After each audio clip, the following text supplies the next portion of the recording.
All right, please, just for good session, Stephen Boyce, back to you guys.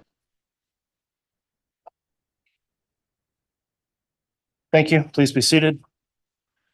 Bailiff, if we could have the jurors brought in, please.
All right.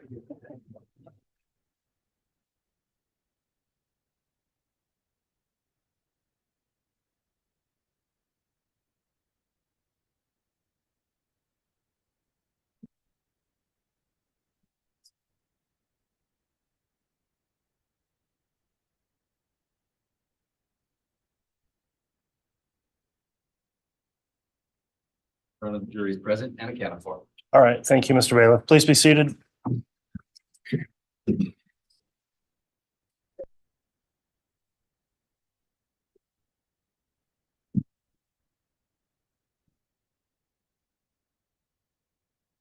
All right. Good morning, everyone. We're back on the record on KCR 22-21-1623, State of Idaho versus Chad Guy Daybell. Defendants present, as well as counsel for the defense. The state's present. Court notes all jurors are also present and properly seated. The court's received the juror affirmations signed by each of the jurors. Thank you again for continuing to follow the court's admonishing instruction as we break each day. And with that, the state is continuing with its case in chief, and I believe has another witness to call this morning. Who's going to be examining the witness? I will be, Your Honor. Okay, Ms. Blake, you can call your next witness. The state will call Dr. Lily Marsden. Very well.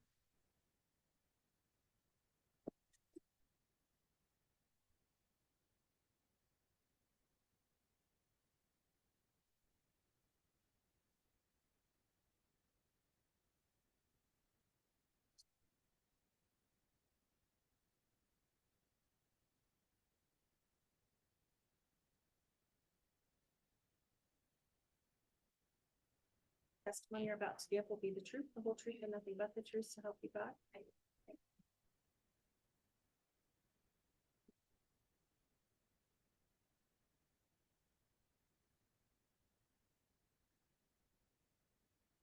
Sit close enough to speak directly into the mic. You have the water right there, and this is a laser. Okay, thank you. All right, thank you. I'll note now the witness has been sworn. Before we begin with direct examination, I just have a couple of questions for the witness. Dr. Marsden, have you been watching or viewed any of the trial testimony that's taken place in this case? I have not. Okay, have you discussed with anyone else the testimony they've given at trial? No. All right, thanks for your responses, Ms. Blake. You may inquire on direct. Thank you. Would you please state your name and spell it for the record? My name is Lily Marsden, Lily Marsden. Dr. Marsden, where are you currently employed?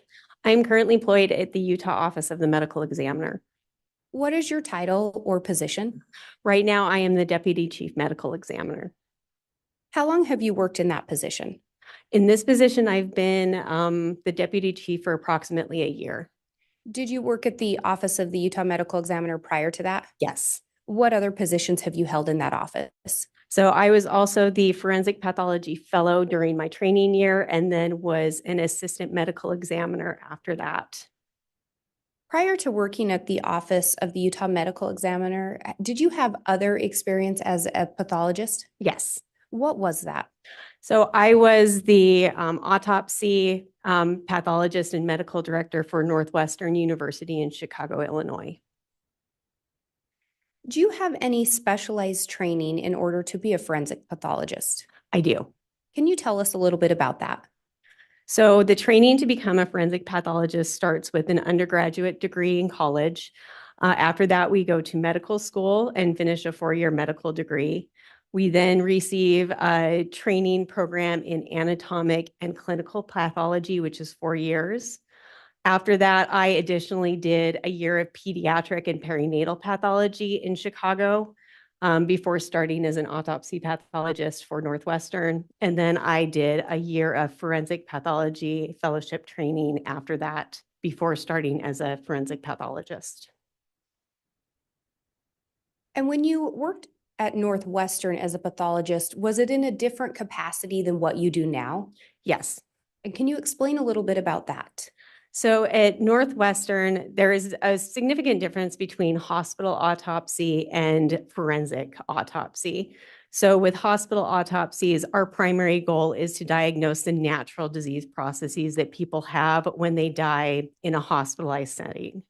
And so I was doing autopsies both on fetuses, neonates, and adults who had been admitted to the hospital or had died in a medical setting. At some point while working at the Office of the Utah Medical Examiners, are you aware of that office being contacted by Fremont County, Idaho law enforcement? Yes, And did you end up attending an exhumation of Tammy Daybell? I did. Had you heard of Tammy or Tamara Daybell prior to that? No, And you did in fact attend the exhumation? I did. Did you either follow or were in close proximity with the body for transport to your office? I was. And at the time that that autopsy was conducted, were you a fellow? Yes. And which doctor were you working with? Was there one specific or were there several? During my fellowship, I worked with all of the forensic pathologists who were employed by the office. And did that include a Dr. Eric Christensen? I did. Did you in fact conduct the autopsy alongside Dr. Christensen? I did. As you conducted the autopsy, did the two of you discuss your findings? Yes. And what was your relationship with Dr. Christensen? So during my fellowship, Dr. Christensen was my supervising physician. Before I started my fellowship, I had known Dr. Christensen as a colleague, both because of my work at Northwestern and because I was a resident at the University of Utah and had experience with the medical examiner's office and Dr. Christensen. Is it fair to say, as you conducted the autopsy and reviewed things, that you were able to form your own opinion? Yes. Did you discuss that opinion with Dr. Christensen? Yes. And I've used the term performed an autopsy. Can you tell us, did you in fact perform an autopsy of Tammy Daybell? I did. Can you talk us through the autopsy process? So autopsies vary depending on the type of case that we have. So in a case such as this, where there were suspicious circumstances that led to her exhumation, there are different things that we do. So as soon as the body arrives in our office, they receive an X-ray so that we can see if there's any potential natural disease we can diagnose by X-ray, as well as traumatic injuries to the skeletal structure. After we review the X-ray, we then perform an external examination of the body. This is to, again, document any potential natural disease processes that we may be able to see from the outside, as well as any traumatic injuries that may have been inflicted or sustained on the body.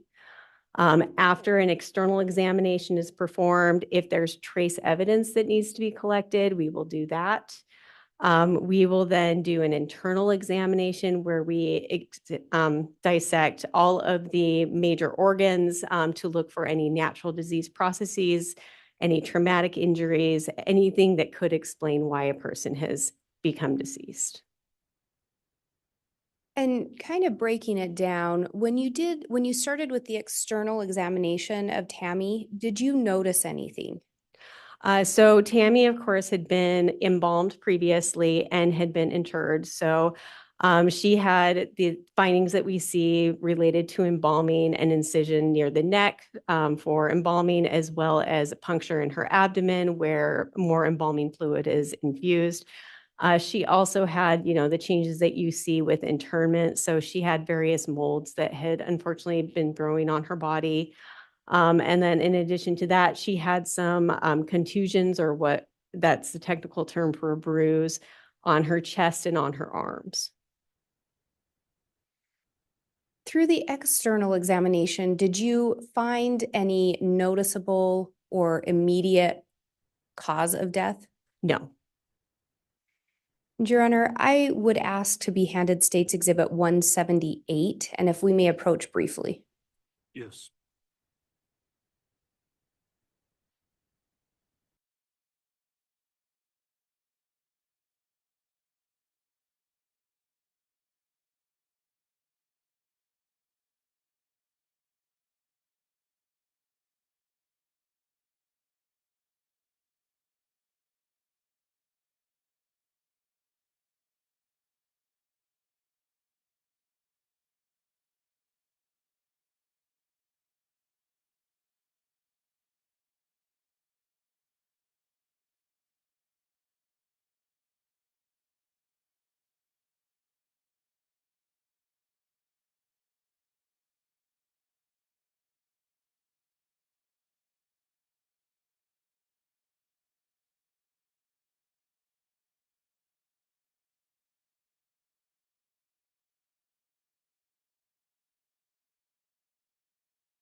And after performing that external, what next steps did you take?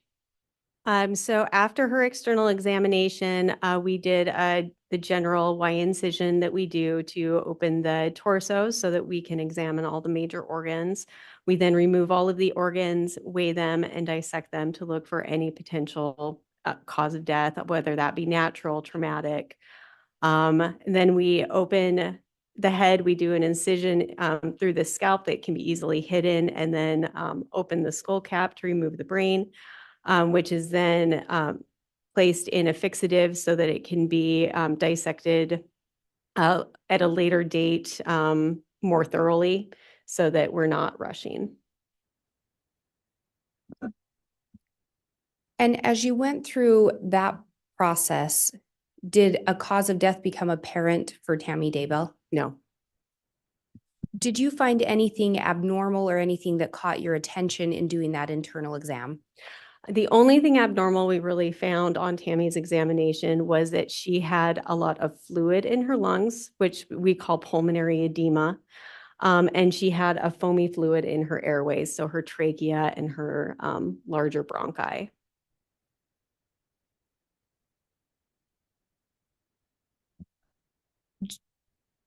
What could possibly cause pulmonary edema? So pulmonary edema is very nonspecific. It essentially occurs anytime a person is experiencing respiratory failure for whatever cause. There are multiple causes, both natural and non-natural, that can result in pulmonary edema. Natural things that can cause pulmonary edema are things like congestive heart failure or pneumonia, both of which I was not able to see on Tammy Daybell. Non-natural causes we are frequently seen with drug overdoses, anything that causes asphyxia, drownings, and those are the things that I think of off the top of my head when I see that. Did you find any other injuries or signs consistent with any of those potential causes immediately? No. What were your next steps after performing that internal part of the autopsy? So while we're doing the internal examination, we're obtaining samples for potential toxicology testing. So for samples, just in general, the best sample that we can get is blood. Unfortunately, in somebody who's been embalmed, most of the blood has been removed from the body in the embalming process and replaced with embalming fluid, which is a mixture of different volatile compounds, like formaldehyde, alcohol, methanol. So, we get what we can from vessels, which is essentially just a mixture of the blood that's left and embalming fluid. And then we also obtain liver tissue, which we have a fair number of standards for as far as comparisons of lethal to therapeutic levels. And then we get some eye fluid, which is relatively well preserved during the embalming process. And then in her bladder was intact, so we were also able to get urine. What did you do with those samples that you were able to collect, if anything? So the samples were sent to labs for various testing, and we used 2 labs to do our toxicology testing. We used a reference lab in Pennsylvania that does a very large amount of forensic toxicology testing called NMS labs. And then because of the circumstances around the case, we also involved the Utah Chemical Threat Response Lab to do some specialized testing and things that aren't normally tested for. What, if anything, were the results of those tests? So based on everything that was ordered, the only thing that we really found in Tammy's system was fluoxetine, which was an antidepressant that she was known to have been prescribed for many years.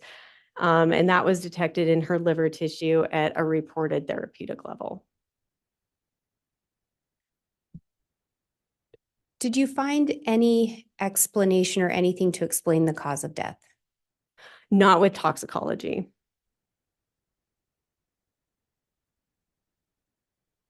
Once that toxicology was ruled out and there was no immediate cause to be seen, what did you next consider as possible causes? So when we have negative autopsies like this, so it's not an autopsy that's completely normal, but there is no cause of death that we're able to see. There's a few things that we have to consider. So we consider, seizure disorders. We consider cardiac arrhythmias. And as far as non-natural causes, we consider asphyxia. So we have to really take a look at all of these possibilities and see what is the most likely and what can essentially be ruled out.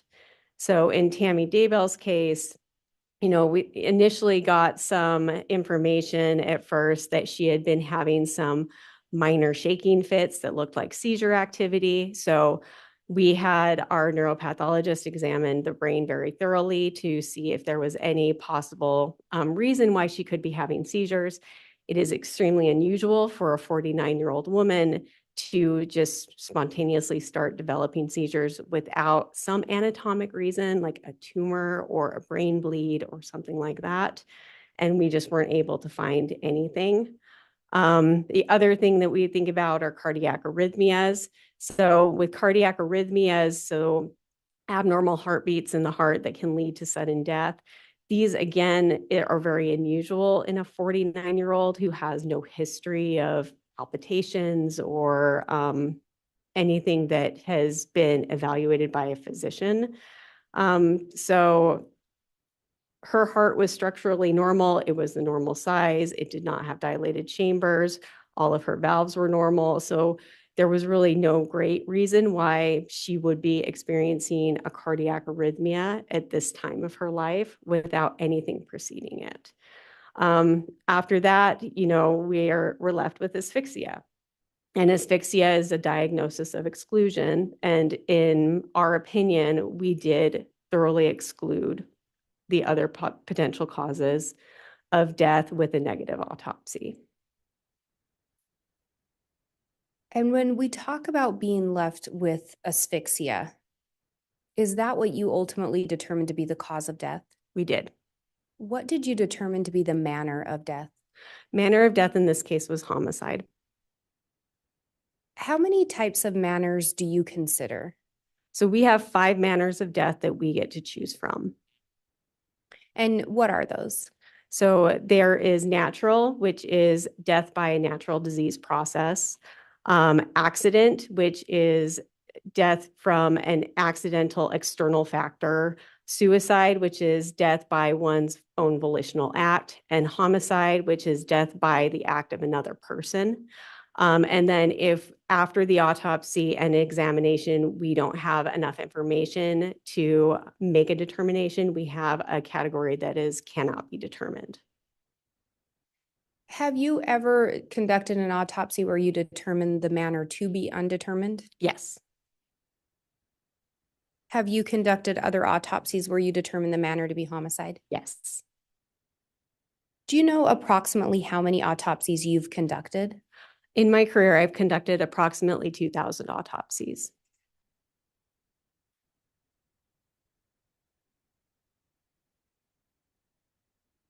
And if we now go back to that cause of death being asphyxia, are there various ways that someone can die from asphyxiation? Yes.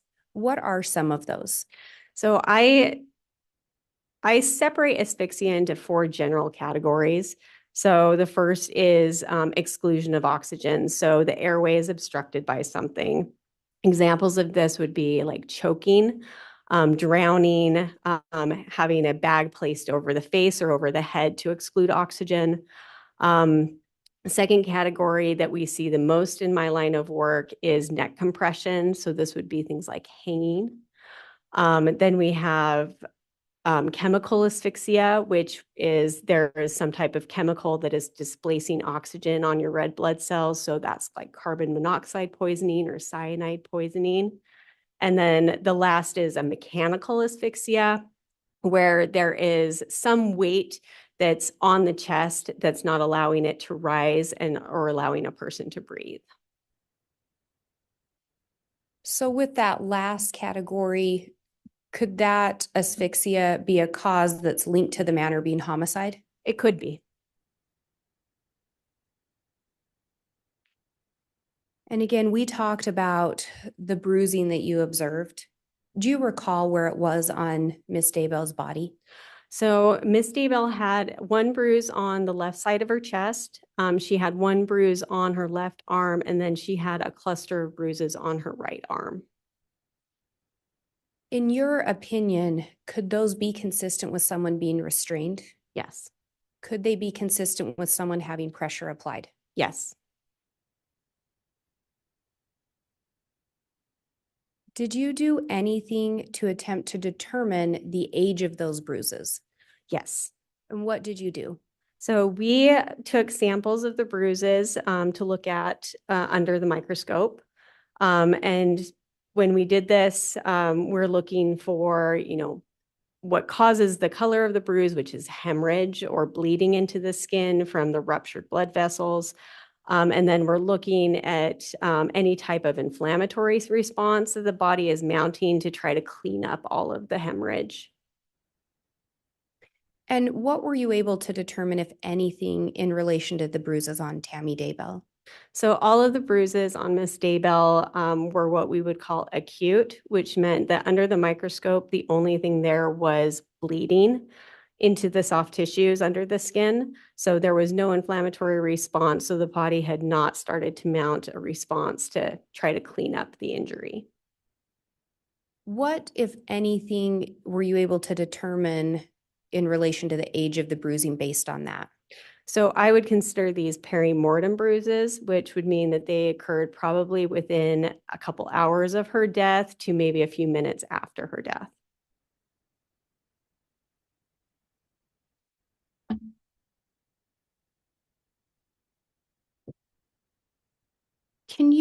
Did you observe any lividity on Miss Daybell's body? Yes. Can you explain a little bit about what lividity is? So lividity is a postmortem change that happens in the body when the blood stops circulating. So when your heart's not beating anymore and blood is not circulating through your body, it kind of just falls with gravity. So whatever the position a person is in, all of the blood that's in your blood vessels just starts to settle. And so it settles to those lowest dependent portions that are closest to the floor just because of gravity. Where did you observe the lividity on Tammy's body? On Tammy's body, it was a little bit more difficult to see because, again, she was embalmed, so much of the blood in her body had been removed. But she did still have some lividity on her back and her posterior surfaces.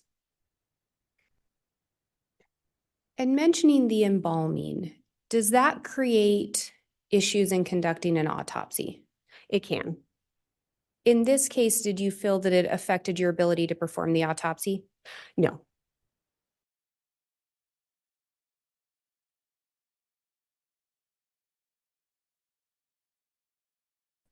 Did it have an impact on your ability to determine the manner of death? No.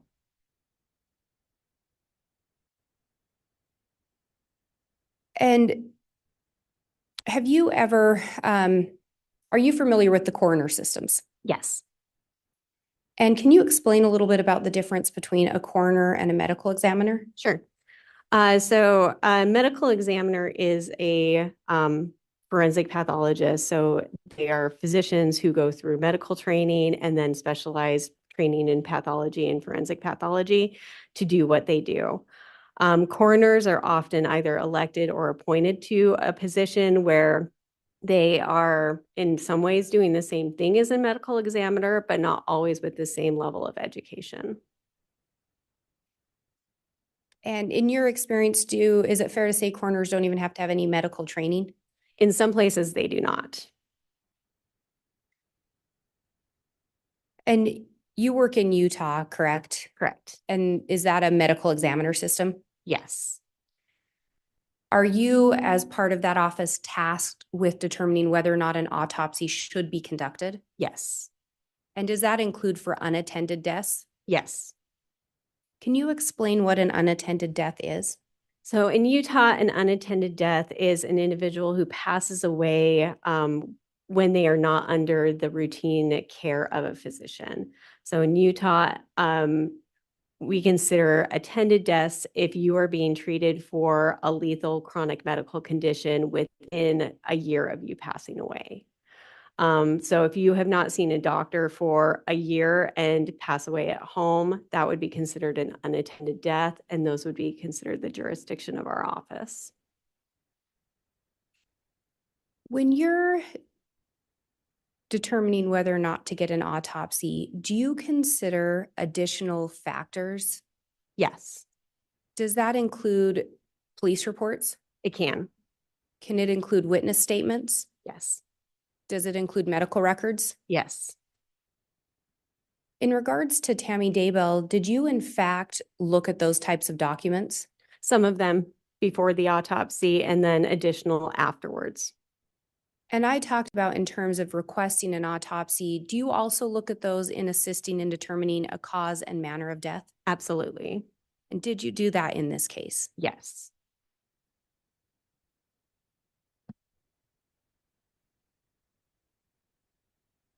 Can you tell us a little bit about what rigor mortis is?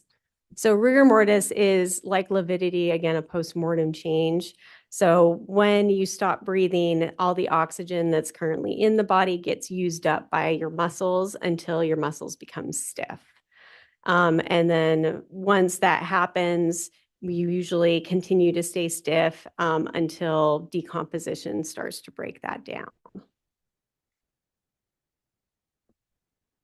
Are you able to determine a specific time of death based on rigor mortis? No, Does it assist in providing a time frame?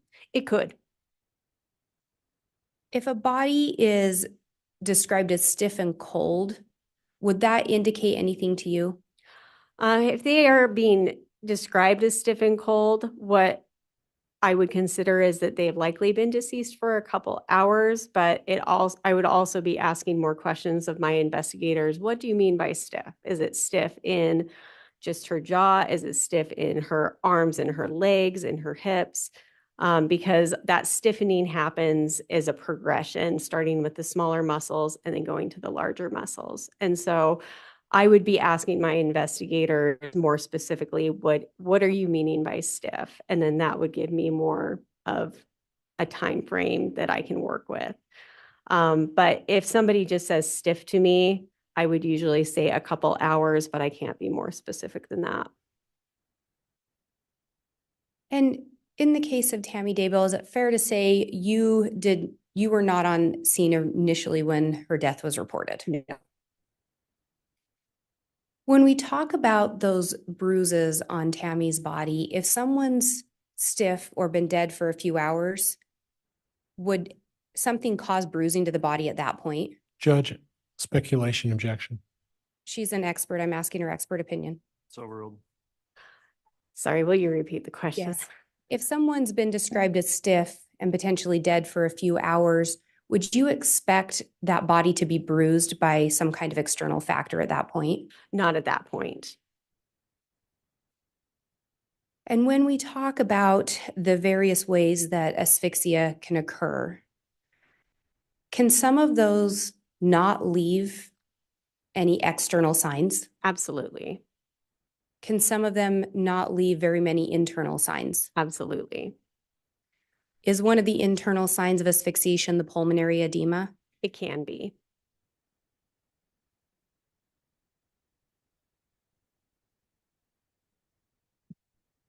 And in this case, did you review some medical records associated with Tammy Daybell? I did. Did you see anything in the medical records that would explain her sudden death? No. Do you recall seeing anything in the medical records about seizure activity? No. Do you recall seeing anything about low blood pressure? Nothing that was reported as a diagnosis. I did review her vital signs for multiple medical visits in probably the decade before she passed away. And she had some low normal blood pressure readings, but it was never discussed as a problem with her physician. And would you expect someone that had a prior history of anemia to just suddenly pass away? No. Would you, or in your experience, expect someone using homeopathic medicines or remedies to just suddenly pass away? No. And again, in your prior work at Northwestern, would you have been conducting autopsies that would have been attended deaths? Yes. And those would be deaths where someone was under the care of a doctor Exactly. and deaths where someone had some kind of a medical issue? Yes.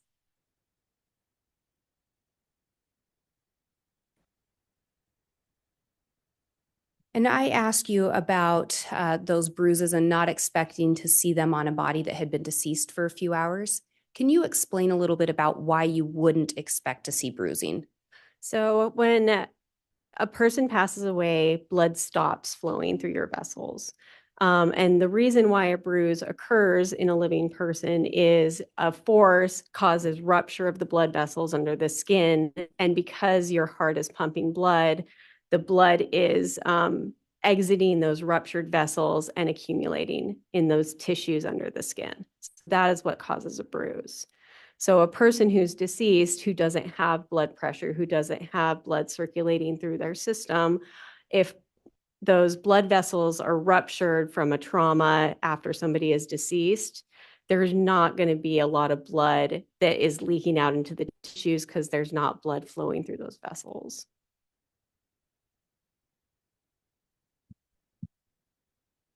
And so again, the bruises on Tammy in this case, you determined would have occurred sometime around her time of death. True. And you talked about asphyxia kind of essentially getting there by ruling other causes out. Is that fair? Yes. When we talk about the seizures, any indication in Tammy's medical history that made you think that was a plausible explanation or likely cause of her death? No. And there's a number of reasons why I think seizures are an extremely unlikely and unplausible explanation for her death. So most people who have a seizure disorder and who die of their seizure disorder, they are not minor shaking fits. They're not minor seizures that these people are having. They're usually grand mal shaking seizures that are not subtle. And so to not have a history of any type of seizure like that and to suddenly develop it as a 49-year-old woman with no explanation in the brain for a seizure focus just does not make any sense. And then talking a little more about the cardia arrhythmia, did you see anything in Tammy's medical history or with her heart that would lead you to believe that was a likely cause of death or plausible? No, Tammy's heart was completely normal at the time of examination.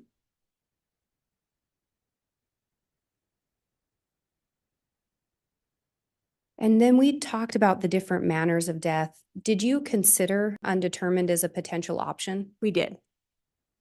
What did you ultimately determine the manner of death to be? It was homicide. And again, the cause of death? As if asphyxia. And if I may have just one moment. You may.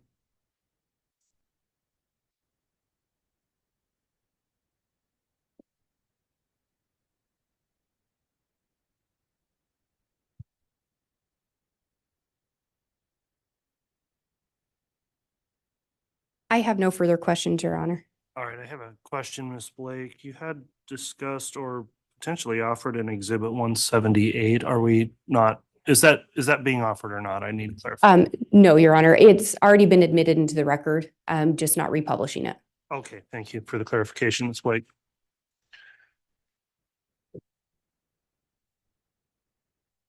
All right, once you're ready, Mr. Pryor, you can Thank you. cross-examine.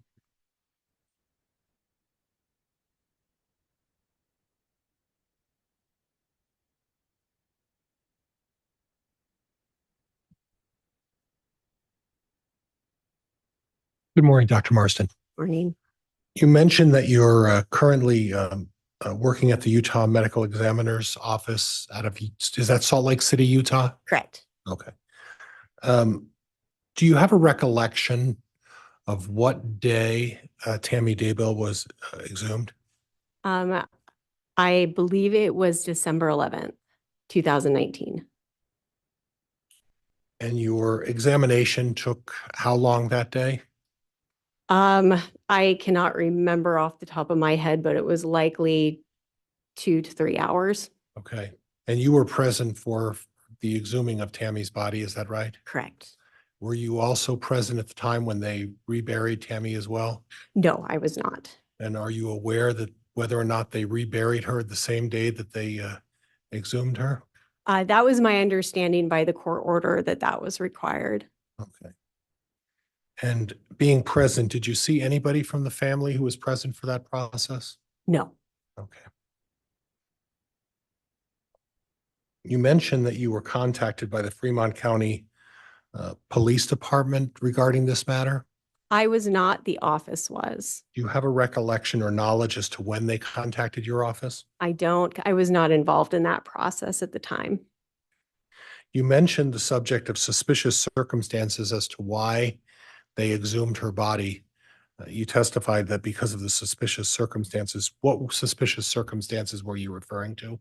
The ones that we were told was that there were some missing children that had been reported by other family members, and that the decedent's husband had recently remarried a person who was being, who people were saying they were in a relationship with before she had passed away. So there wasn't any suspicion regarding what was surrounding actual going on with Tammy Daybell. It was all of the collateral circumstances about Mr. Daybell being in a relationship with another woman and some other matters that were being investigated. Is that correct? Objection, Your Honor. Counsel's misstating testimony Sustained. and move to strike that question. The question should be stricken, not considered by the jury. So the circumstances that you spoke about were the investigation of the missing children, correct? Correct. And to your knowledge, that had nothing to do with Tammy Daybell. Is that correct? Correct. Okay.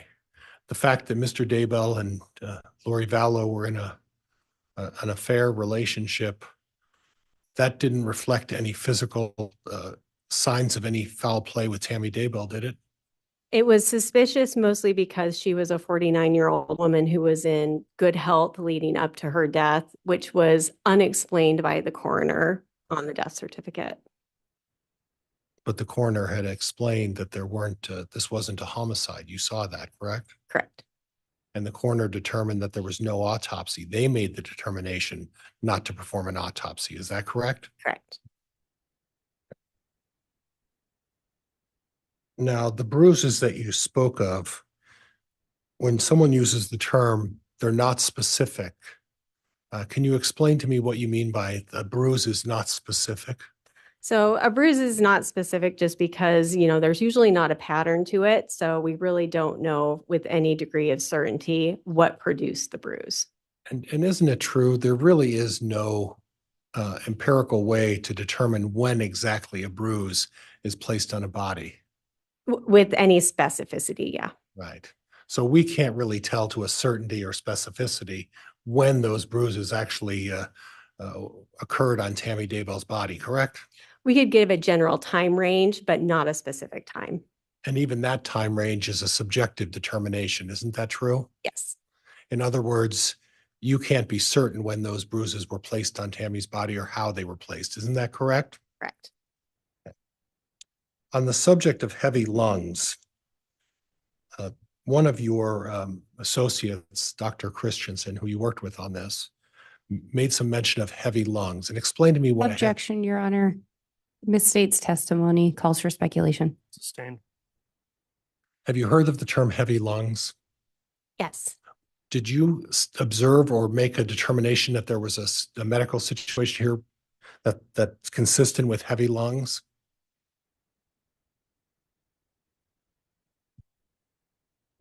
So heavy lungs does not necessarily indicate a medical situation. It's just a description of how heavy the lungs are.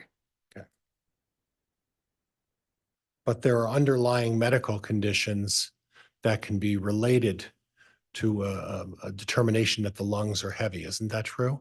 There can be, which is why we do microscopic examination of the lungs. Now, at the time of this autopsy, you were working as a fellow with Correct. Dr. Christensen. Correct. And was this your first autopsy outside of a laboratory environment? No. Okay, how many autopsies had you done prior to this? Approximately 500. And were those autopsies all under the supervision of another physician or medical examiner? No, only the ones that I performed at the office of the medical examiner. You mentioned that the stomach contained a substantial amount of foam. Not the stomach, the airways. The airways, I'm sorry, I don't know why I put down stomach. And it wasn't a substantial amount, but there was foam still present. And that was after Tammy had been exhumed, is that correct? Correct. So in other words, either the foam continued or it was that way when she was prepared for burial, correct? Correct.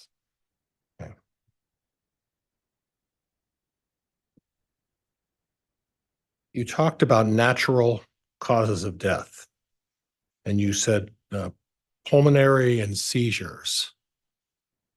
I recall. Again, could you describe to me what are the natural causes of death that could be unexplained in a situation like this? So the natural causes of death that you would think about when you have a quote negative autopsy, an autopsy where there is no discernible cause of death, are going to be things like seizures or cardiac heart rhythm disorders. Right. And when you're talking about, and I wrote down pulmonary because it's heart rhythm disorders. Maybe that was my shortcut. Heart rhythm disorders. When you have a situation where there's no identifiable cause of death, including a completely healthy heart, you can still have cardiac arrhythmias, correct? You can. And you could still have a manner of death that included the heart just stopping its functioning process without any explanation as to the whether there's damage to the heart or not, correct? Correct. So when we talk about foam and I was about to say the stomach again, but when we talk about foam that was in the airways and the lungs, one of the indications of foam, isn't it true, is that the heart stops and doesn't provide enough oxygen to the body, and the result is a significant amount of foam. Usually it's that the heart isn't functioning appropriately for an extended period of time that's leading to respiratory failure, which is causing accumulation of fluid in the lungs. Usually when you have a sudden cardiac death, you don't have enough time for that pulmonary edema to develop because your lungs are essentially stopping at the same time that your heart is stopping. So if I understand you correctly, then that if there's a sign that the heart isn't working properly, regardless of whether there's signs or not, though of an unhealthy heart, that's when you're going to get that foam situation, correct? Correct. Okay. So I guess my question is this, is that if in fact Tammy Daybell's heart was immediately stopped by compression or asphyxiation, that's an immediate stopping of the heart. Why is there foam in her system then? Well, asphyxia isn't going to immediately stop the heart. The heart will stop once it's not able to get enough oxygen to continue to pump. And that's going to take minutes if a person is being asphyxiated. And then that will allow time for the lungs to start to fail and fluid to accumulate. Or it could be that the heart wasn't functioning properly and it stopped and foam developed within her system as a result of a heart that wasn't working properly, correct? So what you're describing is congestive heart failure. And in that case, when we look at the lungs under the microscope, we see other evidence of congestive heart failure, which is usually old bleeding into the lungs from leaky vessels, which causes macrophages or the inflammatory cells to come in and clean it up. And that was not seen in her. So this was not a congestive heart failure. But when you come up with a determination that the death is undetermined and there's absolutely no signs, let's say there's no bruising, let's say there is nothing indicating any sort of cause of death, and yet we have someone who's passed away. You make an undetermined, that in that situation, without any signs or any other collateral information, you make a determination that it's an undetermined death, correct? If you have no other collateral information, investigative information that leads you to any other conclusion. And when you make a determination of an undetermined death and there's no indication of any cause of death, you just may never know. The person just died. Isn't that correct? That's correct.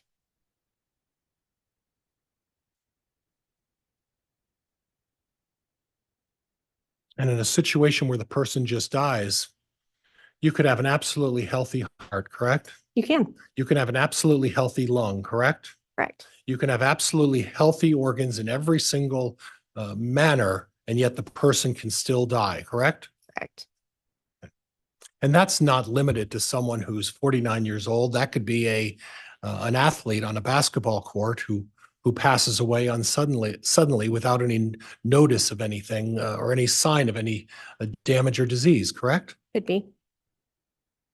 And that athlete could be a 17-year-old athlete playing in a basketball game and suddenly just passes away and that would be an undetermined death, correct? Not necessarily. It depends on the autopsy. And in that kind of case, especially with a young person like that, that is where we start to think about genetic arrhythmia disorders, and we would do genetic testing. Okay. And what that means is that you would be looking back at their past as to whether or not there's any family history of any heart issues or anything like that, correct? Correct. And in this particular situation, there was a notation on her medical records which indicated that Tammy Daybell's family had some heart issues that were listed and noted on her medical records. You recall that? I do. Okay. Now, on the issue of asphyxia, you talked about the bruises on her arms, and the vast majority of them were on the right arm. Is that correct? Correct. There were a number of them that you're claiming are bruises were on the right arm, and then one on the left, right? Yes. And then a mark on her chest. Okay. So you talked about what you claim are the 4 levels of asphyxia. And The first one you mentioned would have been exclusion of oxygen by way of choking, correct? It could be exclusion of oxygen by anything. Now, in Tammy Daybell's situation, there was no sign of any broken or malfunctioning airway that had been blocked physically. Is that correct? Correct.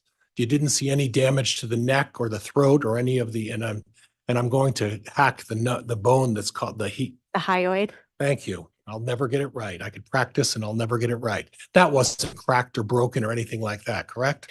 No, there was damage to the muscles on the right because of the embalming process. So we weren't able to do a full examination, but there was nothing on the left. Okay. And then you talked, the second one would have been neck compression. Yes. And there were no indications of any bruising that or fingerprints or marks suggesting that Tammy Daybell was choked or someone had squeezed her neck to cause her to die that way, correct? Correct. And then the next one you mentioned was chemical asphyxiation, and there's no indication. You did an extensive review of potential chemicals that could have caused this, correct? Correct. And the only thing you came up with was the fluoxetine, which was the medication she was taking, correct? Correct. And did you do a cross-check as to whether or not any of these homeopathic or any of these essential oils or other items could potentially interact in a way that could cause her some medical issues? So most of the essential oils and homeopathic medications that are out there have low overdose potential. There's still a potential for overdose, but because of that, testing for those things is not offered in most reference labs. And so we wouldn't have been able to rule any of that out, but there was no evidence at the scene that she was overtaking any of these things. Okay. And you don't know the quantity of those homeopathic medicines or the oils or the other things that she was taking, correct? No. And if you were to make a determination and you did have that, would that aid you in maybe considering that as a possible option? It could. Okay. Now, the last one you mentioned was a mechanical asphyxiation. And I don't know if this one falls into the subject of you cover up the mouth or you cover up the chest physically with something to stop the breathing. Is that what that is about? So exclusion of oxygen would be something that covers the mouth, covers the nose or airway. So that would be like a suffocation. With mechanical asphyxia, we see mechanical asphyxias very frequently. And so the classic situation is somebody who's working under their car and the car jack fails and the car falls on the chest, and then the chest is no longer able to rise. Those people die of a mechanical asphyxia. And the type of asphyxia you're talking about is the stoppage of the breathing. Tammy Daybell, someone was trying to stop. That's what you're suggesting, is someone was trying to stop Tammy Daybell from breathing, physically covering up her airway. Is that correct? Correct. So explain to me, with the bruises on the arms, did you see any scratches on the fingers or any sign of any DNA under the fingers? So in this case, she had been prepared for burial. She had been washed, cleaned, and there was also mold on her fingers from the internment. So at this point, there would be no trace evidence. And there were no scratches of any kind that would indicate any kind of a struggle. Is that correct? Correct. Nothing, in fact, to indicate any kind of a struggle, correct? The bruises could indicate a struggle, but it's, again, nonspecific. And when you say nonspecific, we don't know how those bruises got there, correct? Correct. Okay. So if someone's holding Daybell's breathing, that same person then at the same time would be holding her arms down as well? Or there's more than one person. I don't know. Okay. But the suggestion is that you're saying someone was stopping her breathing, and potentially there could be another person there who's restraining the arms. Is that what you're suggesting? I'm not suggesting anything, but that is a possibility. Okay. You talked a little bit about rigor mortis, and when you have a pulmonary edema, that speeds up the process of rigor mortis, does it not? No. Okay. When you're talking about stiff and cold, again, that's a subjective determination, correct? Correct. You could walk up to somebody and hold their arm and it could be stiff and cold, but that doesn't give you a distinct determination as to when what that means specifically, correct? Correct. In fact, unless you're someone in your profession, making that determination, the best way is that you're there and you evaluate the level, because that's an advancing determination of when someone starts to become cold, and it increases as time goes on, correct? Correct. So if someone makes mention of the fact that something is cold or stiff, that's really doesn't give you any sort of information or determination as to how you would apply that to the time of a cause of death, correct? Correct. And again, as far as the cause of death, again, this is a subjective determination by you. You really can't say to any specificity when the cause of death was or had occurred in this case. Isn't that correct? Correct. And again, what kind of medical records, which specifically medical records did you review? I would have to go back and look at the list, but I know that we looked at primary care physician records and urgent care records from 2007 to 2019. Okay. I'm sorry, again, from when? 2007 to 2019. And in reviewing the medical records, you never saw any treatment for any low blood pressure or anything like that. Is that correct? Correct. Okay. Were you provided information about Tammy Daybell having dizzy spells Yes. and maybe some fainting issues? Yes. Okay. Balance issues? I don't recall balance issues. Okay.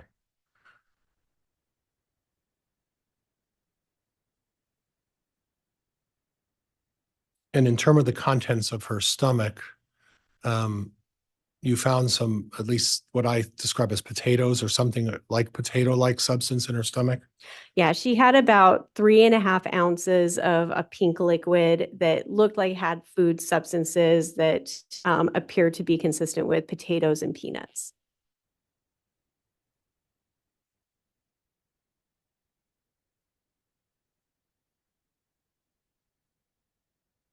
Judge, that's all I have. Thank you. All right.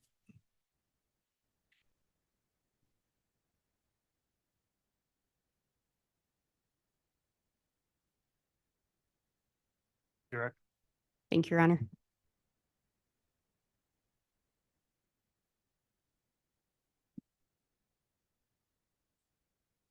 Dr. Marsden, you were just asked about the stomach contents. You recall that question? Yes. Do contents in a stomach tell you anything one way or the other if someone's thrown up? No. And you talked about seeing remnants of potatoes and peanuts. Is that what you recall? That's what it appeared to be. Did it appear to be a Big Mac? No. You were asked about learning that Tammy had dizzy spells or fainting spells. Do you recall that question? Yes. Do you recall where that information came from? That information was from the police report, which was obtained from her husband. So the only information regarding dizzy or fainting spells came from Chad Daybell. Correct. Anything in the medical records that indicated dizziness or fainting spells? No.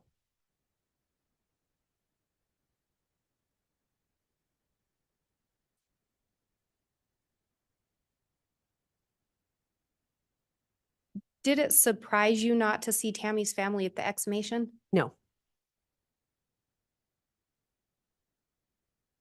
And you were asked about some of the suspicious circumstances involving some missing kids. Do you recall that? Yes.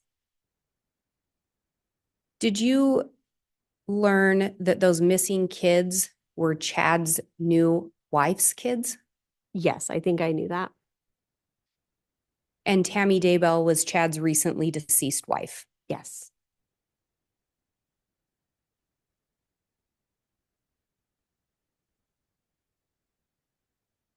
With regard to this idea of heavy lungs, did you find any signs of a medical condition which would cause heavy lungs? No. Did you believe that to play into a cause of death in this case? I think that it is it is the result of the cause of death, but it is not itself the cause of death.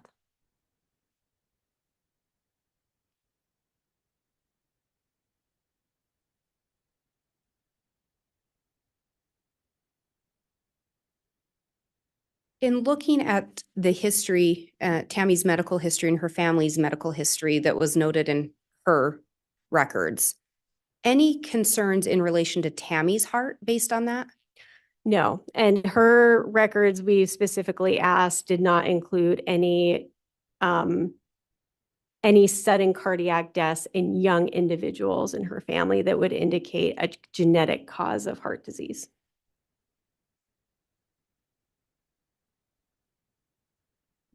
And counsel went over with you again, death by essentially asphyxiation by exclusion of oxygen. Do you recall that? Yes.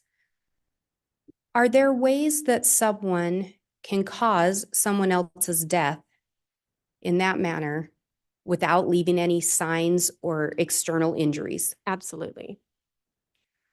Are you aware of some of the mechanisms or way a person could asphyxiate someone else without leaving those signs when we're talking about the exclusion of oxygen category? Yes. So What are those? this would include things like smothering with a pillow, putting a bag over the head, putting a weight on the chest so that the chest can't rise. These are all potential things that would not necessarily leave any sign. And the last one, the weight on the chest, would be mechanical asphyxiation? Would it Yes. fall into that? And you were asked about the bruises and indicated it could indicate there was more than one person there. Is that fair? Yeah. Could it also indicate someone kneeling on a chest and holding someone down? Yes.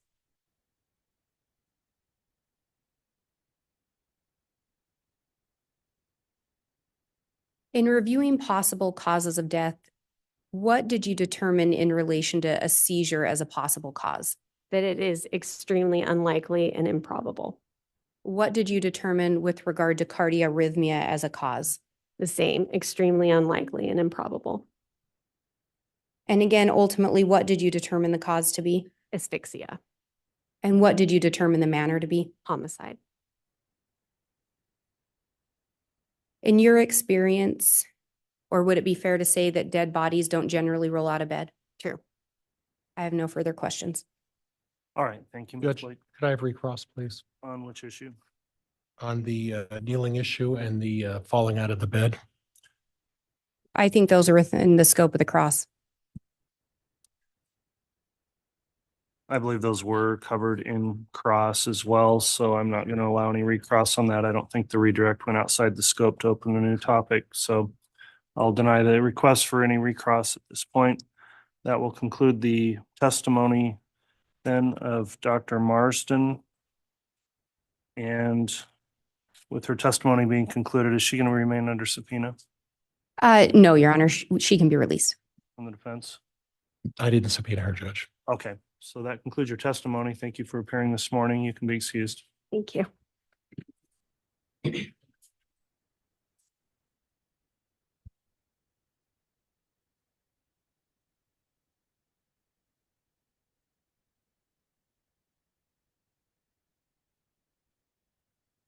State can call us next witness. The state will call Investigator Wright.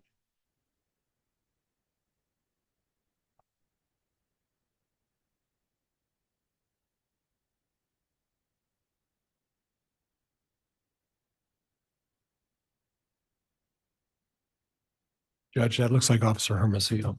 That's what to I was me. thinking. That's who I think it is. Unless Officer Wright is muscled up a little bit, but They may have gotten a little confused. So if we may have just a moment. Yes.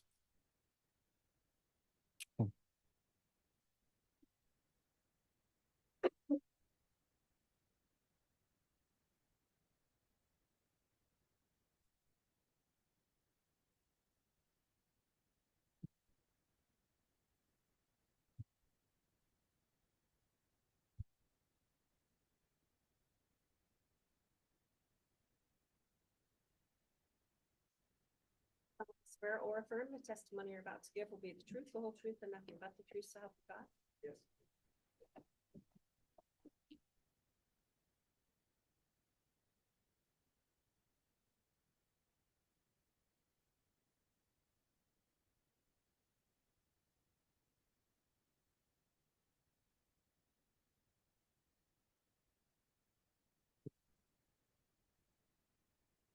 All right, I'll note now the witness has been sworn. Before we begin with direct, I want to inquire, Officer Wright, have you watched or viewed in any way any of the testimony that's taken place in this trial since it started?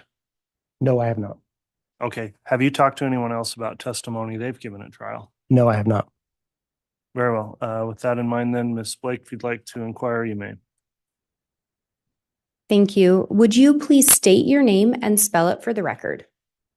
Yes, Rick Wright, W-R-I-G-H-T. And where are you currently employed?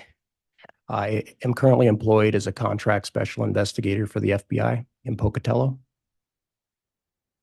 And what position did you hold prior to that? Yes, I was a special agent with the FBI. And for purposes of today, would you prefer investigator or agent?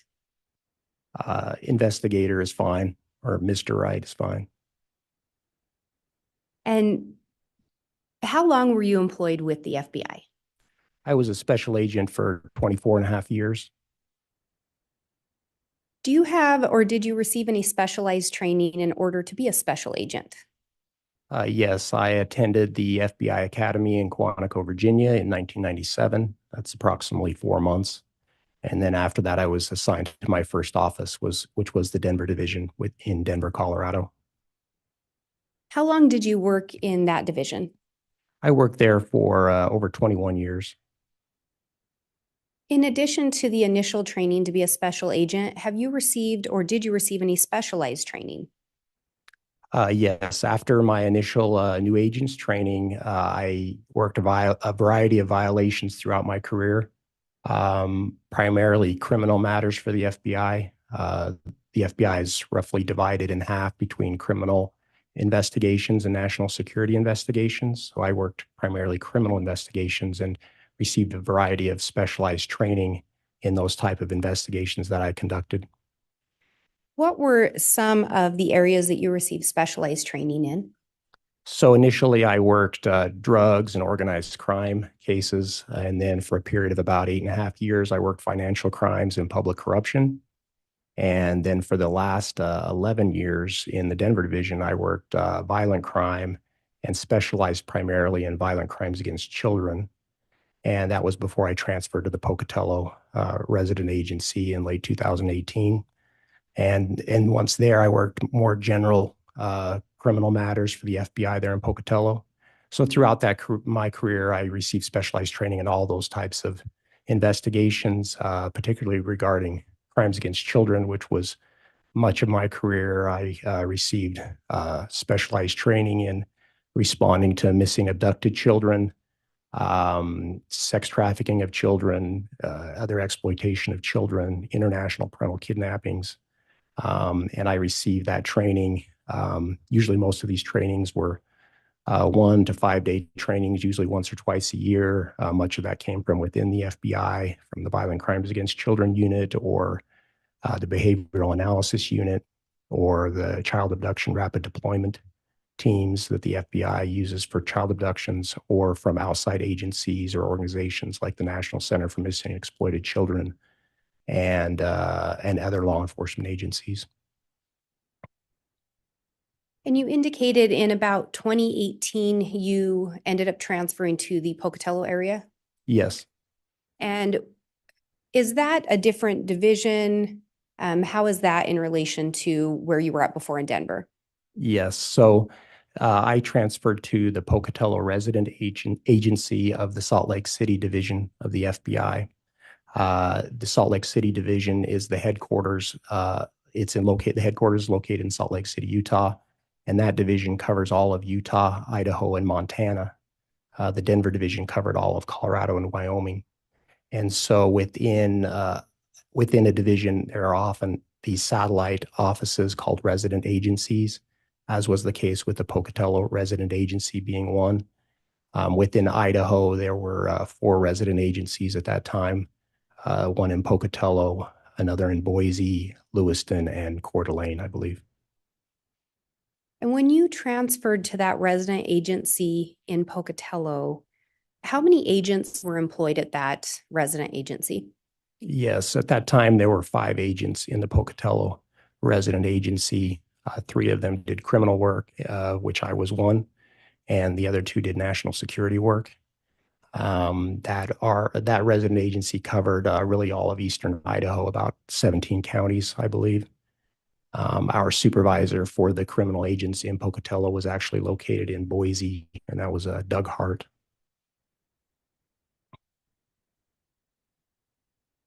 At some point while working there in Pocatello, did you become involved in a search for a missing child named JJ Vallow?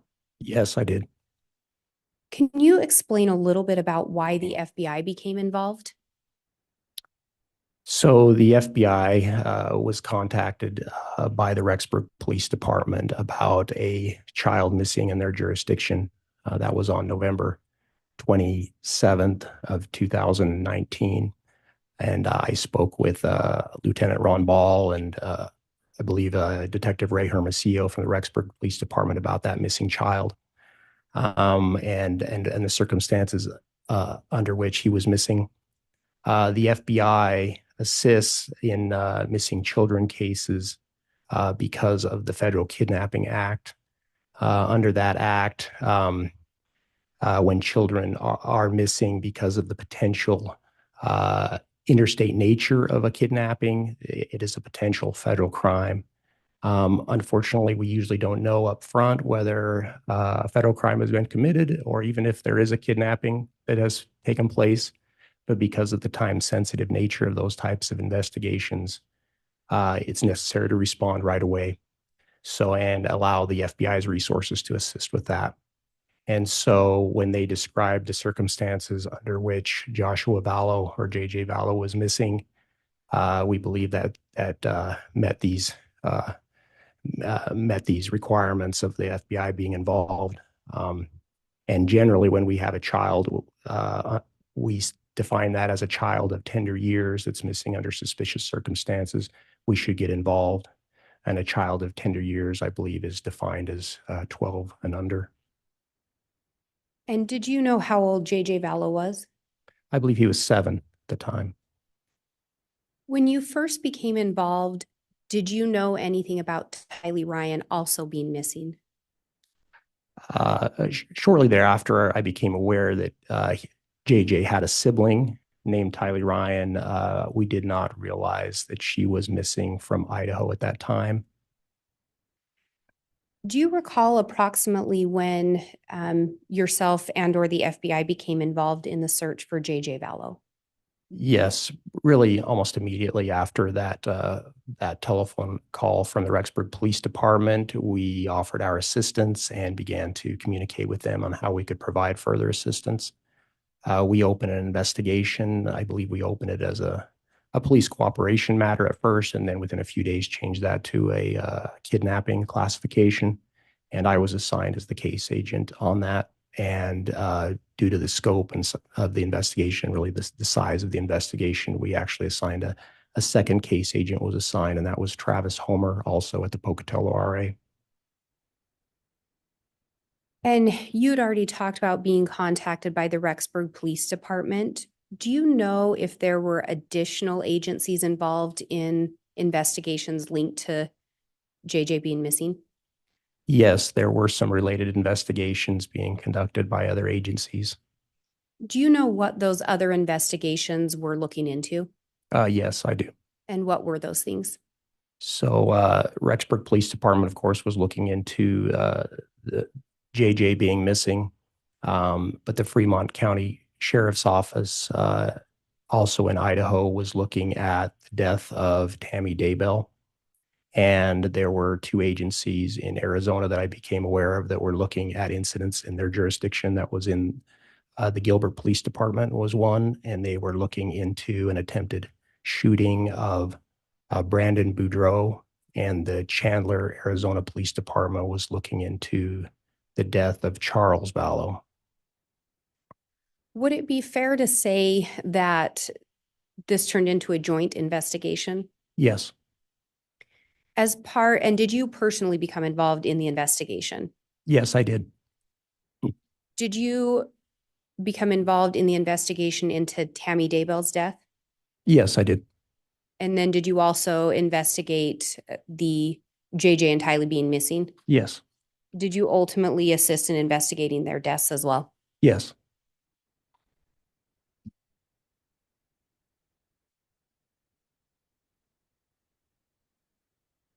And I think you indicated that you were assigned or you were the case agent. Can you explain a little bit about what the case agent does? So really, when an investigation is open at the FBI, there's a case agent, or sometimes called a case manager, that is assigned. Most cases have one case agent, and due to their size, can be handled by one agent. So the agent has the responsibility for conducting the investigation, whether that's gathering evidence, conducting interviews, and so forth. And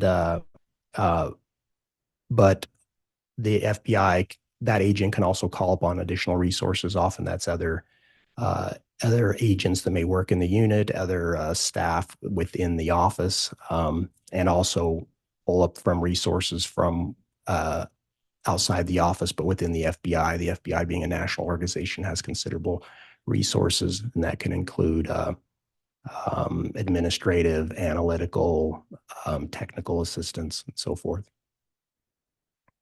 In this case, did you actually end up requesting some additional assistance? Yes, I did. And specifically, did you request assistance in looking at location data associated with Alex Cox or devices associated with him? Yes, there were a number of devices, digital devices, recovered during the course of the investigation. Many of those were processed by the regional computer forensics laboratory in Salt Lake City. As also, for many of those digital devices, they were cell phones, and we were able to get records associated with them, including location data. Many of those records went to a member of the FBI's cellular analysis survey team, who reviewed those records and helped us interpret them and review them. And do you recall specifically which agent from the CAS team looked at the records? Yes, that was Agent Nick Balance in the Phoenix, Arizona division. As he would go through that information, would he share it with you? Yes. And did he provide information to assist you further in your investigation regarding location data linked to Alex Cox or a device associated with him? Yes, there was one particular device that Alex Cox seemed to use extensively, and Nick Balance was reviewing records for that device, transactional records, and location information, and providing me with and other investigators with information that we could follow up with from those records. And in relation to that information, were there specific time frames that you were interested in or looked at? Yes. So this particular device had extensive location information within it. In the initial stages of the investigation, when we learned that JJ was missing, and shortly thereafter that Tylee was also missing from Idaho, we didn't know really where they had gone missing exactly and when they had gone missing. Initially, it was as much as potentially 3 months they had been missing, from sometime around August until the investigation was starting here in late November. And so over the course of that, the next ensuing months, we were able to narrow that time frame down significantly to help us determine where they had been or where they had last been seen, and when they had gone missing. And that was critical for us to determine what had happened to them, just because it was hard to know where and when in time to look at the various types of information that would be available to identify what had happened to them. And so by approximately April of 2020, we had narrowed down that they had both went missing in September of 2019. Tylee appears to have gone missing first, sometime around the 8th or the 9th of September was our best information, and that JJ had gone missing approximately 2 weeks later, around September 22nd or September 23rd. So I requested at that stage in the investigation, we had not been able to locate the children, and Nick Balance had been providing location information. Judge, at this point, it's becoming a significant narrative. Can the state ask some questions? Well, there's an objection there on Yes. narrative. I'll sustain that. Go ahead, Ms. Blake. So in determining the last known sighting of Tylee being around September 8th or 9th, and the last known of JJ around September 22nd or 23rd, what time period did you initially focus in on in relation to location data? So I requested that Nick Balance look at those timeframes in September related to the children, and he was doing that and providing us with information.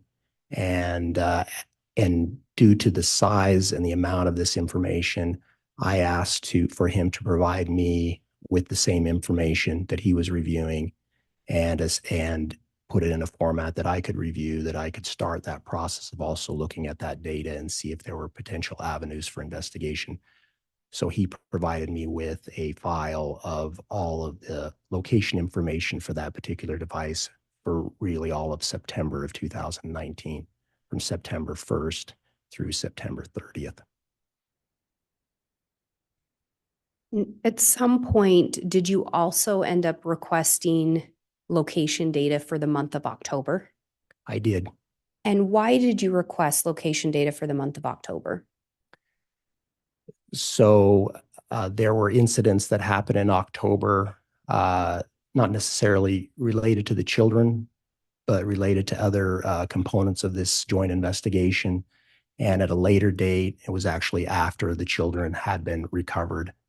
I requested him, Nick Balance, provide me the records for all of October, and I did a similar review as I did for the September data, and I completed that in September of 2020. And when you were reviewing this data from September and October, were you also following up on information that you gained from that location data? Yes, it was really a process. As I said, Nick Balance initially was giving us information that he was observing in those records, and we were following up as investigators. Sometimes I did that personally. Sometimes other investigators did that, particularly in the Rexburg Police Department. They were doing that. And then as I started looking at those records myself, I tried to, as best as I could, determine whether there's potential follow-up investigation can be at these sites where the device had gone. And some of that I did myself. Sometimes other investigators were tasked to go and follow up with what we observed. And in going through that location data and then looking through the follow-up that was done, did you assist in preparing a summary exhibit today? Yes, I did. And is that, actually, I will do this. Your Honor, I have what's been marked as State's Exhibit 299. It's actually a PowerPoint on a thumb drive would be the original exhibit. I have a copy of that for counsel and the court. And then I also have printed out copies, a courtesy copy for Your Honor, one for the court and one for counsel.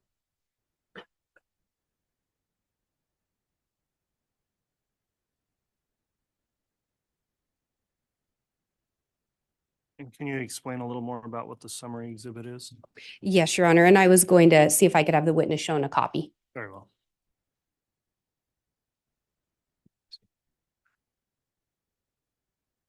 And Investigator Wright, I just asked them to hand you Exhibit 299. In reviewing the location data, is that some of the information included within this exhibit?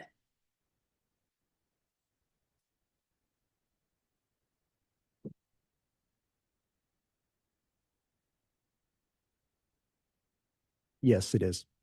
Does this exhibit also contain some of the follow-up investigation that was completed as well?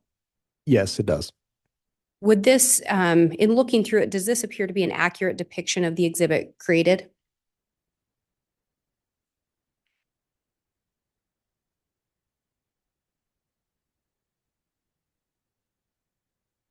Yes, it does.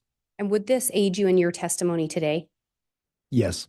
And would this aid do you believe this would aid the jurors in understanding the evidence in your testimony? Yes. Your Honor, I would move for admission of State's Exhibit 299. Any objection? Judge, the information as it came from the Homer J. Maximus account is admitted by way of stipulation.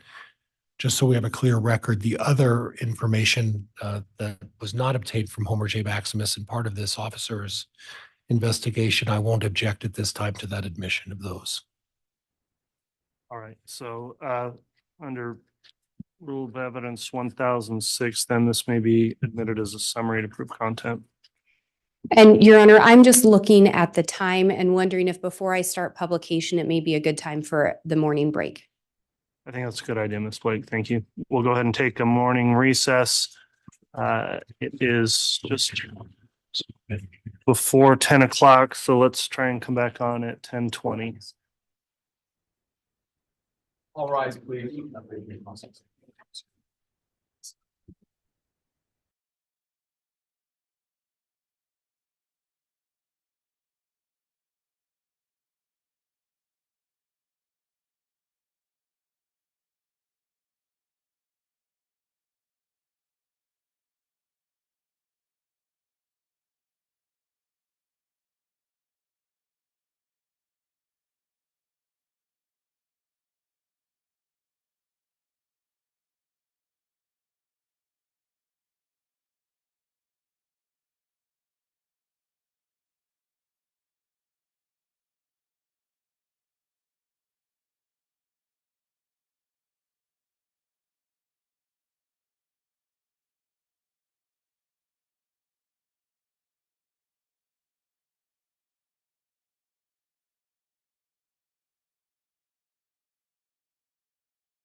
Next session.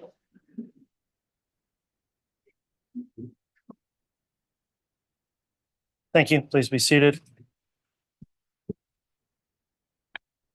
Let's have the jurors brought back, please.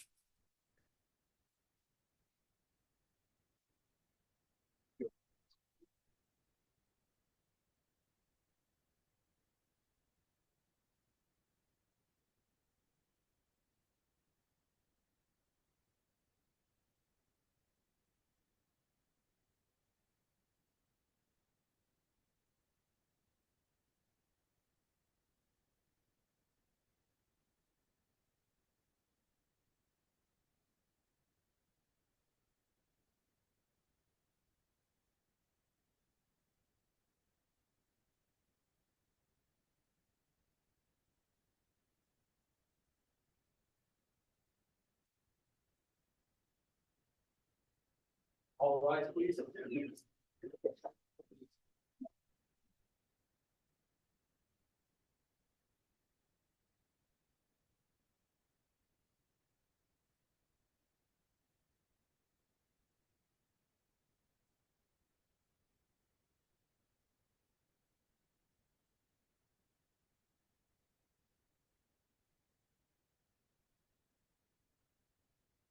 Present and accounted for. All right, thank you. Please be seated. All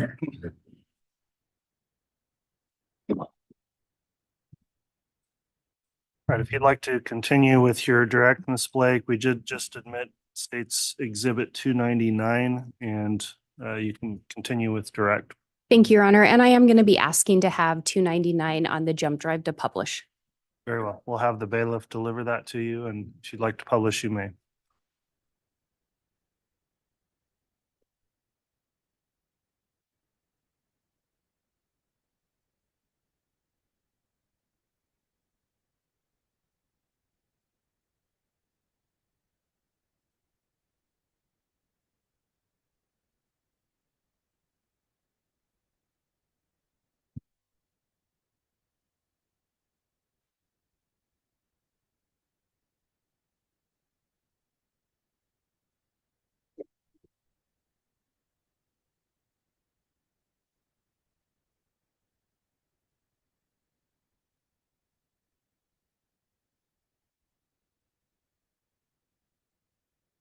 Okay, if I may publish.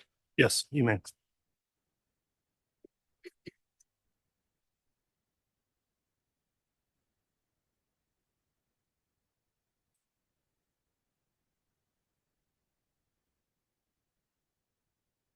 Investigator Wright, in looking at this first slide, it appears there's a name, a phone number, and an email address. Could you indicate what those are for the record? Yes, Alex Cox, and the phone number is 480-351-9120. And the email address is homerjmaximus@gmail.com. And you talked before about a particular device. Is this some of the information associated with that device? Yes, it is. And is that the device that Agent Balance provided you data points for? Yes. When you look at data points, do you know where that information is being retrieved from or how it's retrieved?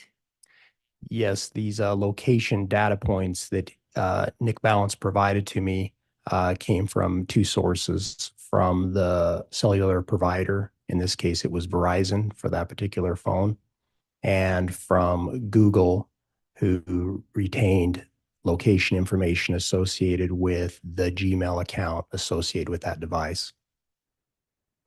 And do you know what type of data points these are? Yes, they primarily comprise three types of data points. There was GPS, global positioning satellite data.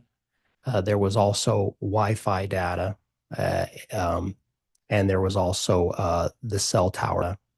The GPS data tends to be the most precise. It has a margin of error of usually a few meters to perhaps several meters.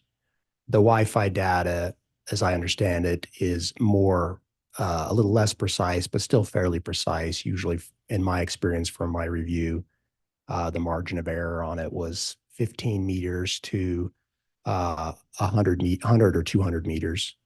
And then the cell tower data was the least precise. The margin of error on it could be hundreds of meters or even thousands of meters, depending on the density of the towers. And when we talk about the margin of error, is the smaller the radius, the more precise? Yes, the location data is really an estimate by the source of the information, Google and Verizon, of where that device is based on the technical information.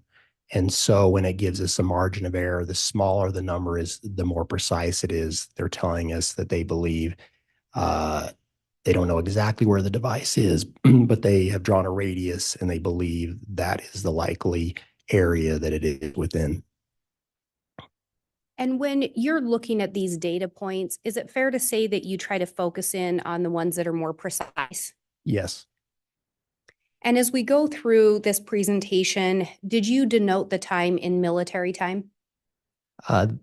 It was provided to us in that format. So it was also in the file that I reviewed, also in that format. So I retained that to avoid any confusion.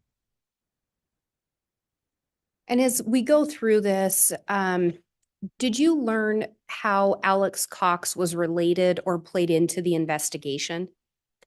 Yes, I did. And how did he play in? He was the brother of Lori Vallow. She was the mother of the missing children. And when she moved to Idaho, he moved with her. And did you learn of any connection between Chad Daybell and Alex Cox? Yes, I did. I learned that they were associated with each other. They knew each other, and Lori Vallow had married Chad Daybell shortly before the investigation had been initiated, and so he was connected to Chad Daybell through his sister Lori Vallow. As you started looking at this data location, were you able to determine when the device associated with Alex Cox first arrived in Idaho? Yes, I did. And when was that? The device arrived in Rexburg, Idaho, where it started residing in that area for the first time on September 1st of 2019. As of the morning of September 1st, the device was actually in St. George, Utah, where it had stayed at a hotel. And then it moved at driving speed towards Rexburg, Idaho, where it arrived on the evening of September 1st. And do you know where that device arrived? Yes, it went to an apartment complex called the Rock Creek Townhomes, located at 565 Pioneer Road. Do you know which apartment that device originally was located at? Yes, I do. It went to Unit 175 within that complex. At some point, did that device appear to be spending time at a different unit? It did.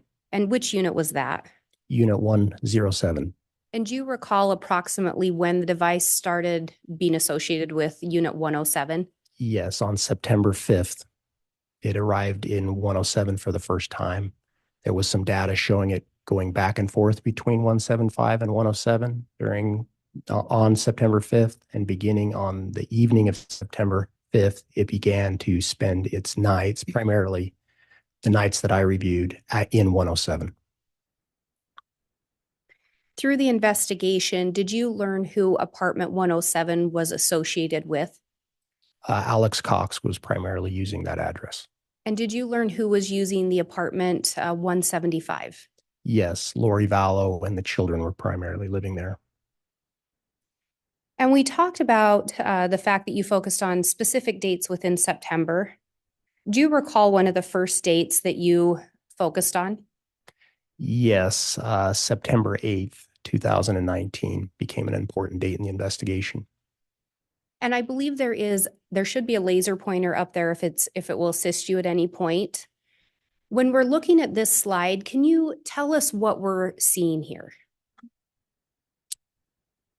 Yes, we're seeing a series of times for the date of September 8th, 2019, and then locations associated with those times. And so in the course of my review, I began to go through this data from September, for the month of September, really data point to data point.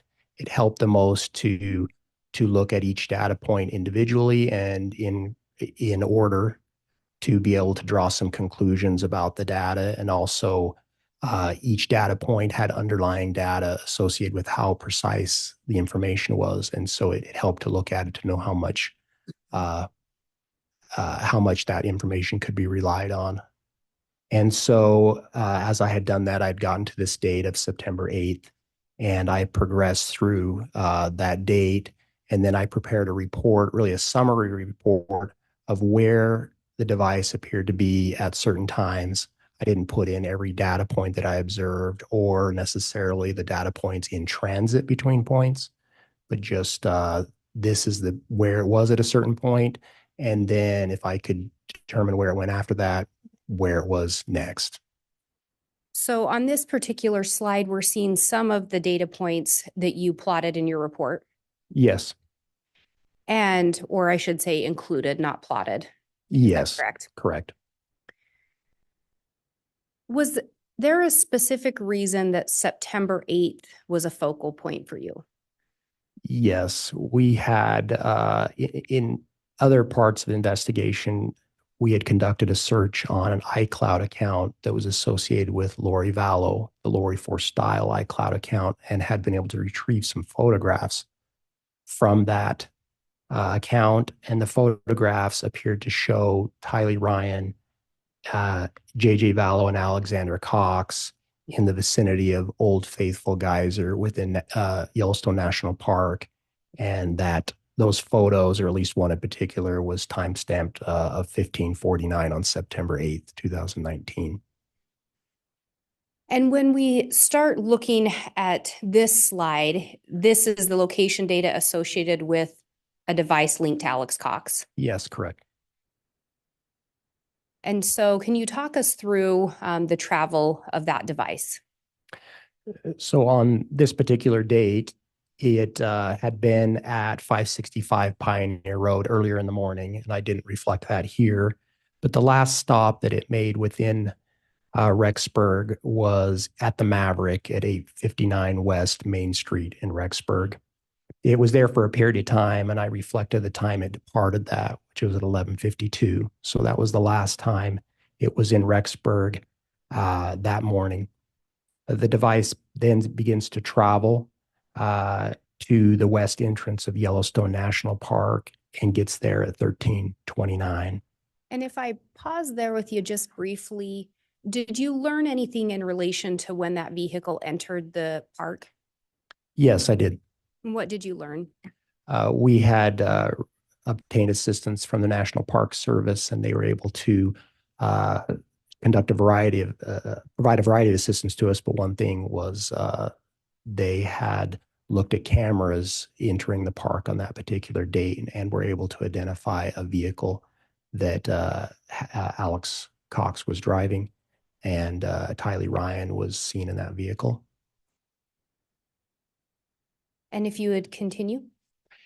Yes, and so that vehicle gets to the west entrance of Yellowstone National Park. The camera footage is taken from the perspective of the booth where you pay to enter the park.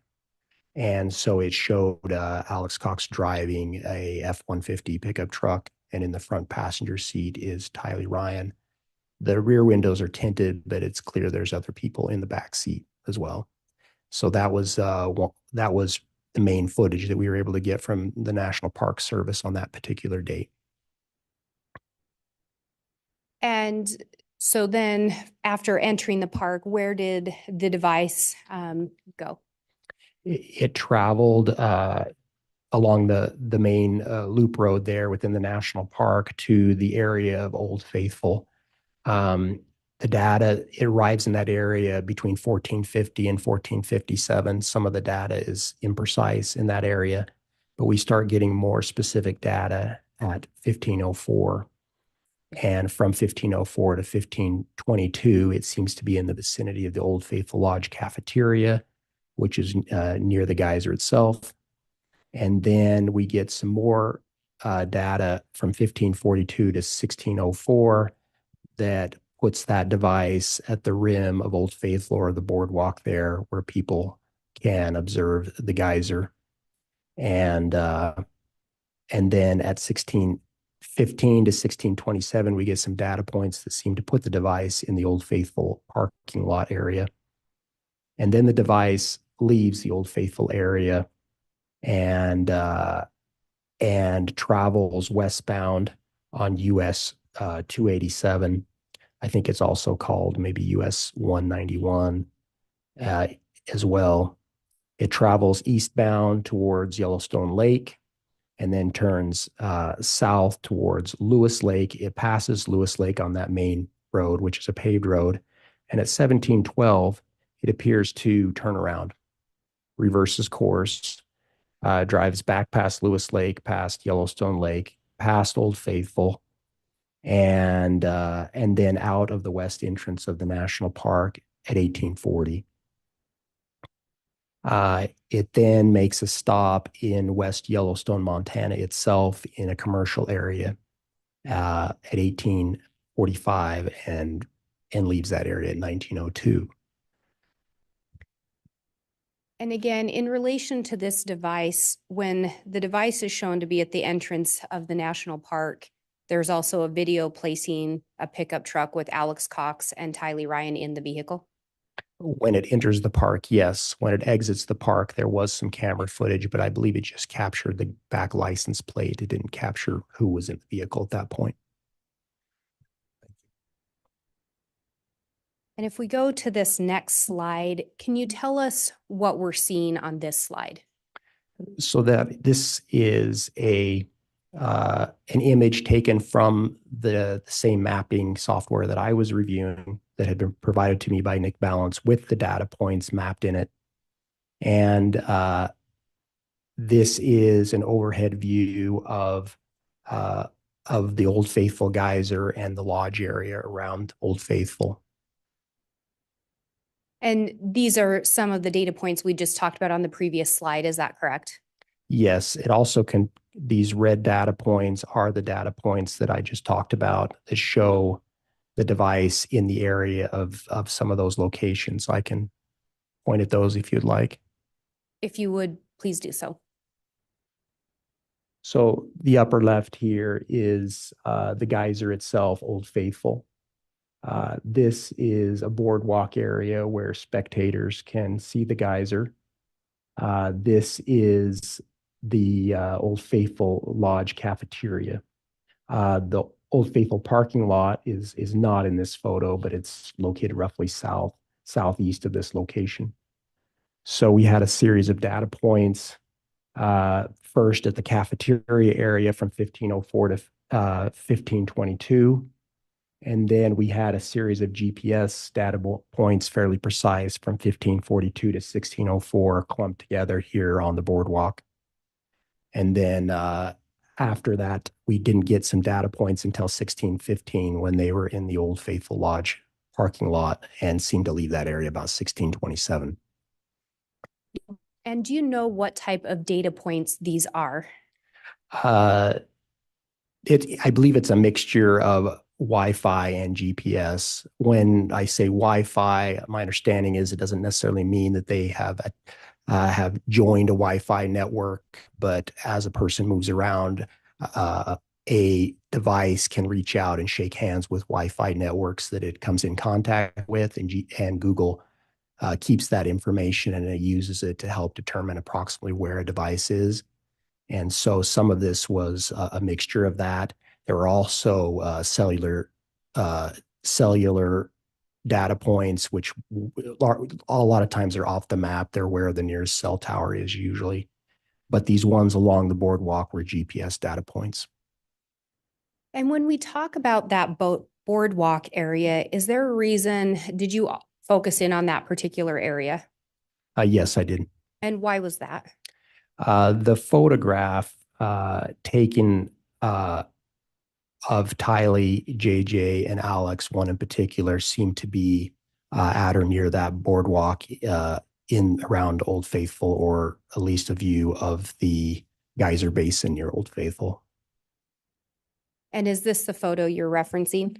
Yes, I am. That's the one that came from the Lori style iCloud account and had a timestamp of 1549 on September 8th, 2019. And do you recognize the individuals in that photo? Yes, I do. And who are they? On the left is J.J. Vallow, and in the middle is Tylee Ryan, and on the right is Alex Cox. And was this the last known photo of Tylee Ryan? There were a few photos taken in that same series, but in that same location, I believe, and there were no photos of Tylee Ryan. And at this point in the investigation, that was the last time we knew her to be alive.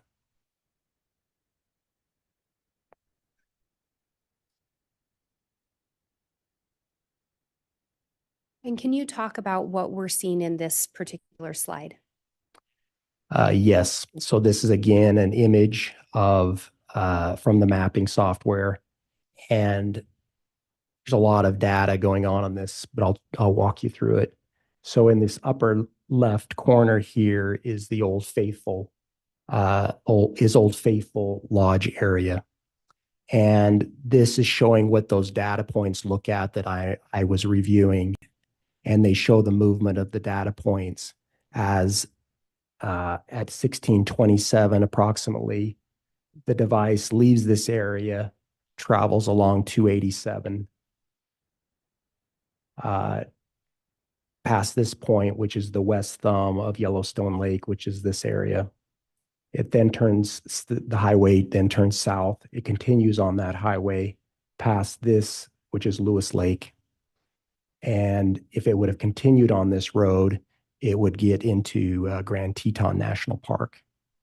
In this area, we were getting both frequent and precise data points.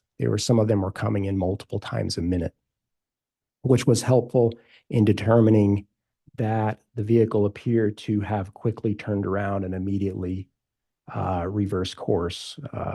For example, it was 1709 there, but we had multiple at 1712, and it was already back at 1713 there.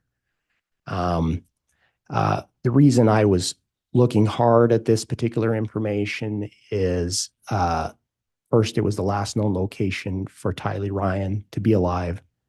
And we were concerned that something potentially had happened to her in Yellowstone National Park. And we were in communication with National Park Service and preparing to conduct searches in Yellowstone National Park if necessary to see if we could locate her. And part of my review here was to help identify potential sites to conduct a search. And what did you determine in relation to potential sites for a search?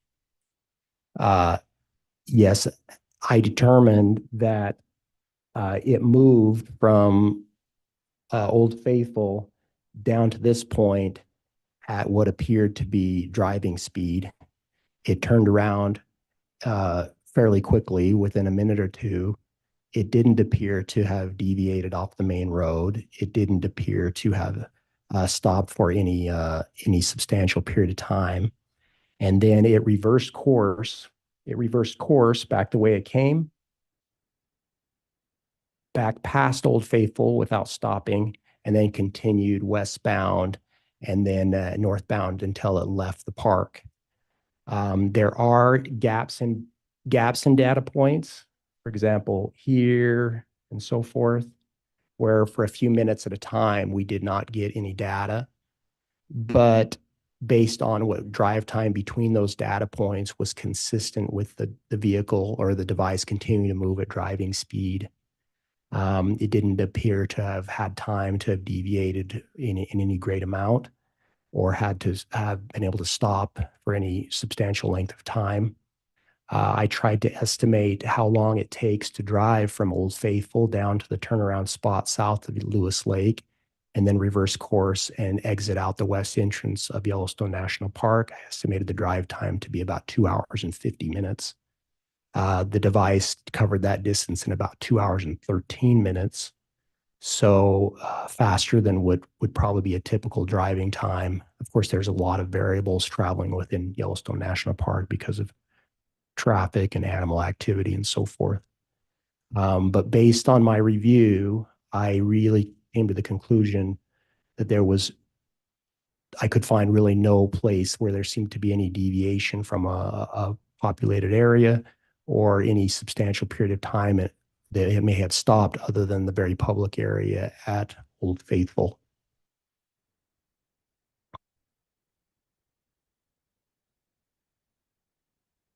And did you continue to look at the travel of that device for September 8th? Yes, I did. And what are we seeing on this particular slide? So these are the locations that the device went to after it left Yellowstone. And it stopped first in West Yellowstone, Montana, at a commercial area. There's several businesses in that area, but the nearest business seems to be this Buckaroo Bill's Barbecue Grill. And it stopped there at 1852 and was there about a 17-minute period until 1902. From the time it had left the Yellowstone parking lot at 1627 until it got to Buckaroo Bill's Barbecue, as best I could tell from my review, the vehicle hadn't stopped, or at least not for more than a few minutes. And so, again, here it's in a very public area before it starts moving again. It then moves at driving speed back to Rexburg, Idaho, and its next stop is at 2037 at 565 Pioneer Road, number 175 in Rexburg at the Rock Creek Townhomes. And pausing there briefly, were you able to determine definitively if the device went to that particular restaurant? I'm not aware that was a common thing we tried to do, was to see if we could obtain records or video from any of these locations, that it would visit. I'm not aware we obtained anything from Buckaroo Bill's Barbecue or even that it had gone there. But there was a stop around that area for approximately 17 minutes? Yes, correct. And outside of that stop, any indication that vehicle stopped again on the drive to Rexburg? No. And then after arriving back at that Pioneer Road 175, where did the device go to next? The device stayed at number 175 until 2135. It then left there and traveled to this Maverick, which is about a mile north of the 565 Pioneer Road address. It was there for about 10 minutes from 2143 to 2153 before returning to 565 Pioneer Road, number 175, where it stayed from 2244 to 2315. At approximately 2344, we now see the device at 565 Pioneer Road, number 107. Sometimes there's gaps in the data. For example, between when it's at 175 and 107, nearly 30 minutes, 29-minute gap. And that was fairly common, where we just don't have precise data to say it's in one location or another. It doesn't mean I didn't necessarily have location information. It wasn't precise enough to say what unit it was in. So I generally just summarized when I felt like there was enough information to indicate that it is now in a different location. And with regard to this, did you make any determination as far as Tylee Ryan's whereabouts? So we were trying to prepare a timeline of her activities, and that was coming in from many different sources in the investigation. Some of her financial activities, her use of digital media, anyone that might have seen her, been in communication with her, and so forth. So we were trying to narrow that down as best we could. That photograph in Yellowstone National Park was very important for us because it was the last known location for her.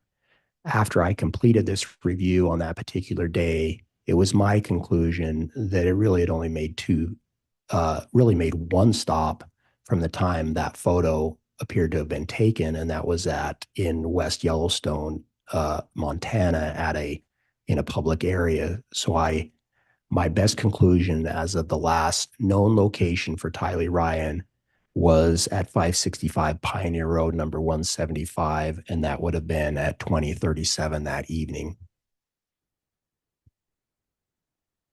And then on this same slide, there's some indication of data points on Monday, September 9th. Can you tell us what we're seeing there? Yes. The device I was reviewing for Alex Cox in the month of September, beginning on September 5th, it would typically go to 107 at night. When I say at night, I mean roughly from about midnight to 6 a.m. It was almost always during those hours within 107 when I had sufficient data to indicate that. On this particular night, and this was the only time I observed that, at least in the month of September, we received some data points of the device in 175 in the early hours of that morning. And we just had 3 data points during that time. Now it was really common that when the device was moving, I observed regular updates of its location, sometimes one or more a minute, or at least every few minutes. That was pretty typical to get an update. It seemed like when the device stopped somewhere, the updates became less frequent, particularly at night. Sometimes it would be an hour or more between a data point. And so during that time, there are just 3 precise data points, and they are at 2:42, and then a second one at 2:42, and then another one at 3:37. All 3 of these were GPS data points with a 4-meter radius, and they seem to put the device in unit 175. And again, this was the only time in September that you noticed that device in 175 in those early morning hours? Yes, except for on September 30th, there was one occasion where it stayed the night in 175 on the night of September 30th. And then what are we seeing with those next data points? So the next data points with sufficient precision to tell me what unit it appeared to be in came in beginning at 4:37, and then another one at 4:39, and then 4:41, 5:14, 6:47, and 8:49. These data points put the device back at 107. Now, these were a combination of Wi-Fi and GPS data points. And the margin of error, or the radius on those data points, varied, and the span of the variation was 8 to 37 meters, depending on the point. And can you tell us what we're seeing in this slide? So this is an image of the Rock Creek townhomes for the time period that I just discussed, and it is taken from that exact mapping software that I was using at the time in 2020, as provided to me by Nick Balance. So at that particular time, the image for this property was somewhat dated. It was dated from 2015, and part of the complex had not been built yet. But in the upper left corner, where this yellow pin is, was unit 175 for Lori Vallow. And on the right, where the other yellow pin is, was unit 107, where Alex Cox was residing. And the other red points on here are the data points that I discussed that we saw in those early morning hours. So it looks like just one data point there, but that's actually all 3 of those data points are really on top of each other. One from 242, another one from 242, and one from 337. And all of those were were fairly precise GPS data points with a 4-meter margin of error. Now, the distance between these two units is about 80 meters. So Lori Vallow's unit actually faced Alex Cox's unit's front door and vice versa. His front door was here and faced her front door. And the way to travel between these, there was an opening between the buildings here. And the person could then walk front door to front door and probably have moved back and forth between the units in within a few minutes. But I would look for data points that were well under the 80-meter distance between the two locations to try to draw some conclusions about what location the device appeared to be in. And then the other data points for unit 107 are marked here on the right that shows those data points between 437 and 439. And as you can see, some of them aren't necessarily in the unit, they're outside of the unit, but that's within that margin of error. I can't say whether at that particular moment he's right inside that unit or if he's standing outside the unit, only that he's most closely associated with that unit. And this is in the early morning hours of September 9th? Yes, the last data point was at 8:49. And I believe that's this one here within Alex Cox's apartment. And again, the last known sighting of Tylee Ryan was the day before. Yes, at 20:37 was my conclusion that she probably had arrived back home at that time. Did you continue to look at location data associated with that device for Monday, September 9th? I did. And can you talk to us about what we're seeing depicted on this slide? So this is a continuation of the summary of what was happening on Monday, September 9th in the morning. So we had just looked at those data points in the early morning hours, and the final ones were in unit 107. So beginning at almost approximately at 9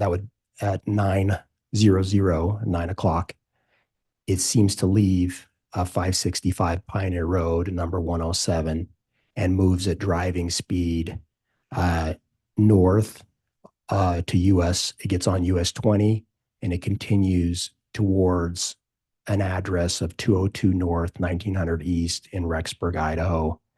That address is a little under 8 miles north of the 565 Pioneer Road address. It arrives there approximately at 9:15.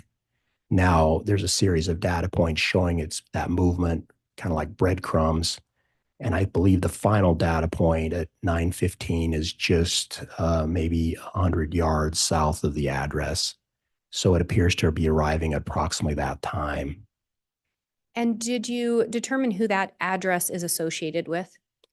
Yes, the 202 North, 1900 East in Rexburg was the residence of Chad Daybell at that time. Did you ever learn of any connection between Tammy Daybell and Alex Cox? No, I had no information that they knew each other.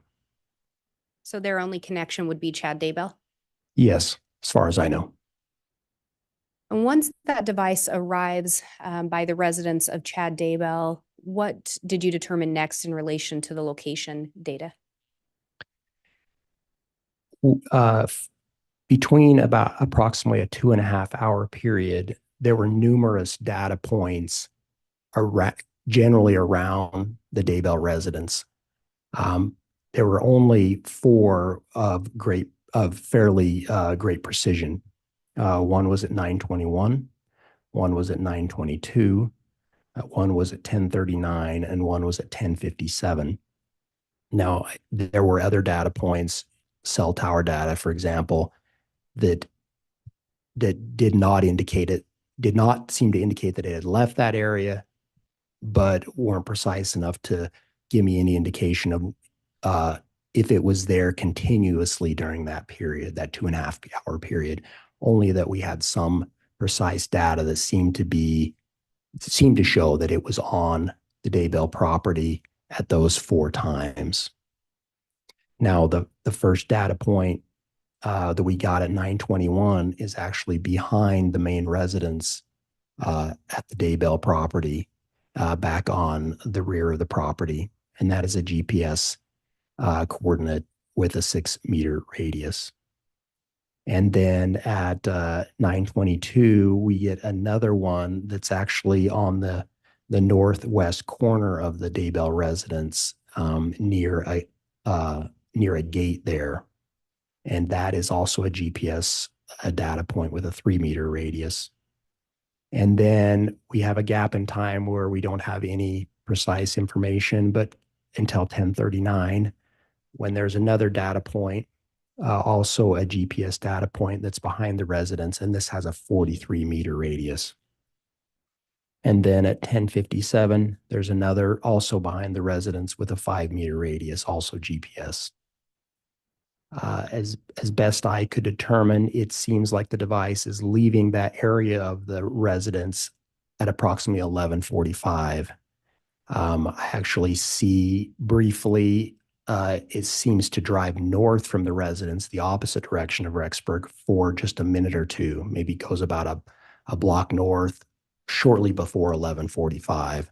And then it seems to turn around and then begin traveling south. So it may have left the Daybell residence just a few minutes before 1145.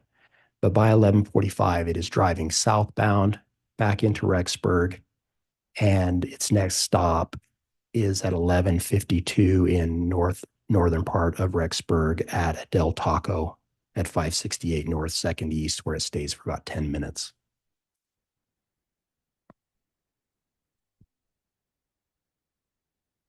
And again, I think you previously had talked about when a device would stay still, sometimes you wouldn't get data points. Yes, they tended to slow down in the frequency of the data points in my observation. And if they were traveling, oftentimes you observe more data points. Yes, and I could only speculate why that is, but it seemed like that's what I observed. And then can you tell us what we're seeing in this slide? So this is an image from the file I was reviewing with an overhead image of the Daybell property at 202 North, 1900 East. The road here on the left is 1900 East, and this is 200 North. 1900 East is also called Salem Road. This building here on the property is the main residence for where people resided. These other buildings were outbuildings. This was a barn or an attached garage-like structure, and there were some other outbuildings like sheds. The first data point we got of some precision was at 921, and that was in this area. And then the other one, the next one was just a minute later at 922, and that was up here. Now, this was a fairly precise data point, a 3-meter radius. And on that west corner of the property, there's actually a gate that a vehicle could travel through, and it would allow someone to have access to the property through that gate in a vehicle if necessary. The next two data points are then back down here, one at 1039 and another one at 1057. The one at 1039 had a 49-meter radius, and then the one at 1057 had a 5-meter radius. At some point during the investigation, did that cluster of data points gain more significance? Yes, we had observed those data points in my review. I think Nick Balance had also drawn attention to them earlier in the investigation. But there was a period of time we just didn't know what the full significance of those data points could mean. But I had finished my review of all these data points by May 21st of 2020. But on June 1st of 2020, we received some additional information that seemed to show these data points had possibly greater significance. And what was that information? There was a device that had been seized during the execution of a search warrant at the Daybell residence on January 3rd, 2020. In the course of this investigation, numerous devices had been recovered from various locations in various ways. These devices were quite often sent to a computer forensics laboratory to extract data from the devices. And then the process typically is that that information goes into a system so it can be reviewed by an investigator or analyst. There was one particular device that was recovered on January 3rd from the Daybell residence. Its relevance to the investigation was unknown, or who would use that device. It went to the RCFL and ultimately went to an analyst in Boise named Ben Dean, and he was reviewing that particular device. Did you ultimately review some of the content obtained from that device? Yes, I did. And did you review it as initially pulled from the device and provided to you? Yes. Was this one of those messages? Yes. So analyst Ben Dean contacted me on June 1st of 2020 and indicated that he had found a text message on the device, and also based on the review he was conducting, that it appeared to be a device that Tammy Daybell had used before her death. And could you read this message into the record? Yes. This message appeared on the device on September 9th at 11:53 a.m. And it was a text message from a device attributed to Chad Daybell, and it came into that device for Tammy Daybell. And the text message read, "Well, I've had an interesting morning. I felt I should burn all of the limb debris by the fire pit before it got too soaked by the coming storms. While I did so, I spotted a big raccoon along the fence. I hurried and got my gun, and he was still walking along. I got close enough that one shot did the trick. He is now in our pet cemetery. Fun times." And in this, do you see the reference to a fire pit? Yes, I do. Did you determine if there was a fire pit on the Daybell property? Yes, I did. And looking back at that previous slide, and again, these data points are from September 9th of 2019. Yes. Did you learn anything in relation to that cluster of red dots? Yes. So subsequently, I had been to that location on January 3rd of 2020 for the first time. I'd been on the property and had walked much of the outer property as well, but it was under snow at the time. And then subsequently, a search was conducted on June 9th at that location, and I was also present. And I'm aware there is a fire pit on the property. And although I don't have it marked on here, it's approximately in this area. So around the same area as those data points? Yes, in the vicinity, yes. Do you know what was ultimately found near those data points? So at a nearby location to the fire pit, investigators approximately in this area, were able to recover human remains that had been buried. Do you know who those human remains were ultimately determined to be? Yes, they were Tylee Ryan.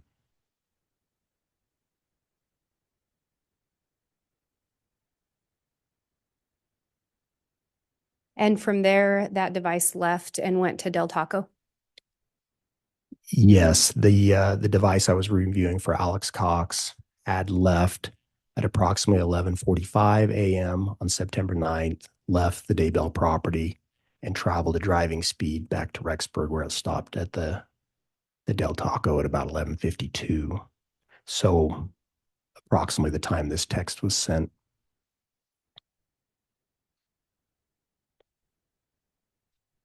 As part of your investigation, did you focus on other dates in September?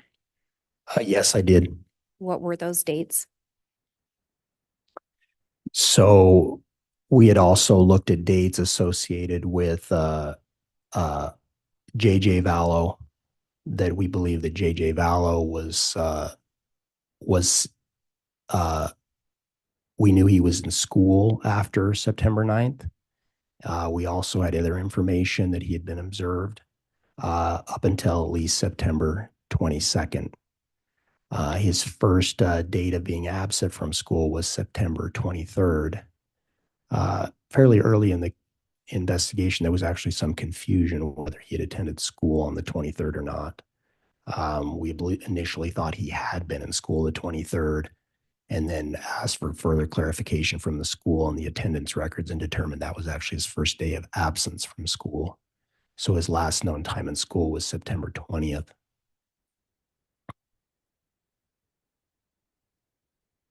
And can you tell us what we're seeing on this slide?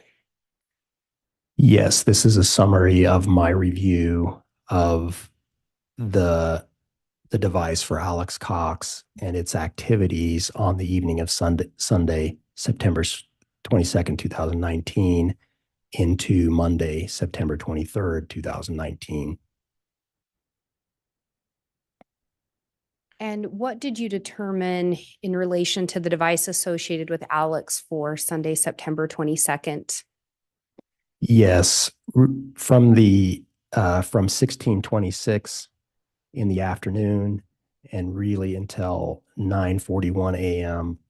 the following day of the 23rd, the device is at 565 Pioneer Road, though it travels back and forth between the two associated units within the complex multiple times.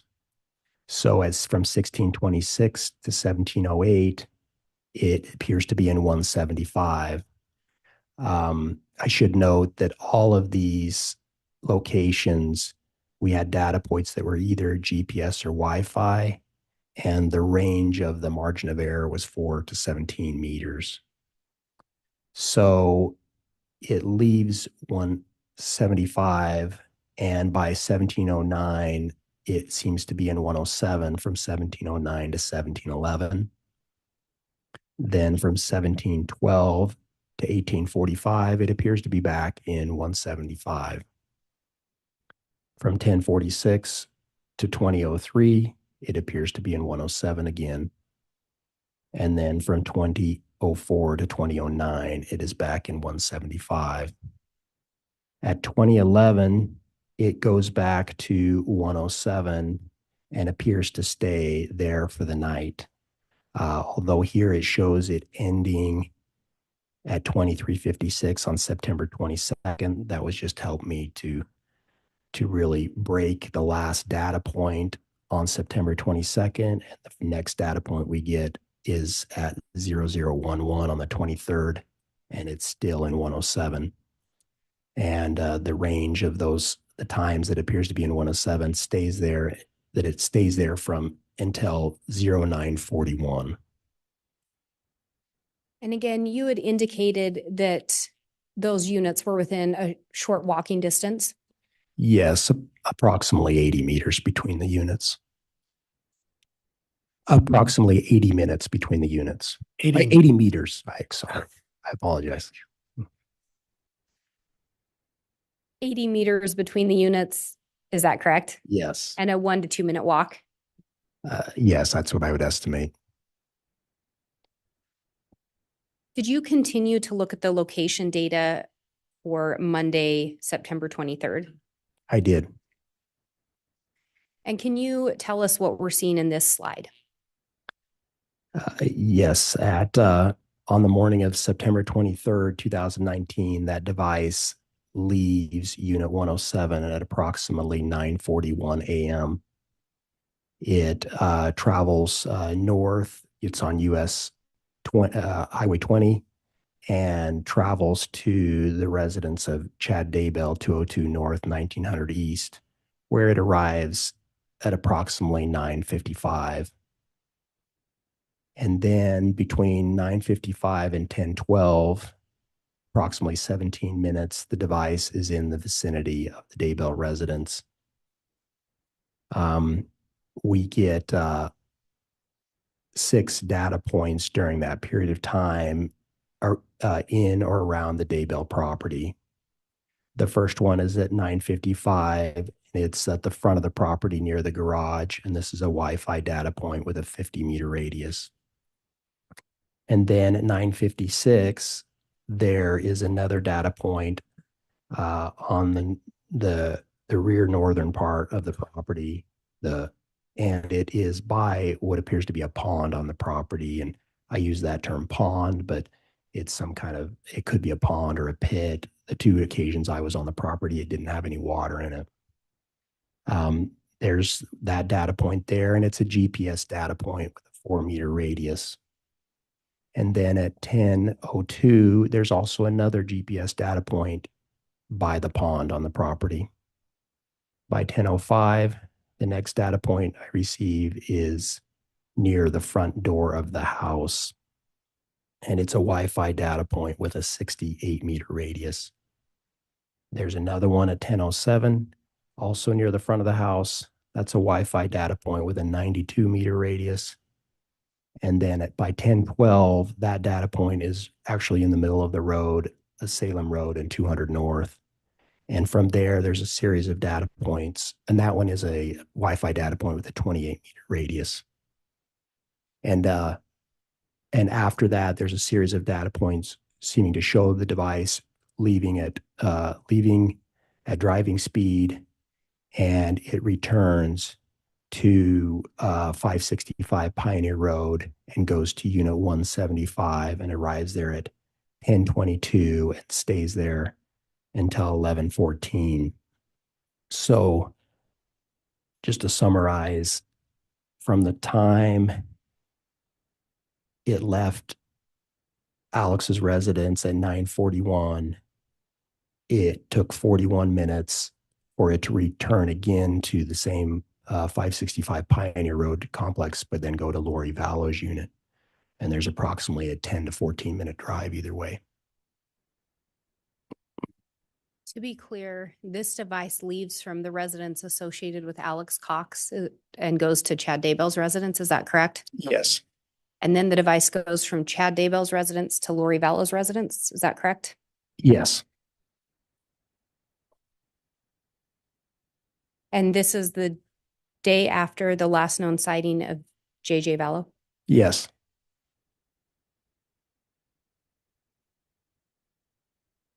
Can you tell us what we're seeing in this slide? So this is an image from the mapping software that I was reviewing of the Daybell property, with the road on the left being 1900 East or Salem Road, and the road along the south being 200 North.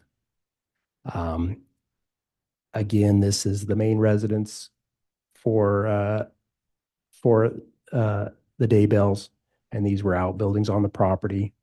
There was a pond-like terrain feature on the property, and next to that terrain feature was a tree. The first data point, the data points I mentioned earlier are here on the left, and the first one was again at 9:55 near the garage.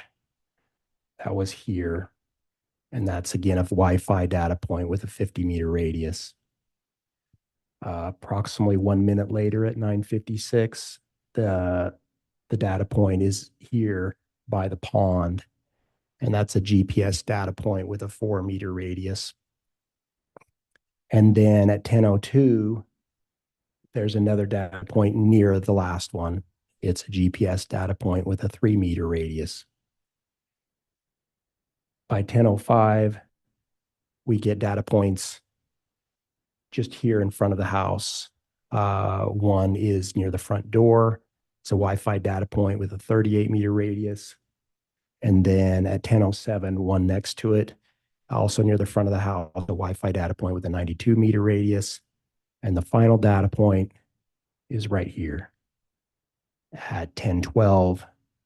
And that is a Wi-Fi data point with a 28-meter radius. And again, from that point, the device, we get a series of data points showing it traveling back to 565 Pioneer Road. And looking at the data points by the pond or pit area, at some point in the investigation, did those data points gain more significance? Yes, they did. And why was that? Uh, in light of that text message from Chad to Tammy on September 9th, and coupling with that with the location information showing that Alex was also on the property that same morning when something was being burned and buried, it made us scrutinize these particular data points even more, since they corresponded with the approximate time when JJ was last known to be alive. And so it seemed to indicate that Alex may have been on this property in these locations about the time the children were last known to be alive. Was a search conducted around that area? Yes. So that search had been conducted on June 9th of 2019. The Rexburg Police Department had obtained a search warrant for the property. I was present for that search. The FBI's evidence response team handled the crime scene investigation at the site, and a search was conducted of that property. Do you know what was located in that vicinity? Yes, near these data points here by the pond, really just almost next to or under that tree was a grave for JJ Vallow.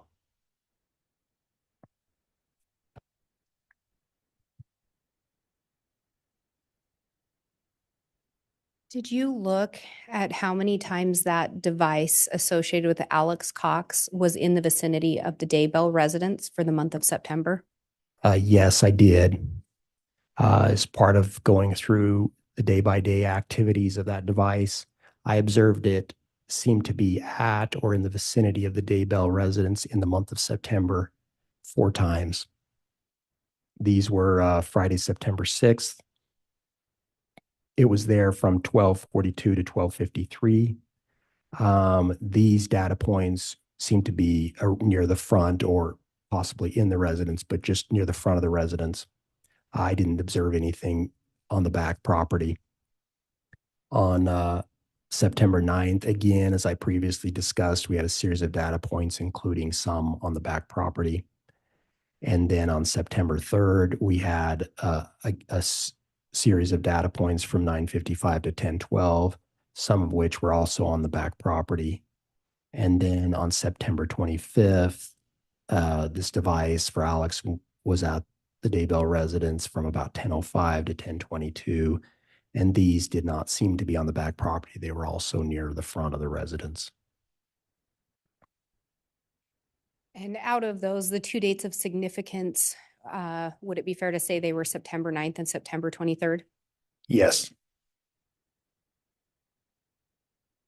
And again, through your investigation, who did you determine Alex Cox knew that resided at the Daybell residence?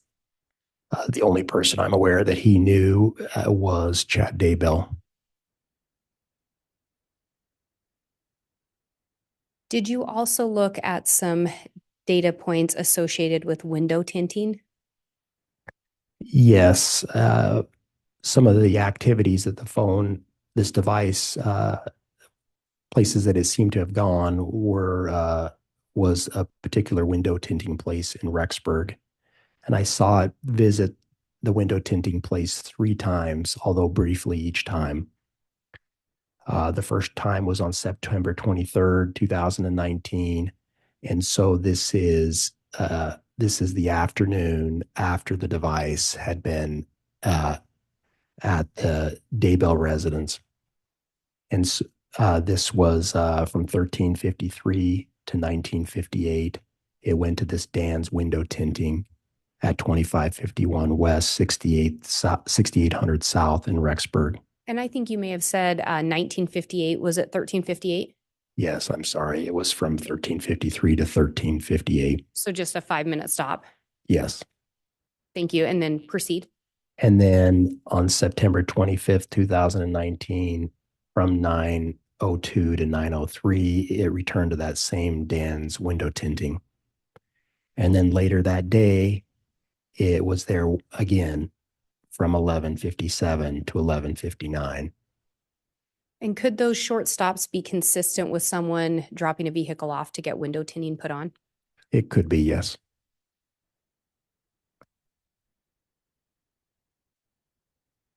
And you'd previously talked about being aware of an attempted shooting of Brandon Boudreaux. Do you recall that? Yes, I do.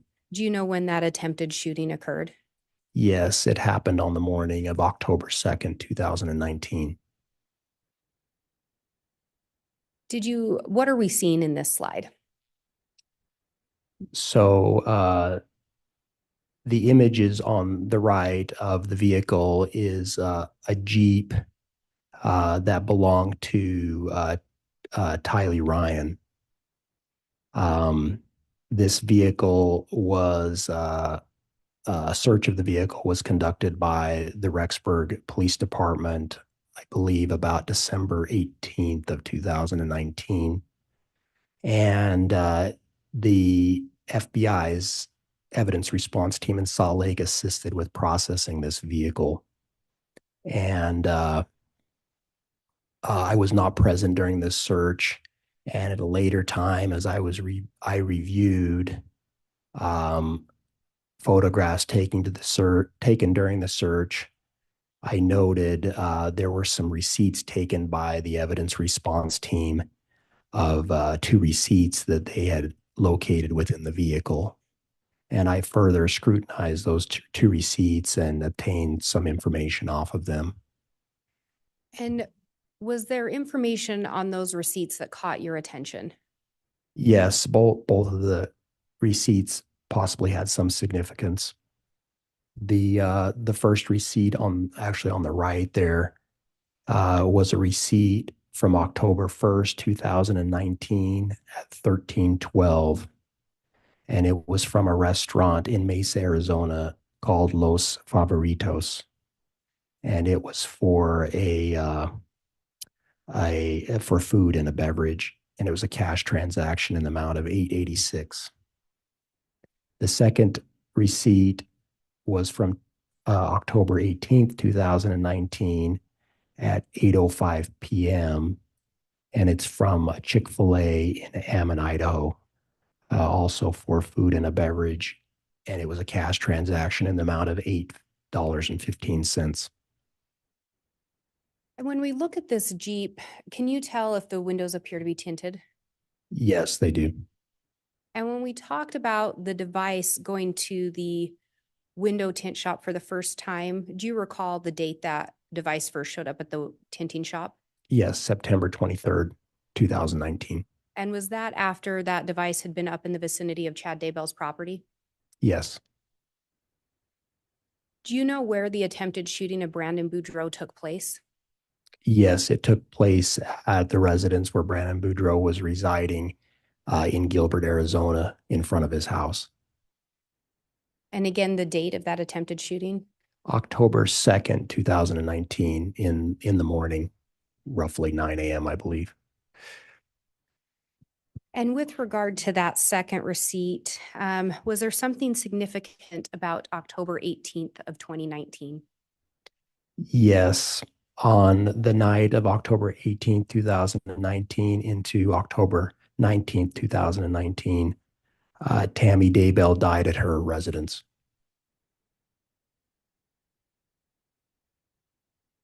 As part of your investigation, did you also look into some devices that were purchased? Yes, I did. So in the course of this investigation, we found additional devices that were associated with Alex Cox and others in this investigation. 2 particular devices were possibly associated with Alex Cox, and I did some follow-up investigation to obtain more information on those 2 devices. And what did you learn in relation to those 2 devices? Yes, the first device was a track phone, and we found that it was associated with the same Homer J. Maximus as the Verizon phone that I was reviewing. So a person can associate multiple phones with their Google account. And so there was another phone number associated with that Google account. We obtained additional information from TrackPhone regarding that device. And although we did not recover that device, we found that it was a prepaid cellular phone purchased from a Walmart in Idaho Falls on September 25th, 2019, and it was purchased at 1910. The phone number for that particular device was 304-960-5958. I was notified about this device and a second device by I don't recall if it was Nick Balance or analyst Nikki Heidemann who was reviewing these records. But this second device was a device that was actually recovered from Lori Vallow's, that had been in Lori Vallow's residence at Unit 175. And the Rexburg Police Department had obtained that device from the property management company who had disposed of items within her apartment after it had been vacated. So in approximately January of 2020, they were disposing of property in that location. Judge, I'm going to object at this point. I've allowed a bit of a narrative, but this is becoming into levels of hearsay and speculation. And I'll sustain that on a narrative objection. Through the investigation, did you learn that a cell phone had been recovered from Lori Vallow's apartment? Yes. And did you ultimately discuss that with other investigators? Yes. And did you discuss the information they had regarding that cell phone? Yes. And what did you learn from them? That the device was given to them by the property management company. Judge, I'm going to object. It's hearsay. Your Honor, if I may respond. Respond. It's not coming in for the truth of the matter. It's coming in for why this investigator did what he did next within the investigation. On that point, I am going to overrule the objection. So you can continue. What did you learn from the other investigators regarding that device? Just that they had located a device. Judge, I'm going to object. That is hearsay. That's sustained. Based on what you learned from the other investigators, what, if anything, did you do in relation to that device? I was given track phone records that we obtained that showed that the device had been purchased from a Walmart in Rexburg, Idaho. And I went there for both of these two devices and recovered receipts for those, the purchase of those records. The purchase of those phones. Did you do that based on the information you obtained from other law enforcement officers? Yes, they gave me the track phone records. And that was a track phone that other investigators had recovered? One of these two phones had been recovered by other investigators. The other one was just associated with a Google account. And the one recovered by the investigators was deemed to have significance or potential significance to this investigation? Judge, argumentative. So objection. Overruled. Could you ask the question again, please? Was the device recovered determined by other investigators to potentially have significance to this investigation? Yes. And was it based on that information that you then took your next actions? Yes. And what information did they provide you in relation to that phone? The records we got from TrackPhone was just indicated that it was a prepaid phone from TrackPhone, and where it was purchased and when. And you indicated that you recovered the receipts associated with both of these devices? Yes, I did. Your Honor, I have what's been marked as States Exhibit 227A and 227B.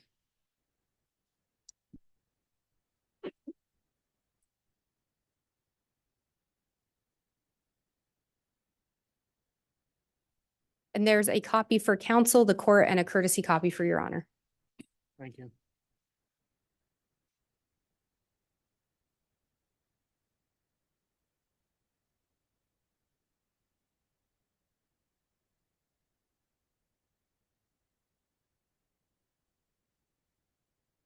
And Investigator Wright, if you could please look at those 2 pages.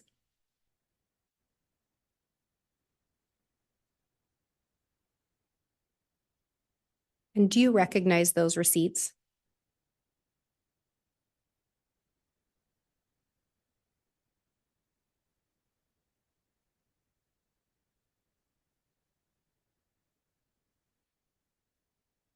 Yes, I do.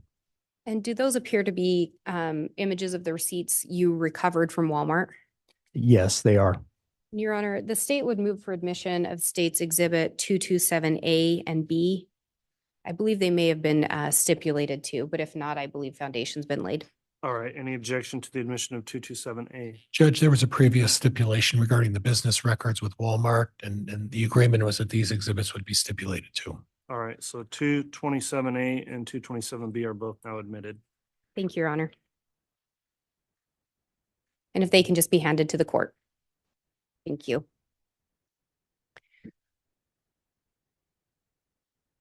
Outside of recovering the receipts for those dates in question, was there anything in relation to the data location for another device associated with Alex Cox that caught your attention?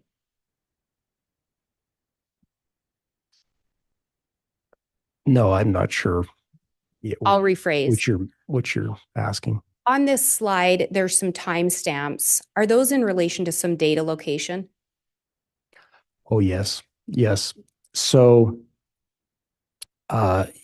yes. So the receipts showed the purchase of prepaid cellular phones from TracFone.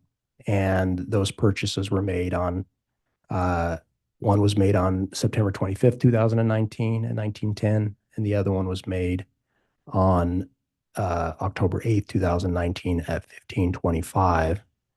And in the course of my review of Alex Cox's main phone, his Verizon phone, and the Homer J. Maximus account, the data file I received from Nick Balance, I was reviewing his location at those particular times. And so on that same date, September 25th, 2019, from 1903 to 1918, I showed Alex Cox's phone, his device, being at the Walmart of 500 South Utah Avenue in Idaho Falls. That would cover the same time that item was being purchased, that TracFone was being purchased. Now, that TracFone purchase was a cash purchase, and it'd include only the phone and a 35-minute phone card and nothing else. On October 8th, I conducted a similar review and noted that Alex Cox's phone was at Walmart in Rexburg at 1451 North 2nd East between 1501 and 1537.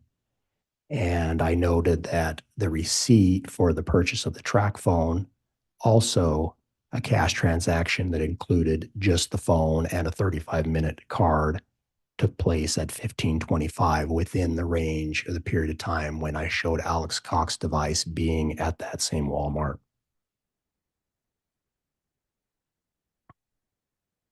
And again, I know we've talked about this, but this was, did turn into a joint investigation. Yes. Did you look at some other data points associated with a device linked to Alex Cox for the end of September into the beginning of October? Yes, I did. And what did you determine in relation to that information? This was the data file that I received from Nick Balance for Alex Cox's primary device, and I continued that review until the end of that data that he provided me, which was the end of September. It actually ended in the evening of September 30th, 2019. At a later date, Nick Balance, a few months later, provided to me the month of October in a similar file for that same device. And I continued a review of that, and I completed that in September of 2020.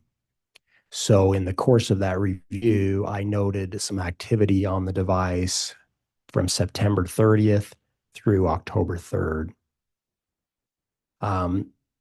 On the afternoon of September 30th, the device was in Alex Cox's apartment, or seemed to be associated with that, between 1317 and 1622. And then there was a period of nearly 3 days that the device did not return to Unit 107. So the rest of September 30th, October 1st, and October 2nd, it was not in Unit 107, or did not appear to go there at all, based on the data I observed. The device stayed each of those nights in Unit 175, though there was some movement of the device on at least 2 of those days, but the movement of the device was within Rexburg itself. On October 3rd, the device then goes back to 107 for the first time at 1420. And again, that was the first time it had been there since September 30th at 1632, based on the data I reviewed. Was there any other occasion where that device stayed in 175 all night? I believe that was the only time it was there all night, other than from the time the device first appeared in 107, which was starting September 5th. So from the 1st through the 4th, it had been in 175 at night. But after that, it wouldn't stay the entire night there. It typically stayed the entire night in 107.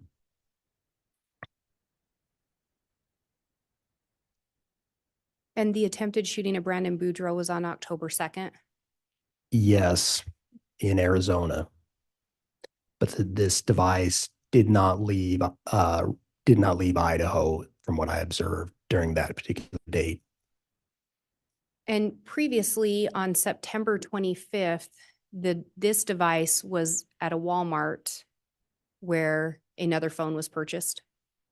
Yes.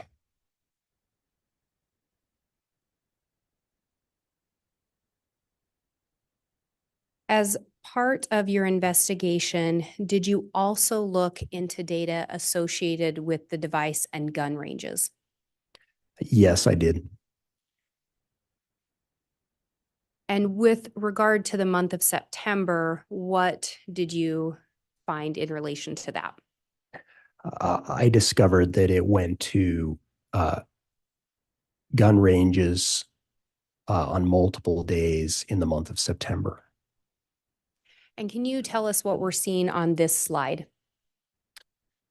Yes, the first time I observed that device go to a gun range in the data I reviewed, starting in the September 1st, was actually on September 3rd of 2019.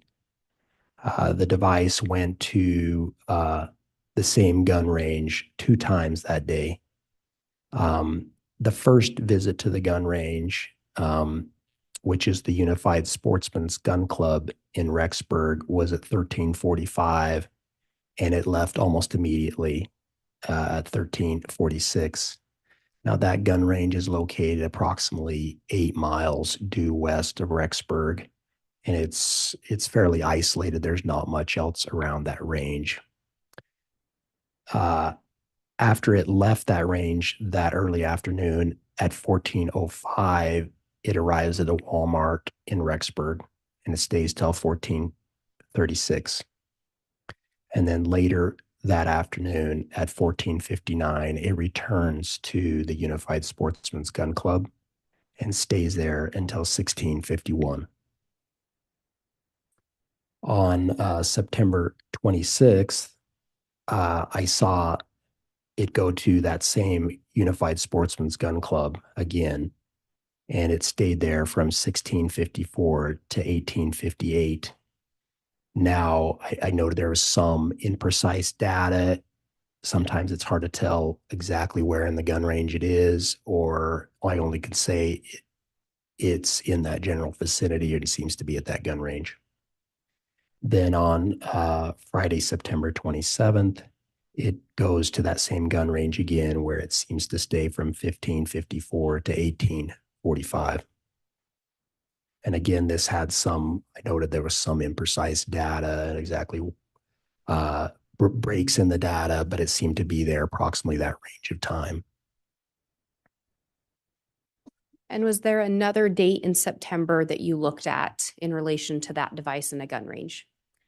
Yes, on September 28th, 2019, it went to that Unified Sportsman's Gun Club again, and was there from 1525 to 1758. On this particular date, for a period of the time it was there, we got some fairly precise data. I believe this was GPS data. And in this image, it's an image from the mapping software that I was looking at that shows an overhead view of the range. And it shows the data points for the device at the range on that date. This is one of the parking lots for the range here. This is a firing line for this particular range. There's another parking lot here for another range. On this date, at least during a period of time when it was there, we had data points as the device went further deeper into the range. This would be an area that was likely would be something somebody walked, and there are shooting berms in this location. And typically somebody would place a target at a berm at a particular distance, and then when at appropriate time could walk down and either place the target, look at a target they'd been shooting at, or remove a target. And this seems to show the device going to this furthest berm, which I believe these are 100, 200, and 300 yard berms. But the device travels to the furthest berm and then returns. So would those be considered the long range part of a shooting range or the long distance part? Yes, people shoot at all kinds of distances, depending on type of weapon and so forth. But typically, at a distance like that, that's usually a long-barreled weapon, a rifle or carbine, that would shoot at a range that ranges more than 100 yards. And then if we look, you talked about another range in the corner of the image. What would that range be for? It appears to be a shorter distance range. I believe that's possibly a 50-yard range. Somebody could shoot rifle on that, or pistol. Most people shoot pistol at distances shorter than that. So where the location data is, it would be more likely linked to some kind of a rifle? Yes, that would probably most likely be a rifle range where it seems to be there. And Your Honor, looking at the time, I think we may be at a good place to break for lunch. All right, that makes sense. Thank you, Ms. Blake. We will go ahead and take the lunch recess. Since we're stopping right here on time, we'll go ahead and take the 1 hour break and resume again at 1 o'clock if we can, Council. Thank you, Your Honor. Thank you. All rise, please.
Thank you. Please be seated.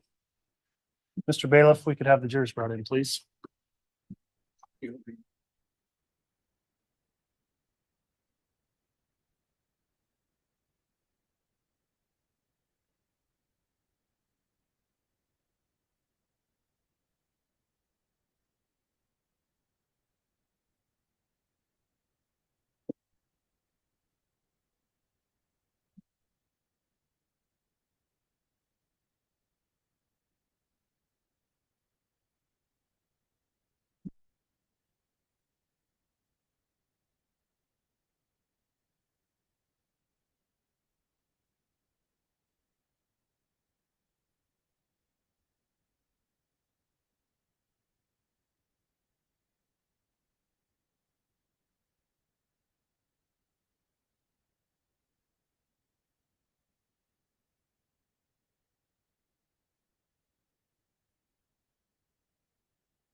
All right.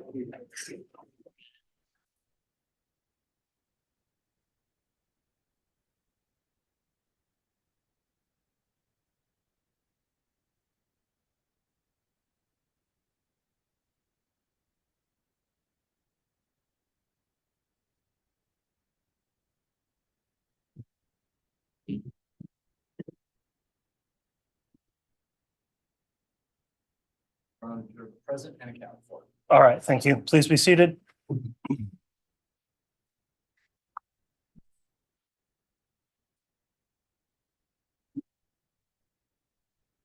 Okay, we're back on the record on CR 22-21-1623, State of Idaho versus Chad Guy Daybell. We just concluded the lunch recess. Jurors are back and properly seated. Investigator Wright is on the stand. I'll remind the witness you're still under oath for your testimony. Ms. Blake was going through, we just concluded with a couple of those receipt exhibits, 227A and B, and still, I believe, reviewing exhibit 299. So if you'd like to continue with direct, you may. Thank you, Your Honor. And may I publish States Exhibit 299 again? You may.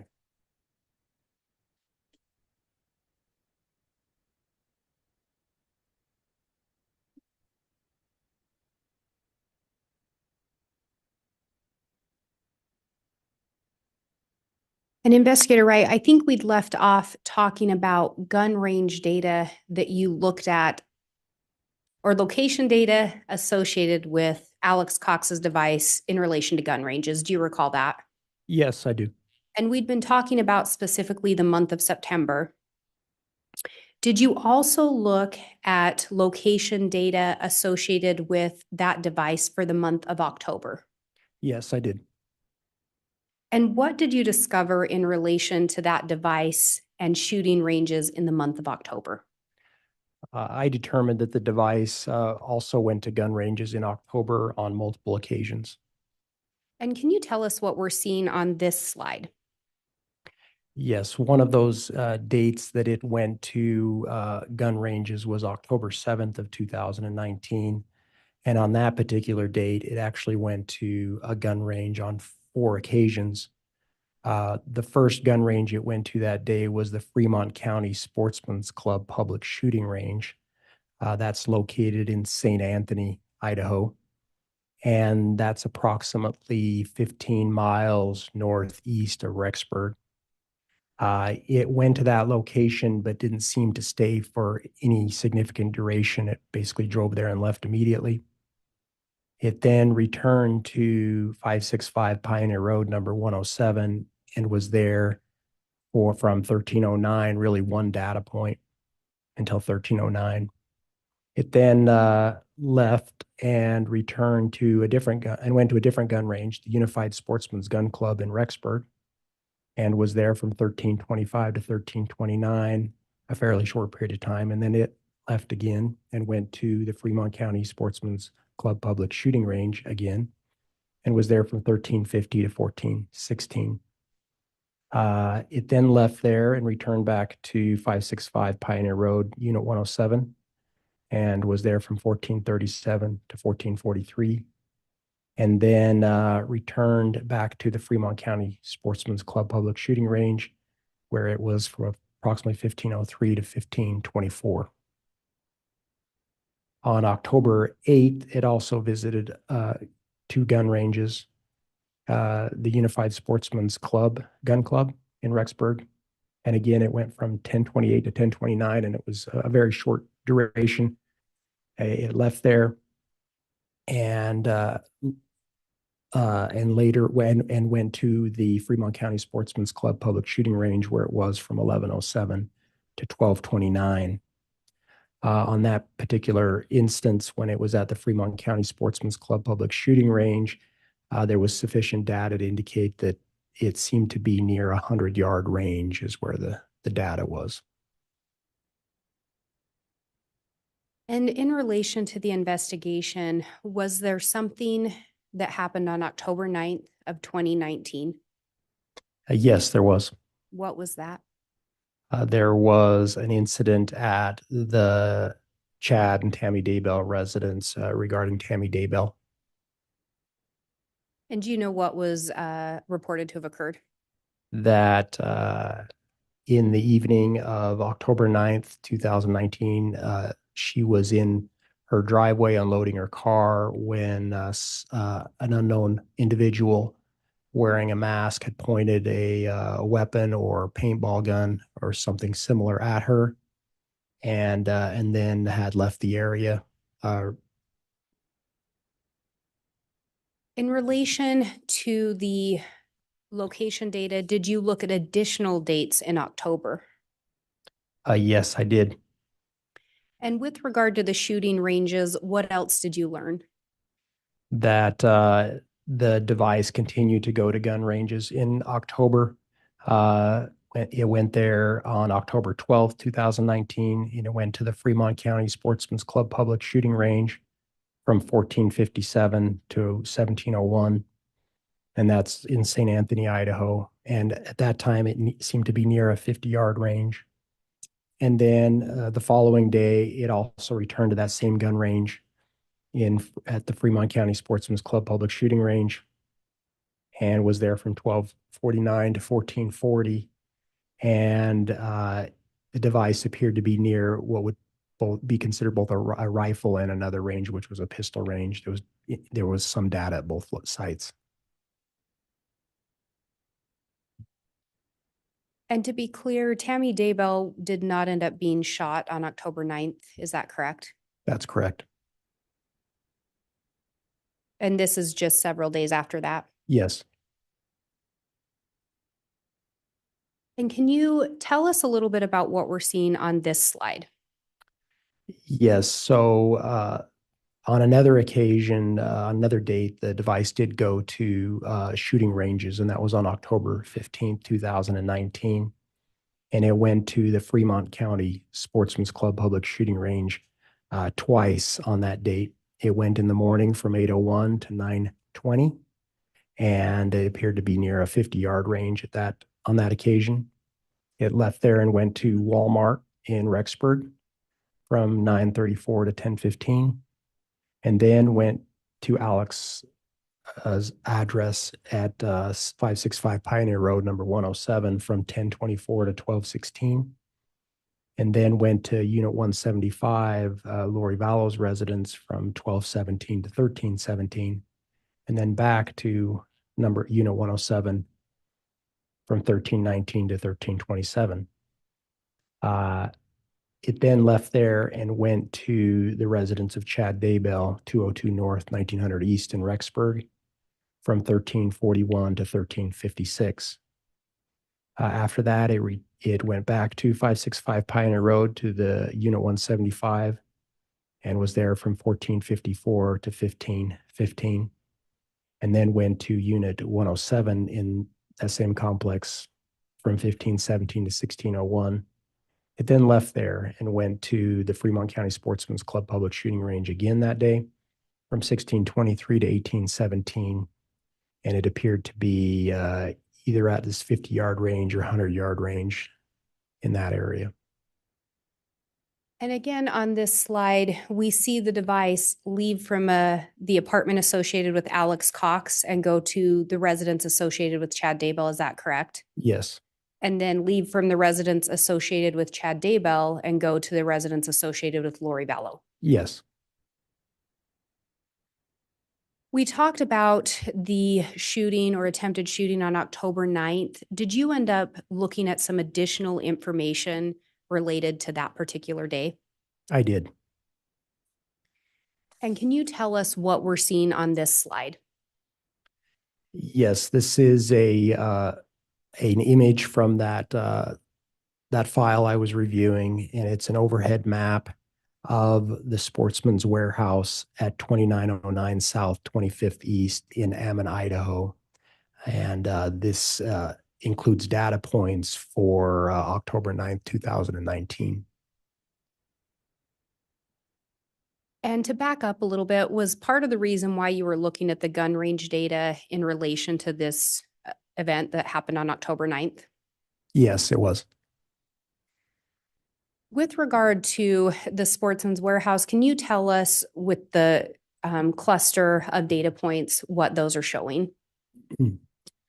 Yes, so I went there on March 9th, 2020. This was actually before I started my own review of this particular data.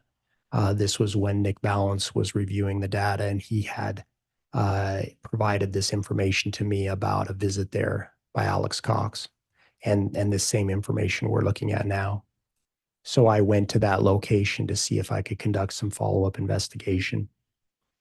The data points showed that the device was there in the vicinity of the Sportsman's Warehouse from 1534 to 1612. Some of the initial data points are up in this upper left corner on the outside of the on the back part of the parking lot. And of course, there's other businesses in that same area. So I couldn't necessarily say it was at what business it was at based on those data points.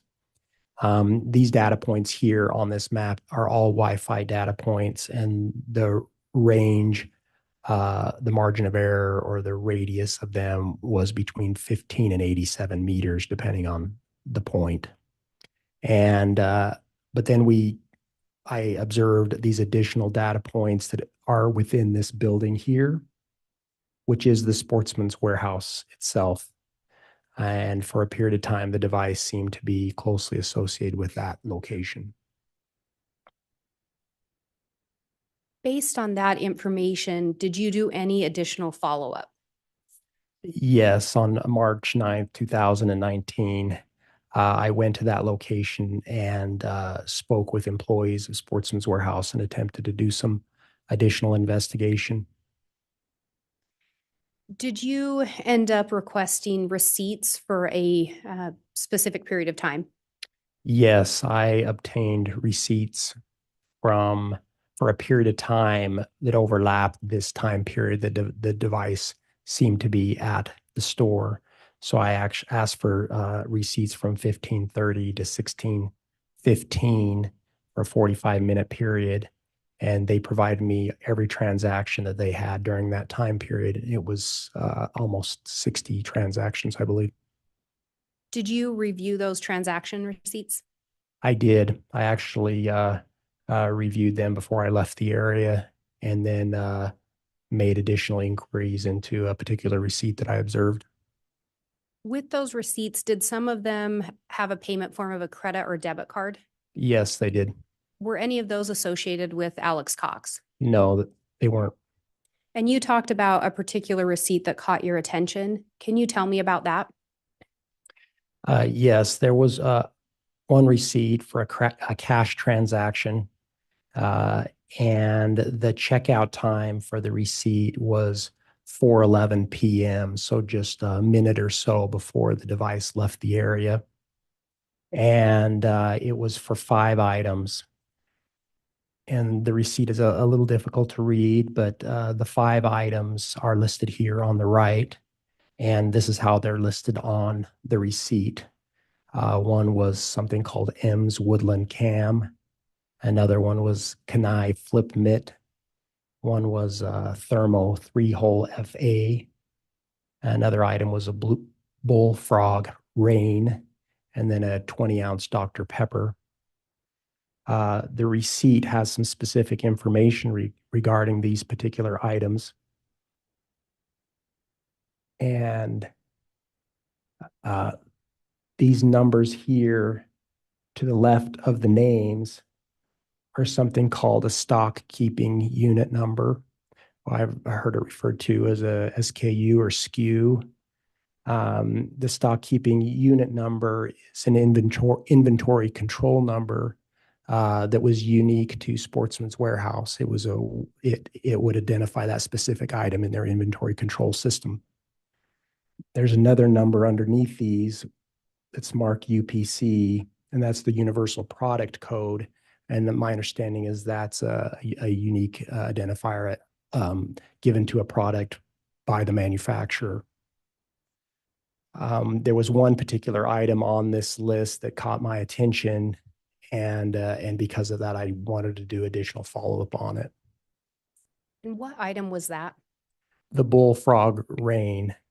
I recognize that name as an item that I was aware was in the possession of the property management company that had cleaned out Lori Vallow's unit, where many of Alex Cox's belongings had ended up after vacating 107. Was that the same property company that had turned over the cell phone we talked about previously? Yes. How had you learned about those pants? From another investigator, Detective Ray Hermosillo.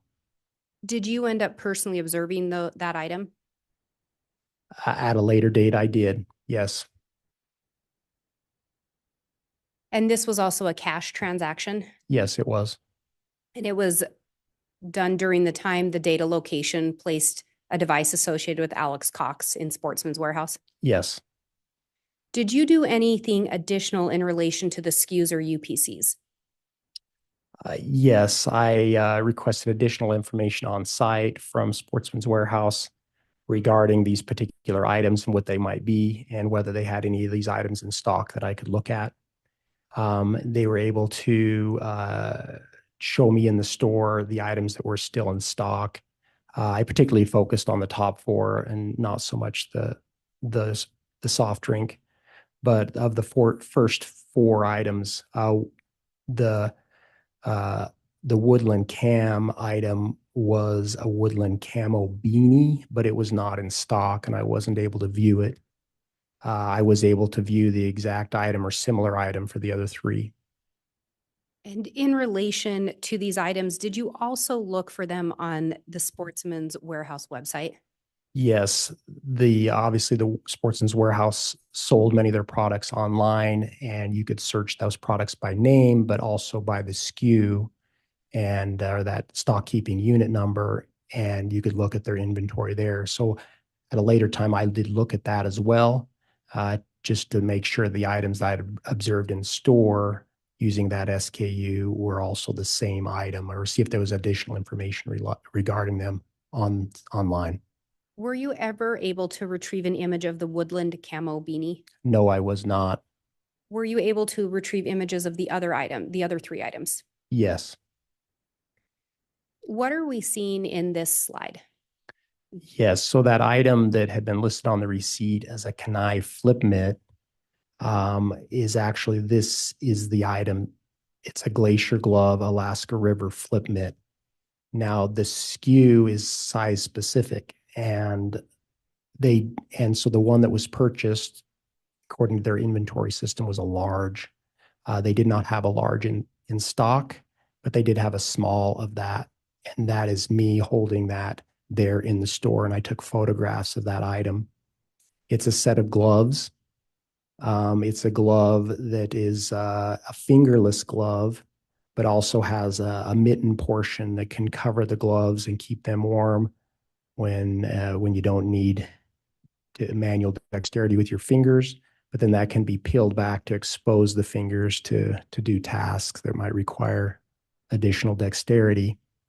And the SKU on this is very similar to the large. I think it was maybe off one digit, but the employee helped me determine that was the item. And I later searched it online and confirmed that the item on the receipt was a Glacier Glove Alaska River Flip Mitt large size. And these would have been purchased in the month of October. Yes. And are you familiar with the Eastern Idaho area? Yes. Do Octobers tend to be temperature-wise? Do you know how they tend to be? Judge, I'm going to object at this time. It's reaching into speculation. Sustained. May I respond? I think it's just too broad of a question, Ms. Blake, so it's sustained. What type of tasks are these gloves used for? Or can they be used for? No, anytime somebody needed to keep their hands warm, but at times were doing tasks that required to use their fingers, some maybe manipulating a cell phone or other tasks like maybe like tying a fishing knot or shooting a firearm.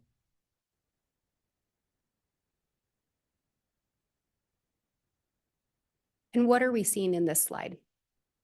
So another item on that receipt was this thermo 3-hole FA.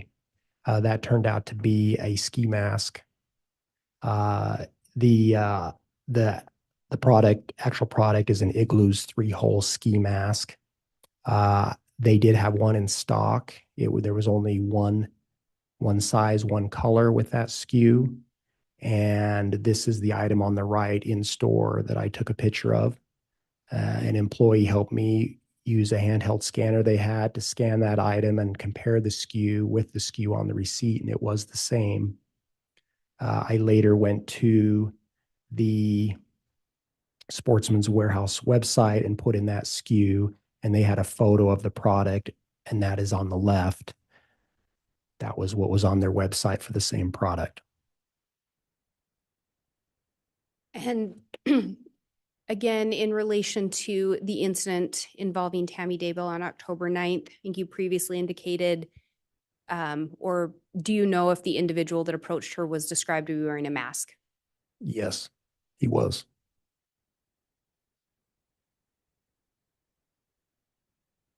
And what are we seeing in this image?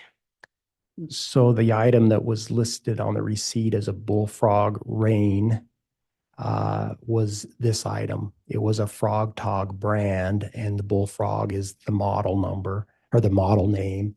Bullfrog rain pant. It was a large. It was a large size according to the SKU. They actually had this item in stock at the store with the same SKU, and it was also a large size. And that photo on the right is a photo that I took of that item in store of what this product looked like. I also took a photo of on the left of the tag with the UPC, which also corresponded to the item that that was on the receipt. And in addition to that, there's some an indication of a Homer J. Maximus search. Can you tell us a little bit about that? Yes, the Homer J. Maximus at gmail.com was the Gmail account associated with Alex Cox's device that I was reviewing. Google that maintains that Gmail account maintains a lot of information regarding the use of that Gmail account. And part of the records that we received through the warrants were searches conducted by the Homer J. Maximus account using Google. And one of the searches that was conducted by the Homer J. Maximus account on October 9th, 2019 was Frog Tog sizing for pants. And do the pants we're seeing here, are they similar or the same as the pants that the company had turned over, the rental company? Yes, I later went to the Rexburg Police Department and observed the pants from the property management company. and compared them, and they were the same pants. They were Frog Talk brand Bullfrog rain pants. They were also size large. And the pants from the property management company still had the Sportsman's Warehouse tag on them. So I was able to observe that as well. And that had the same UPC on the tag. Did you look at additional location data linked to that device for October 9th? Yes, I did. Can you tell us what we're seeing in this slide? So when the device left the Sportsman's Warehouse on October 9th at approximately 1612, it drove north to Highway 20. It drove to Rexburg, but then bypassed the exit that would have normally gone to Alex Cox's residence. It continued north and got off at Salem Road, and then it drove to the vicinity of Chad Daybell's residence at 202 North, 1900 East.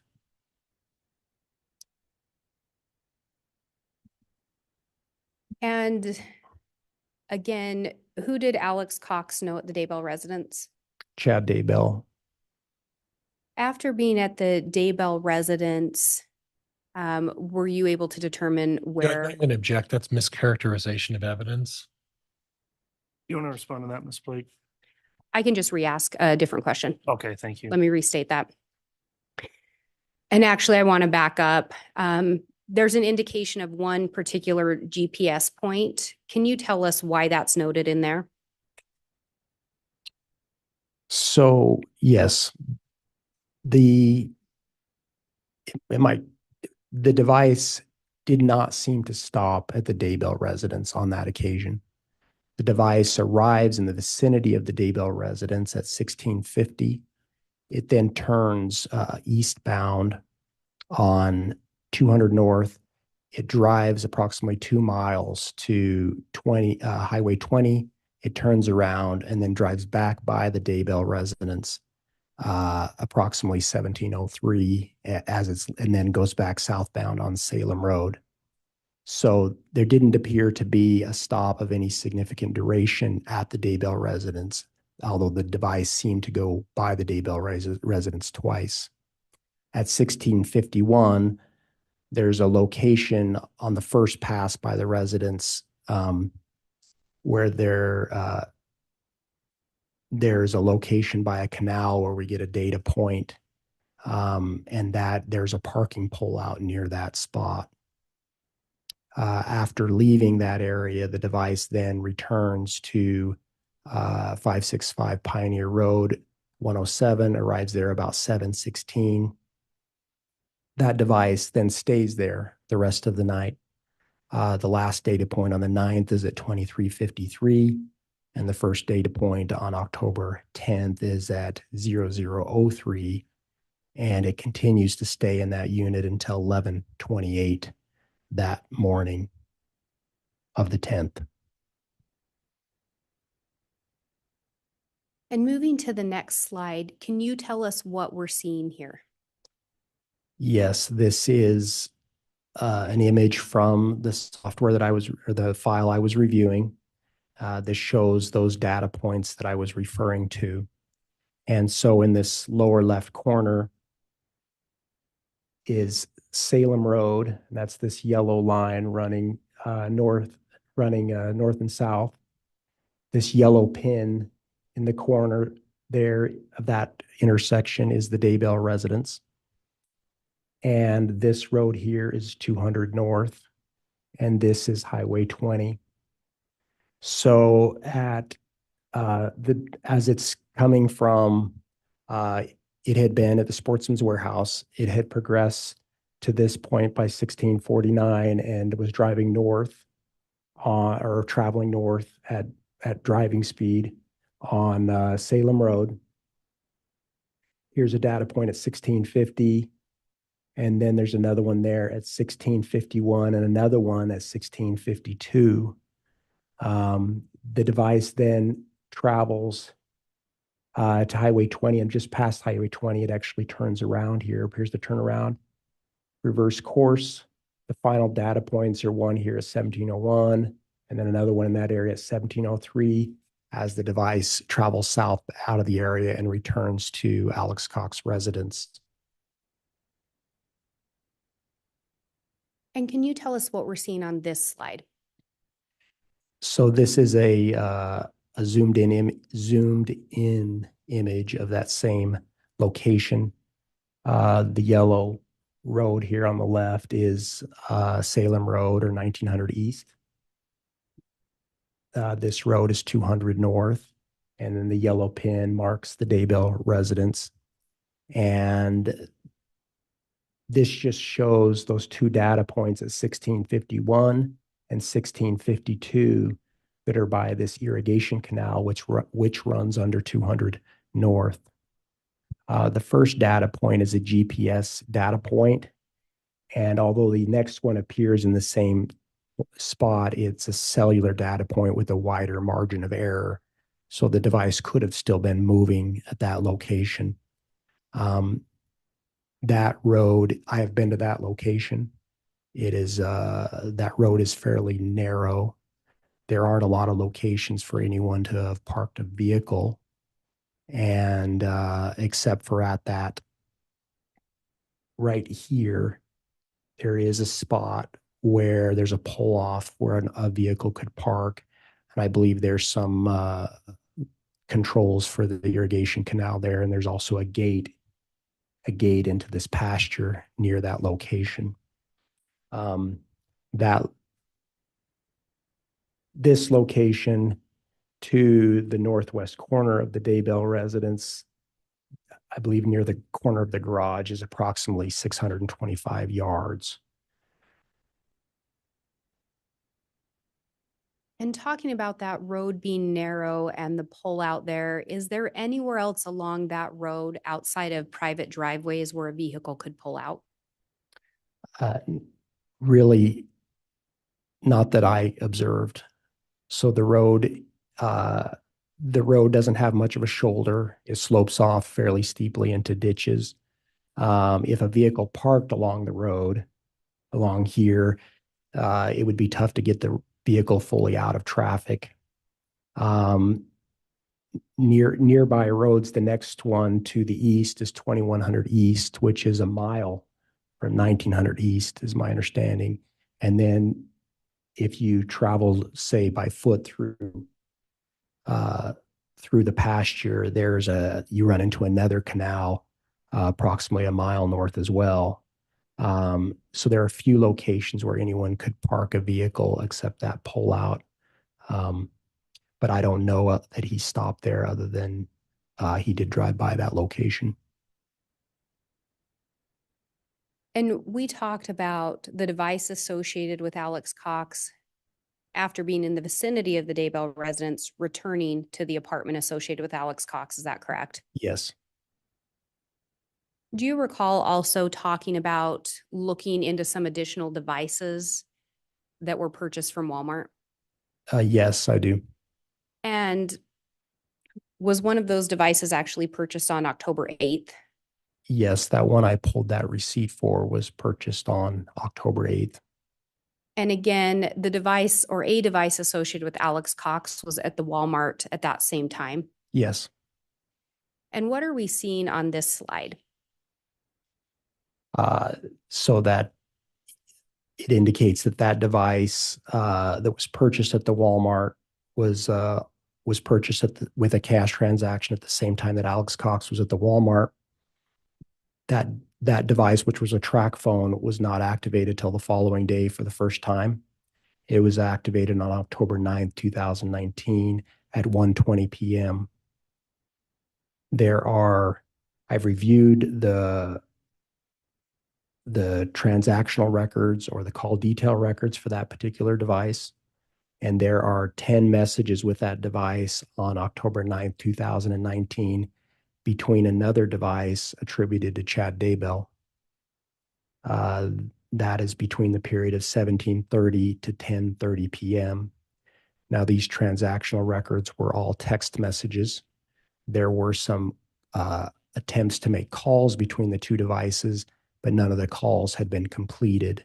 So it appears that it was just these 10 text messages between those two devices during that period of time. And when you talk about the transactional data, were you able to recover the content of those messages?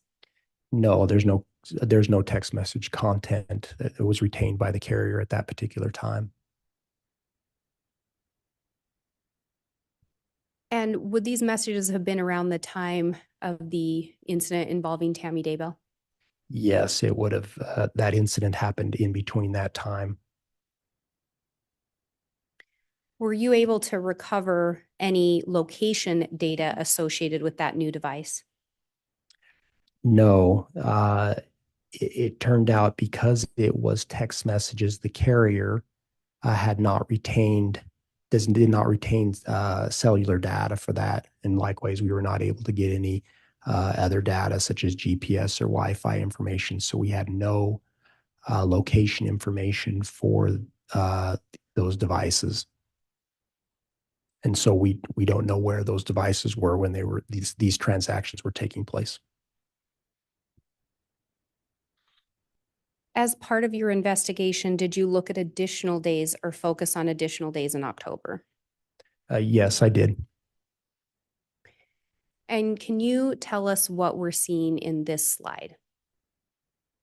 Yes. So the device I was reviewing for Alex Cox, his primary device, it takes a trip out of Rexburg on October 16th, 2019. It is last in Rexburg on the 16th at 1339, and it had been at 565 Pioneer Road, number 175, between 1307 and 1339. It then leaves that location and begins to travel south from Rexburg and eventually onto I-15 through Utah. And by 22:29 that night, it arrives at the Comfort Inn and Suites, Zion Park area in Hurricane, Utah. The device appears to stay there overnight. So the last data point there was at 23:55. And on the 16th, and then on the 17th, the next data point was 0005. And it stayed there at the Comfort Inn and Suites until 11:11. It then continues traveling at driving speed to Las Vegas, Nevada, and arrives at McCarran International Airport at 13:56. McCarran is now Harry Reid International Airport. It's there from 13:56 to 14:10. And then the device reverses course and travels back to Rexburg without an overnight visit. There were other stops in this trip that not reflected here of gas and restaurants, but just along the routes. It doesn't return to Rexburg until the early hours of October 18th, where it arrives at 1:48 at 565 Pioneer Road, number 175. It stays there till 1:55 and then is next in Unit 107 from 1:57 until 9:48 that morning. At 9:49, the device is then in 565 Pioneer Road, number 175, where it remains till 12:37. Did that trip to Las Vegas end up having any significance or link to the investigation? Yes. And what was that? Lori Vallow took a flight from McCarran International Airport and eventually went to Hawaii. Did October 18th have significance in this investigation? Yes, it did. And why was that? The night of October 18th into the 19th, Tammy Daybell died. Did you look at additional location data for that device for October 18th? Yes, I did. So after that device left Unit 175 just after noon, On the 18th, it traveled to the Idaho Falls, Ammon area, and it went to some businesses there. And the final business it went to was a Chick-fil-A at 3003 South 25th East in Ammon, Idaho. It arrived there at approximately 1958 and stayed there till 2132. And on that Chick-fil-A, do you recall looking at some photos of Tylee's Jeep and some of the contents? Yes, I do. Does that data point, or do those data points correspond with that receipt? Yes, it does. There was a receipt in that Jeep from that Chick-fil-A for 8:05 p.m. or 20:05. So during the time period Alex's device is at the Chick-fil-A, there was a receipt for the Jeep that fell within that time period for some food and a beverage. What did you observe next in relation to those data points? Yes, at approximately 21:32, the device leaves the Chick-fil-A and travels northbound to an area south of the Daybell residence. This map on the right is an image from the file I was reviewing that shows data points as it moved from the Chick-fil-A in Ammon and as it starts to pass Rexburg. So the first, I'm sorry, it passes Rexburg, and we have data points here at 22:05, and 22:07 is then here at a location at the intersection of Salem Road and Salem Church Road. Now, at that location on the southeast corner of that intersection is a chapel for the Church of Jesus Christ of Latter-day Saints. And the device then remains at that location for about 38 minutes based on the data I observed. During that 38 minutes, there are 16 data points. They're a combination of GPS and Wi-Fi, and they vary between 11 meters and 122 meters in radius. Then there's a period of time in the data where there is no data. From 22:45 until 23:53, there's no data whatsoever, no location data. And when we get location data again, it is south of where it had previously been. It's here on Highway 20, just west of Rexburg. That is a Wi-Fi data point with a 110-meter radius. After that data point, we continue to get more data points as that device continues to travel south and goes to Idaho Falls. I noted that this data point here is approximately a 7-minute drive from here. So I don't know where this device was when we had no data, but for some reason, if it had been here, it would have taken 7 minutes to get here before we start getting data again. And you talked about the device then heading to the Idaho Falls area. Yes, Did it remain there for the duration of the night? it did. It went to a hotel. Are you aware if Alex Cox still had an apartment in Rexburg during that time? Yes, he was still using Unit 107 and used it after this particular date as well. And can you tell us what we're seeing in this slide? So this is a portion of that image that we were just looking at that shows the intersection at Salem Road and Salem Church Road. The church I was referring to is here on this southeast corner. The Daybell residence is marked with this yellow pin here. the distance between these two locations, I believe, is about 2.6 miles. From the data that I reviewed, I did not see any data that had the device going any closer to the residence, the Daybell residence, than this location.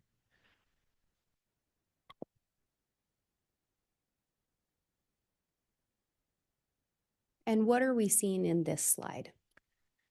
So this is an image of the church at that intersection, 3462 North Salem Road. The data points that we got, those 16 between 2207 and 2245 are marked here. There's a cluster of data points here, which I believe were the GPS ones. And then we had some Wi-Fi ones were here with a wider margin of error than these ones on the left. So for roughly that 38-minute period, we got those 16 data points. And then after that, we had nothing for an hour and 8 minutes before receiving the next data point south near Rexburg. And when we see those data points that appear to be over that residence, is the radius large enough that it would cover a vehicle in the church parking lot? Yes. Through the investigation, did you learn of anyone else Alex Cox knew in the vicinity other than Chad Daybell? No. And that was also the only time I ever saw him go to that location in the 2-month period that I reviewed.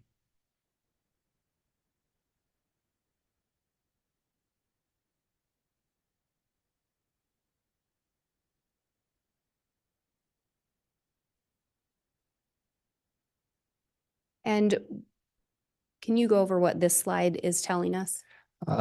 Much of this I've covered already, but this is just indicating the time period from 2207 to 2245 when we received data, and then from 2245 to 2353 there was a gap in data, location data, and then at 2353 on US Highway 20 is the first time data starts coming in again, and then it comes in regularly after that. And that distance from the church to where we got that first data point is a 7-minute drive.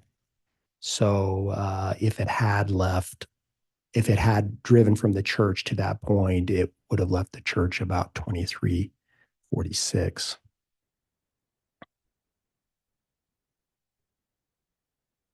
Investigator Wright, do you know when Tammy Daybell was reported deceased? The morning of October 19th, 2019. So the morning after this information. Yes. And you indicated that you looked at location data associated with this device for the month of October. Yes. Does this slide depict the dates in October when the device was somewhere either at the Daybell residence or in the vicinity? Yes, I observed it go to in the vicinity or to the Daybell residence 3 times that month. On October 9th, as I previously described, it didn't seem to stop at the Daybell residence, but did drive by the Daybell residence from 1650 to 1703 and made one pass by and another one back by. And then on October 15th, 2019, it went there from 1341 to 1356. And on this occasion, it did seem to stay at the residence, and those data points were near the front of the residence. There were no data points near the rear part of the residence. And then on October 18th, it approached a location somewhat closer to the Daybell residence, though it didn't seem to go to the Daybell residence by the data that I observed. It went to that church 2.6 miles south of the Daybell residence and stayed there for a period of time. And on 2 of those 3 dates, there was something reported that had occurred in regards to Tammy Daybell. Is that correct? Yes. I have no further questions. All right. Mr. Pryor, once you're ready, you can conduct your cross-examination.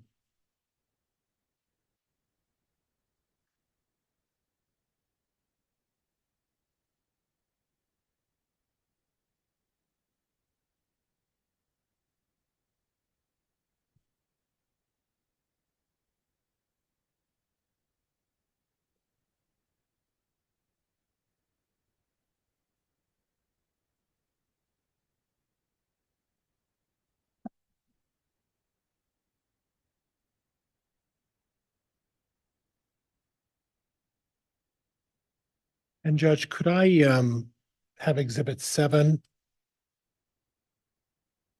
Exhibit 34, and I believe 299 from the state? Those are defense, and then the states would be 299.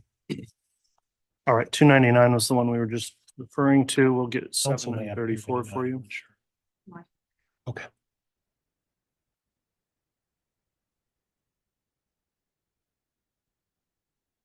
And Judge, could I inquire, the state provided me paper copies of 299 for ease of purpose and fluidity. I'd like to use these through the Elmo device, if that's acceptable to the court, for having the witness address each particular slide. Otherwise, we may have some delay in going through each of the slides with the officer.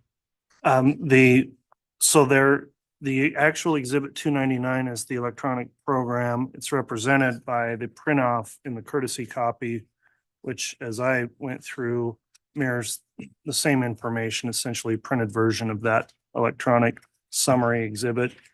I wouldn't have any objection of having it published on the Elmo. Does the state have any concern about that? No, Your Honor, they are identical. The state has no objection. All right, thank you, Ms. Blake. If you'll give me a moment on these other two exhibits, we'll make sure we have those for you, Mr. Pryor.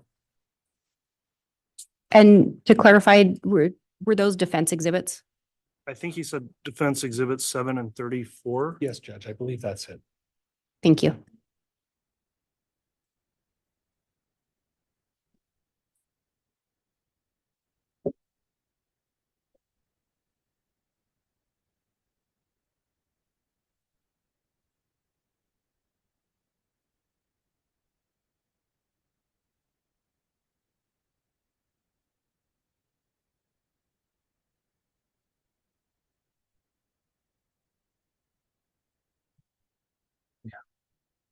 Thank you.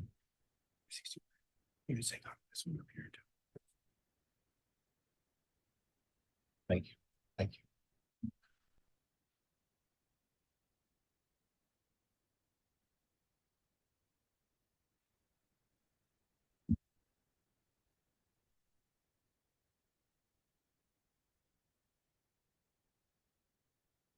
Judge, what?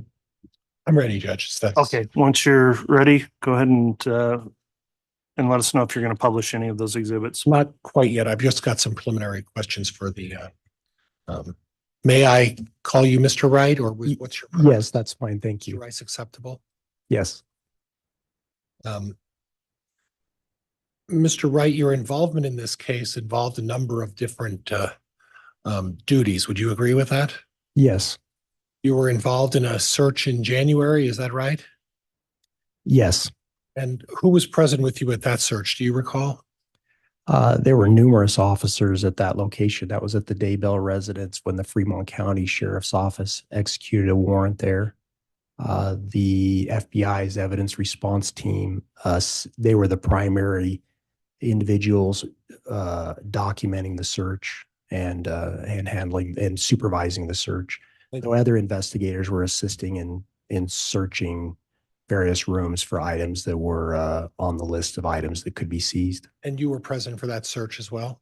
Yes, I was. Were you advised of all of the findings and the evidence, if any, that was obtained, or information that was obtained as part of that search? Yes, the evidence response team did they did a report on their findings, though the evidence, I believe, went to the Fremont County Sheriff's Office, seized the actual evidence, but there was a report that was produced that I had a chance to review. Okay. And then in addition, was it at that time that there were use of some dogs to search the property as well on that date? I don't believe there were, I'm sorry, you're talking about January 3rd? Right there. Yeah, I don't believe there were any dogs present on that date. Okay. Were you present at any time when there were use of dogs on the property? Yes, I was. When was that? On June 9th, 2020. Now, as far as the search of the apartments of Alex Cox and Lori Vallow at 575 Pioneer, were you present for those searches as well? I was not. And the information that you're obtaining was from Officer Ray Hermosillo? Oh, which piece of information? Well, just Sorry. the frog tog suit, the mask and that information? Yes, the information I obtained regarding Frog Talk purchase, I did that at Sportsman's Warehouse. And then the item that was seized by the Rexburg Police Department, I wasn't there when it was seized, but I later went there and observed observed that in their custody by the Rexburg Police Department and made that comparison. Okay, so from your information, it was Officer Hermosillo who was in charge of the search of the apartment and the garage at 107 and 175 Pioneer Road. So there was more than one search at those addresses. So when I was first notified about the missing child, JJ, that was on November 27th, 2019. And the Rexburg Police Department, as my understanding, had been to that site the previous day to do the welfare check and had returned on the 27th to do a search. So at that search, there were no federal officers involved in that search. They were calling us to tell us their findings that they'd gotten into the apartments and hadn't found the children. So my understanding is they seized items of evidence on that occasion. And then that occasion was the 27th of November? I believe so. And your contact person who would have the information relating to the items that were seized as a result of that search, would that be Officer Hermosillo? Yes, I understand he was the lead detective on the case. I spoke with him multiple occasions, and his supervisor was Lieutenant Ron Ball. They had another detective that assisted with the case, but he also seemed to be the primary evidence person, and that was Randy Reese, I believe. That often when questions of evidence came up, Randy seemed to be the person in the know about that. But the lead detective and the one who would be apprised of all of the information would have been Officer Hermosillo. Yes. Okay. Now you spoke a little bit about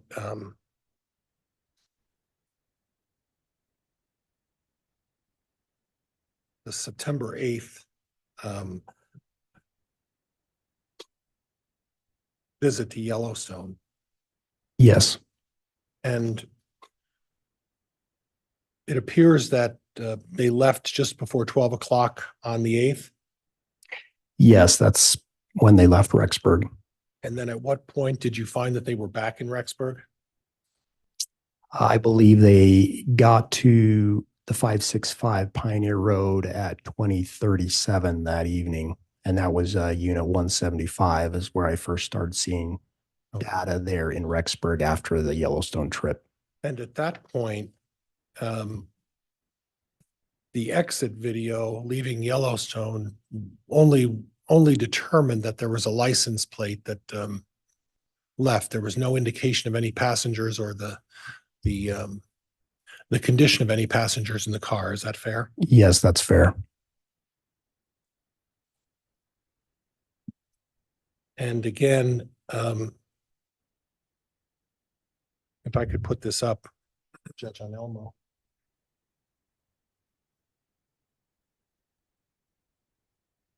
Publish, Judge. We can publish that, yeah.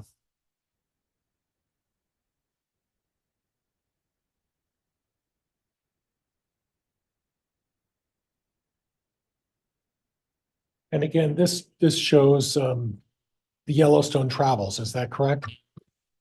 Yes, it shows the travels after they were at Old Faithful. So Old Faithful's up in that upper left corner. And if you could get the marker and show me that, I'd appreciate that. Yes, absolutely. It's almost off the This is right here. a challenge for me. And yeah, Mr. Pryor, I know it's difficult with the situation, but you'll need to talk into the microphone when you make those comments as well. Does that help? Yes, that's fine. Okay, if you could just show me where the Old Faithful is on that. Yes, this is the Old Faithful Geyser area and the lodge area. So this particular map shows the travels after leaving Old Faithful as they went deeper into the park. And then, which was this route. Okay, and I'll stop you there for a minute. As you're going deeper in the park, What time of day is that? That last location at Old Faithful was at 1627. I think you can just make out one of the data points there. That was the last time it seemed to be around the parking lot at Old Faithful. So at 4:27 PM. Okay, thank you. And then the final point at the turnaround spot was 5:12 PM. So 50 minutes later or so, or no, 49, 50 a little, minutes yeah, later. yeah, 45. So what is that, 45 minutes later? And having been a young man when I was at Yellowstone, I don't want to tell you how many years ago that was. Is there anything of significance at the end of the before the turnaround during that route? No, there didn't seem to be anything there of significance, a lookout or something that would attract people. It appeared that it really made a turnaround in the middle of the road, at least from what I observed. There didn't seem to be anything in there to look at. And as I mentioned, the data was frequent and precise, and it really, if it made a stop there, at least according to the data, it couldn't have been more than a minute or two because it was already within a minute heading back north again. So it appeared that it was some sort of a driving trip. At least that portion was. There were really I only observed 2 stops from the time it left the Maverick in Rexburg. That was at Old Faithful, and then at the Buckaroo Bill's barbecue on the exit from the park after they went out of the park after this in West Yellowstone, Montana. There was a stop there, and then they drove back to Rexburg. So it was a long drive with 2 stops as best I could tell. But again, as far as the purpose, there's no way to determine whether they were sightseeing or whether or not they were just driving down this road with no purpose. Would that be fair? Yes. And then at some point during this trip, they turn around and head back towards the exit, correct? Yes. They reverse course, drive back, and this time they do not stop at Old Faithful. They just continue past it, and then they would have continued to the west, and then the road turns north before it goes west again out the west entrance of Yellowstone National Park. And based on your assessment, can you say with reasonable certainty that at no time they stopped during that between the points, at no time they stopped for any length of time? I can't say that. I can only say that it appeared, based on the data points that I had, that it seemed to move at driving speed. And when because there are gaps in data, but between the gaps in data, it seemed to cover those gaps in what would be consistent with driving speed. I don't know if I can see an example on there, but. Well, I don't need an example. What I wanted to clarify is that you can't say to a certainty that at no time during that trip there was a stop of any kind. Is that correct? Objection asked and answered. Overruled. No, Okay, I thank cannot. you. I would expect it had some short stops of some kind. Well, I really didn't ask a question there, but you I'm can't. sorry. That's okay. You really can't say that the length of any of these stops that potentially could have taken place during the trip down this why they traveled down this road. Is that right? Objection, Your Honor, asked and answered. Sustained. You can't say to a certainty that they were short trips where they stopped, correct? Objection, Your Honor, misstates the testimony asked and answered. Sustained. Without me asking you a question, you made reference to the fact that Objection, Your Honor, argumentative. There was a question. Well, overruled. There was a unsolicited comment by the witness at one point. So if that's where the question is, I'll allow it. And the unsolicited comment referenced something about short. Is that right? Yes, I was trying to clarify my previous answer.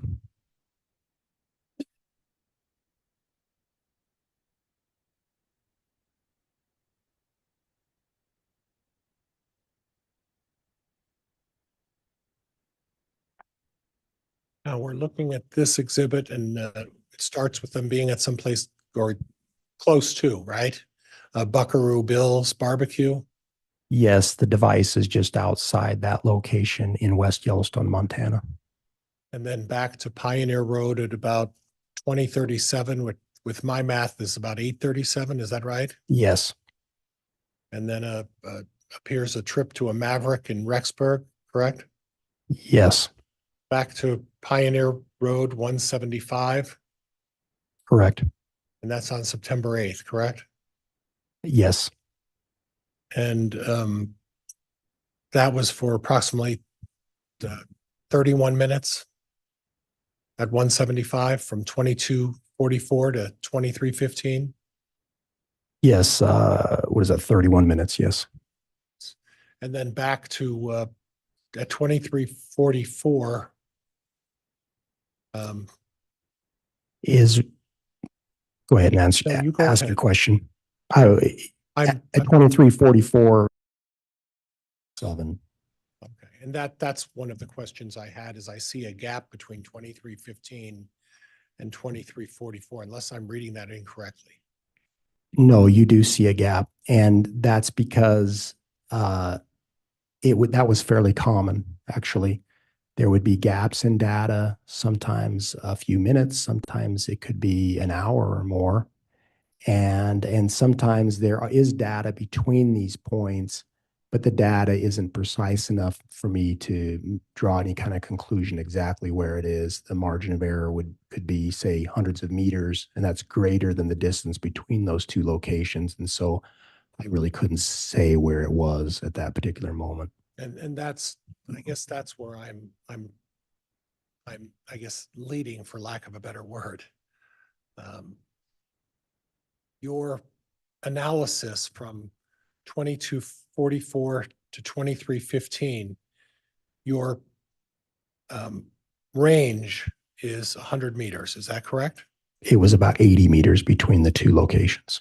Okay, but the scope of what you looked at in terms of the points, the data points. Yes. What is your range in terms of how far out you looked on in terms of making this evaluation? So the data points, each data point had a margin of error given with it, and that came from the carrier or from Google. They were the ones that determined how precise the estimate of these locations was, and that's really what they were. They were estimates based on their technical capability. And so the most precise types of data points were GPS, and then we had also Wi-Fi and cellular data. So these three types of data points were mixed in what I was looking at. They were all clumped together, if you will. And so I had to review each data point to see how much they could be relied upon. If in this instance where I gave a range, there were multiple data points between that range that were most closely identified with that particular location. And the margin of error on them was less than the distance between those two locations. So it was consistent with me drawing a conclusion about where it appeared to be. Okay, so, and maybe I wasn't particularly clear. When I'm talking about the range for these devices, it's possible that at 23:15, Alex Cox traveled somewhere else or into a different location outside of the range that you were using to determine location. Would that be fair? Well, partially. If there was a data point, if he traveled and I had any data point while he traveled that with any level of precision, I would have been able to see that he moved. But if he moved between those data points and we had no precise data, I wouldn't have known that. So it's possible he could move between one location and another and go somewhere else for that. The gap between those 2 points is 29 minutes. So he could move and we didn't get data for that. Right. And that's very possible.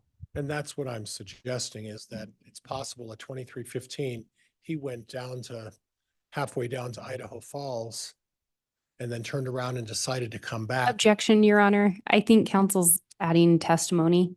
I'd object. I'll sustain, or I'm sorry, I'm going to overrule that objection based on the question. It's a proper leading question. You can take. In other words, he could have gone out of the area and you wouldn't necessarily have seen that data point and then came back to apartment 107 at 2344. Is that correct? Yes, that's correct. Thank you. If there was no data to show his movement at all, I wouldn't have been able to see that.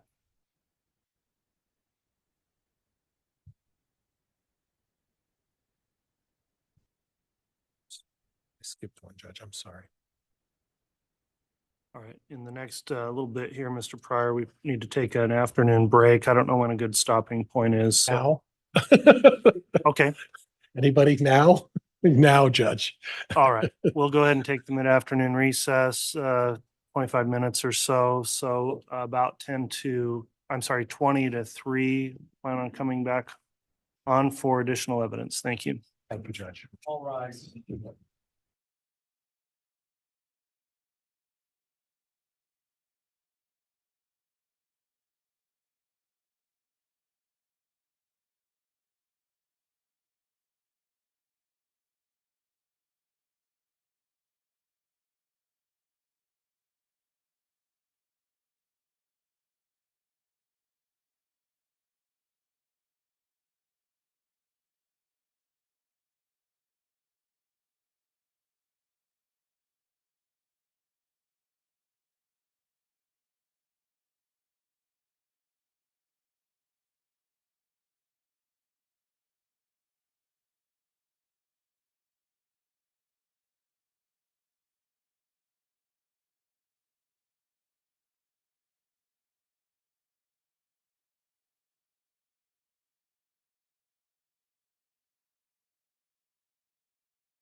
Thank you. I think we've got our jurors pretty close to lined up, so we'll just remain standing. We could have them return to the courtroom, please.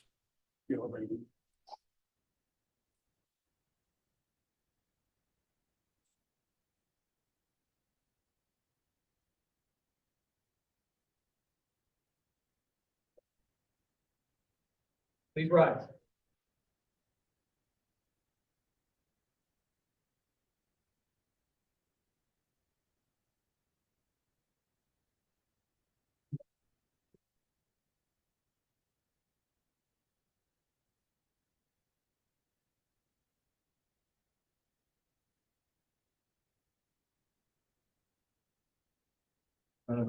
Present and against. All right, thank you. Please be seated.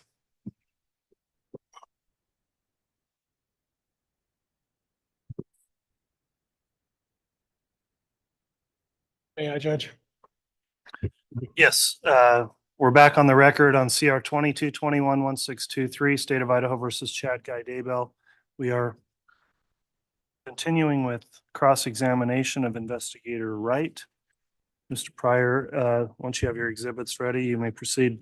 Okay, and Judge, for the record, I'm asking the court to mark Defense Exhibit 7T. Exhibit 7 was previously submitted. I'm now asking as a supplement that 7T be marked and admitted. It's by stipulation of the parties as part of the Lolly Time email. All right, has the state been able to review what 7T is? Yes, Your Honor, it was previously provided. Okay, so without objection, then Defense Exhibit 7T has been admitted. And Judge, may I continue? May I continue with the Elmo? Yes. You Thank can you, Your publish.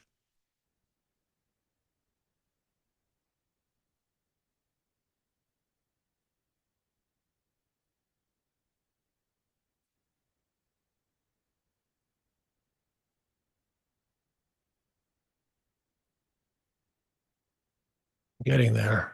Okay. So I believe we stopped off at 2315 to 2344, and I believe your testimony is that we just don't have any data as to what was going on between that time, correct? Correct. And then at 2344, we have the phone belonging to Alex Cox going from 175, which is Lori Vallow's apartment, correct? At 2315, it was at Lori Vallow's apartment, correct? Yes, yes, correct. And we have that gap in time. And then at 2344, you get a bing or a ping at Pioneer Road 107. Yes, correct. Okay. Is there a ending time at 107? You know, I don't recall now. Okay. I don't recall if we had just one there or if we had, I want to say there were more, but I don't recall. That's okay. And we don't know then, other than we go down to September 9th of 2019, correct? And the first number is 242? Yes, correct. Okay. So we don't know where Alex Cox's phone was from 2344 to the 242. Is that fair? It may be reflected in my report.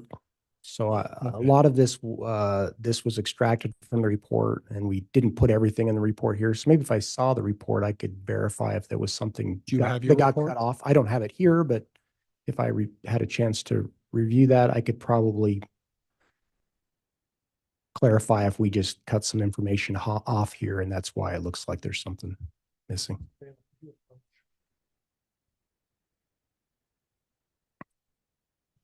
Thank you, counsel. No, just show to refresh his recollection.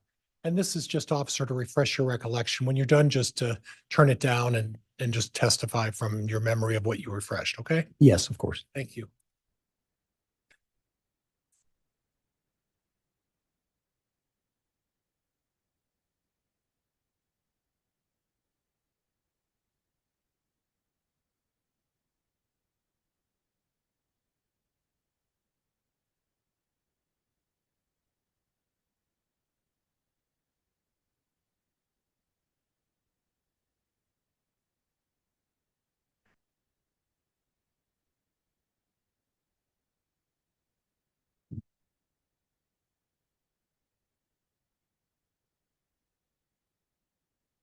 Could you refresh?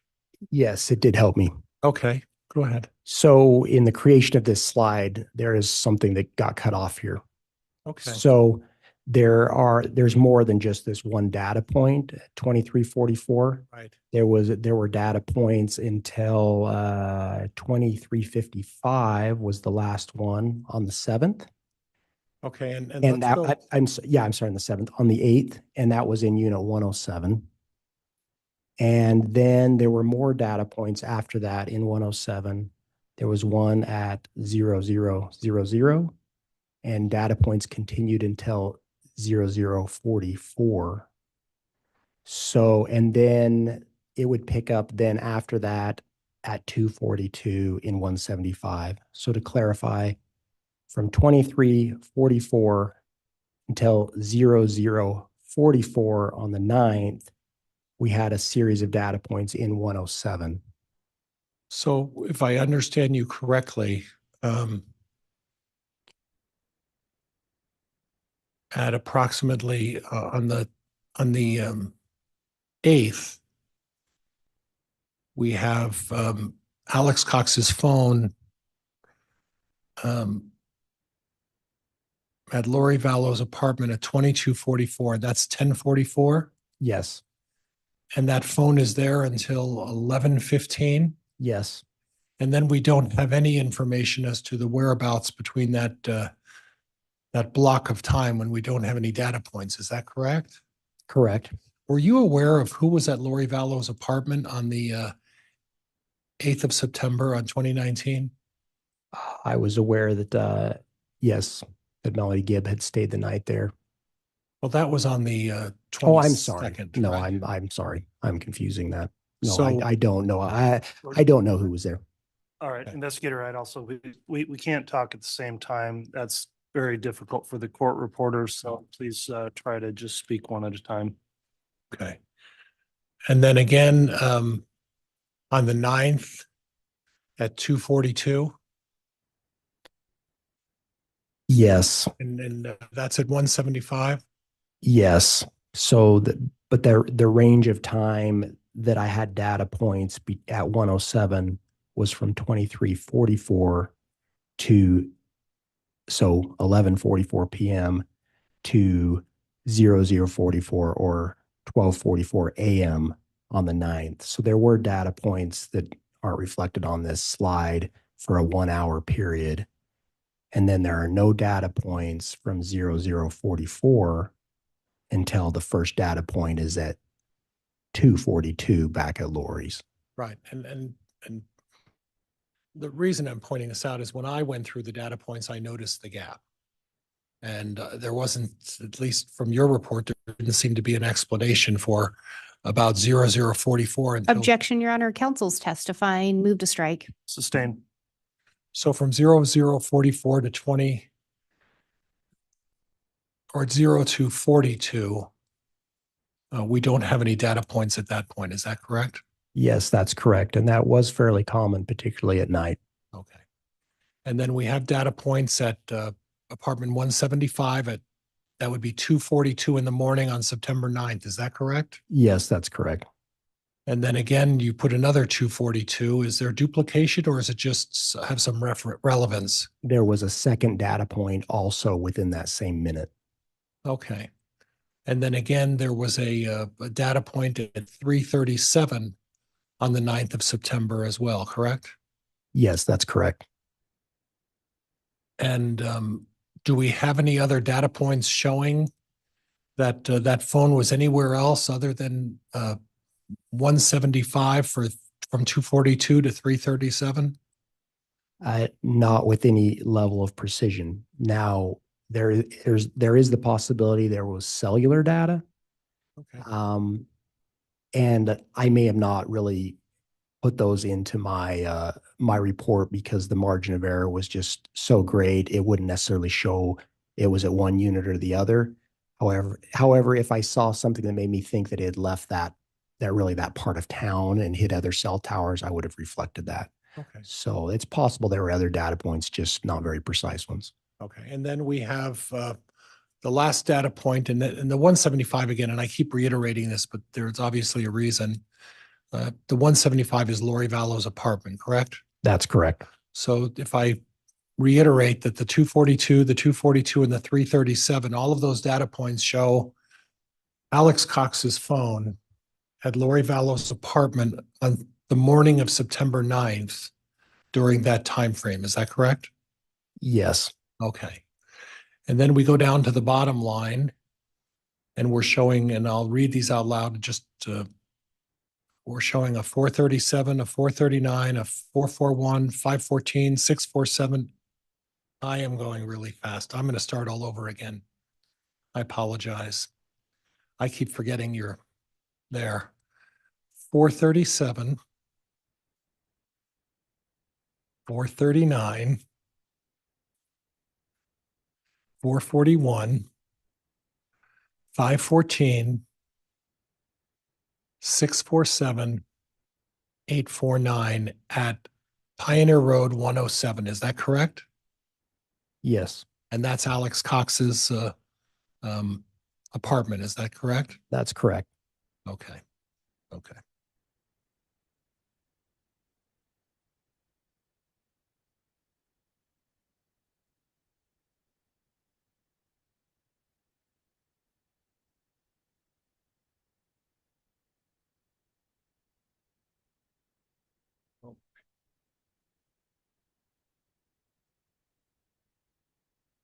Eventually, I'm going to get the hang of this.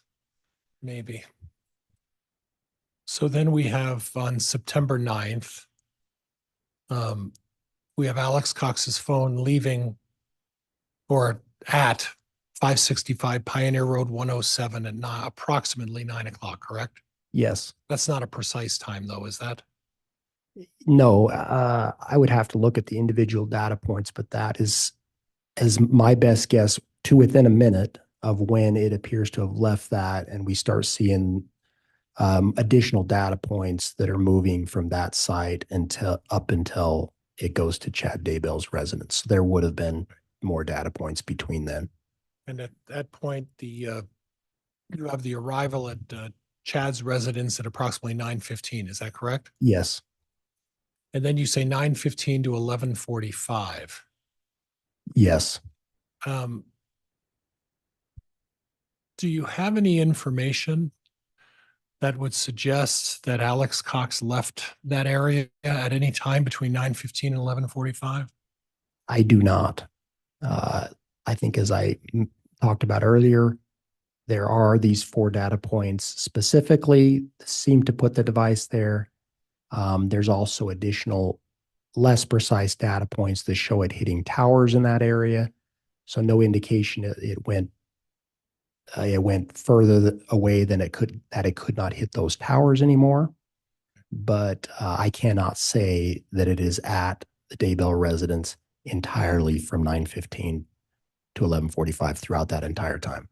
I'm sorry. I cannot say that it's there throughout that entire time. Okay. Because there's rather large gaps here in time between the specific data points, more than an hour on one of them. Well, hour and 17 minutes, right? Correct. And we'll get to that. So you have a data point.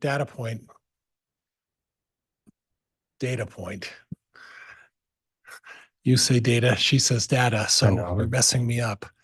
921, you have it within a 6-meter radius behind the Daybell residence. Is that correct? Yes.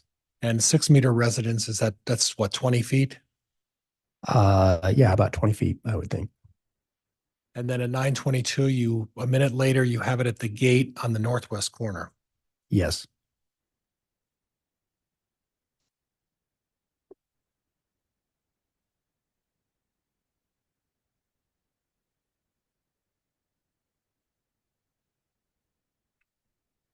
And if you could get the red marker and show me where you're talking about this gate. Okay. This upper left corner, there is a gate onto the property. At least it was, I observed when I was at the residence. Okay. And the data point is by that in that upper corner. And that's the data point at 922. And while we've got this up, There's a gate and you suggested that there'd be a way to drive along there's no road there, right? It's a pasture. No, I seem to recall there being even like some tire tracks or something like vehicles do occasionally get onto the property from that point, but I recall there being at least portion of this edge of the property being fenced, as well as the border of the property being fenced. It's possible somebody could get a vehicle on the property, maybe here. I don't recall exactly. I think So there was a gate there. Go ahead. I didn't think I did. But there's a long driveway behind the residence, is that right? Yes. And if you would put the marker from the road, not Salem Road, but 1900, where that long driveway starts, could you mark that? This one off of Yeah. off of 200 North? Right. Yes. And then if you go up that long driveway, there seems to be a vehicle there. Is that what I see? Yes. Okay. And then to the right is where Tylee's remains were found. Is that correct? Yes, behind this structure here. Okay. And you're not aware of anything that's stopping someone from driving down that driveway, are you? I am not, no. Okay. But up in the northwest corner, there's the need, and if you could go back up to the northwest corner. Here? Yeah, and this is, you would, what you recall is you saw some tire tracks, you would drive around and then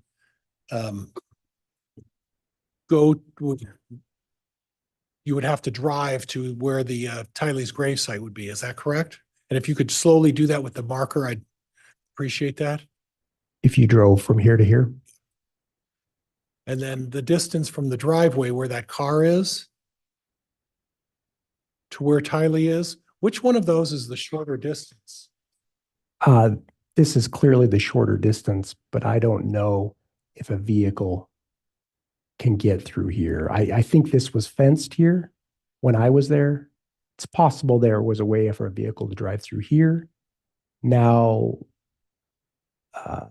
I don't know if there was a need for a vehicle to get back there or not. I just know that there was a point here by a gate. Okay. And you don't recall there being a gate right next to that car, do you? I don't. It's possible there is something there. That's okay. It might have been more of a walking gate if there was. I don't know if vehicles went through that gate. And at the time of, this is on September 9th, is that correct? Yes. Do you have knowledge of who was living at the Daybell residence on September 9th? To my understanding, it was Chad Daybell, Tammy Daybell, and their son Garth. So the three of them were living at the residence, correct? Yes. You're not familiar with what their work schedules were, are you? Not particularly. I was aware that that Tammy was employed at the school, right, and worked more or less school hours on weekdays. Okay. And Garth, I believe, was also employed at actually maybe two different locations that I was aware of. Okay. And were you aware of Chad's habit of going to either the Salem Church or BYU library in the mornings? No, not particularly, or specifically what his schedule was. Okay.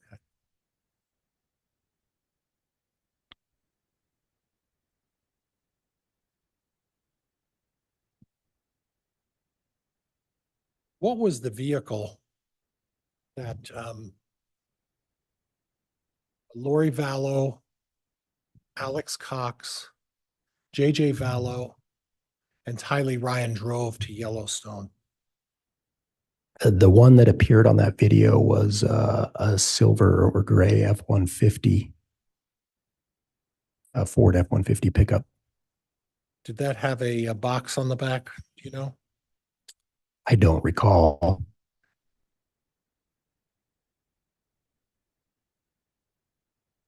I don't think it had like a camper shell or anything like that. I think it had an open bed. It might have had a toolbox or something. Okay.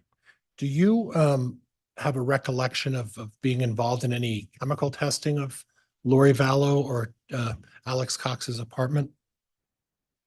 A chemical testing, no. I know that a subsequent time, the FBI did assisted the Rexburg Police Department in additional search there, the evidence response team, and went to those two apartments in an effort to possibly see if there was potential crime scene there.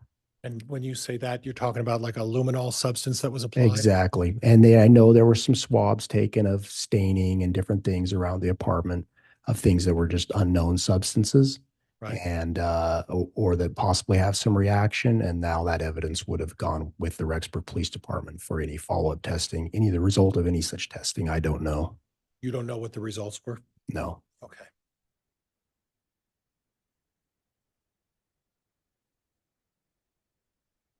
And again, if you could just recite to me the distance and for someone my age, feet is better than Okay. meters or anything like that. I don't know you if could I do can that. convert them as best I can. Well, I will tell you from a million years ago in sports, and I understand what a meter or what a meter is. It's about 3 feet. Yeah, That just a little. helps you. Yeah, just a little more than 3 feet. At least it was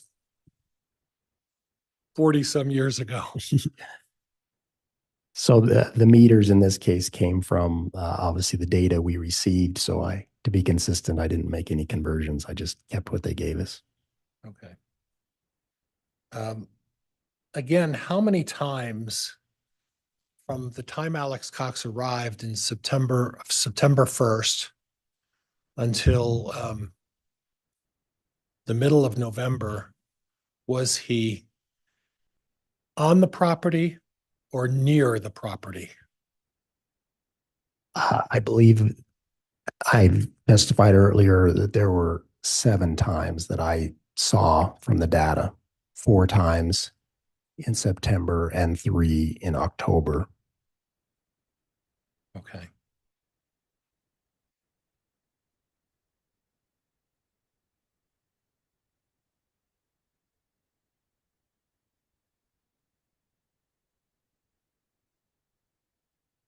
Now this has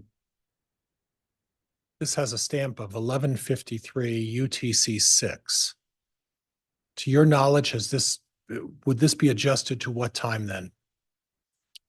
As far as I know, this is the time that appeared on the text. So I don't know if there's additional adjustment needed as of when this was sent. That's my understanding of when it was sent. Did you do any investigation as to determining the facts that are set forth in this particular text message? Could you clarify that question? Did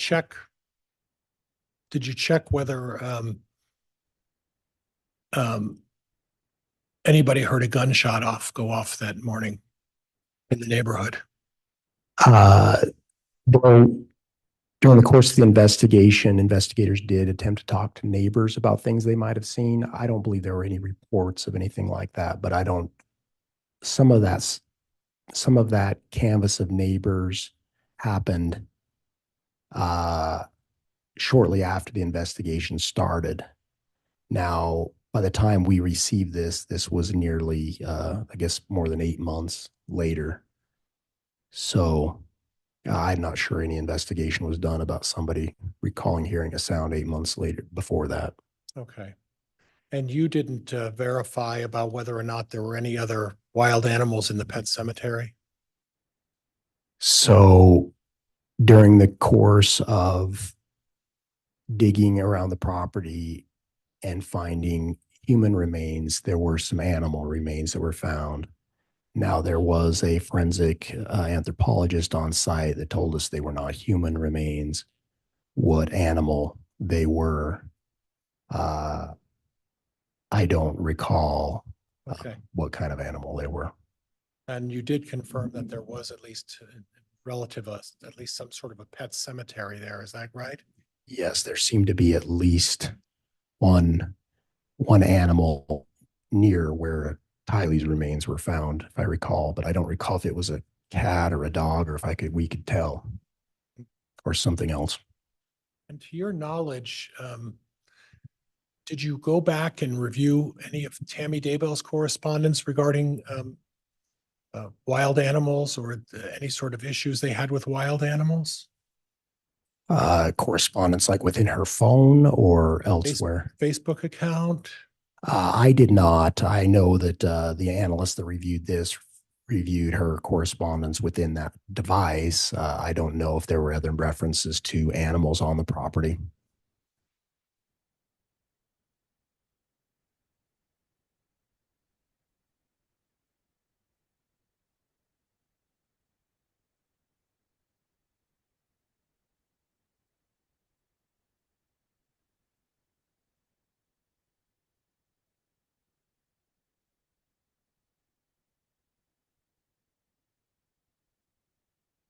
Now we move on to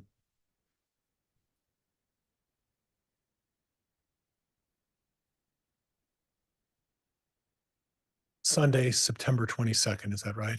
Yes. And we're starting at, and obviously this isn't all inclusive. You're starting at about 4:26. Is that right? Yes, this does not include the complete day. It includes just that afternoon Okay. and evening. Okay. And then you have at 4:26 to about 5:08, you have Alex Cox's phone at apartment 175. Yes. And then at 1 minute later, for about 2 minutes, Alex Cox's phone is at 107. Yes. And then the minute after that, Alex Cox's phone is at 175 from 5:12 until what looks to be about 6:45, if my math is correct. Yes. Okay. Now on September 22nd, do you have a recollection of who was staying or was at Lori Vallow's apartment on September 22nd? Yes, I'm aware Melanie Gibb had stayed the night that night. What about David Warwick? Yes, he as well. And obviously, JJ Vallow was there, correct? Yes. At least Alex- that was reported by them. And Alex Cox was there as well, at least we're going to get through the rest of it, but at least part of the time, correct? Yes. And Lori Vallow was there on the 22nd of September as well. Is that correct? Yes. And you don't have any information, GPS, phone, or otherwise, to suggest from 4:26 on the 22nd until Monday morning that anybody else was on that property at that time, correct? On the property at 107 or 175. is that what you mean? 75 or 107. I do not have any other information other than what I review here. Okay. And then at 1846 to 2003, which would be 6:46 to 8:03 at night, Alex Cox's phone is back at 107. Is that right? Yes. Okay. And then at 20:04 to 20:09, it's back at 175. Is that right? Correct. Okay. And then 2011 to 23:56, it's back at 107, correct? Yes, that's correct. So 20:04, that's what, 8 o'clock? Yes, that'd be 8:04, And 23:56 would be what? 11:56. Okay. And I just broke out each individual day in my report. So the final data point of September 22nd is the one at 23:56 within unit 107. Starting on September 23rd, the next data point that is at 12:11 a.m. or 00:11, and it's also in 107. Okay. So no information based on what I reviewed to show it moved, but there's a gap there, which was fairly typical. If you could just bear with me.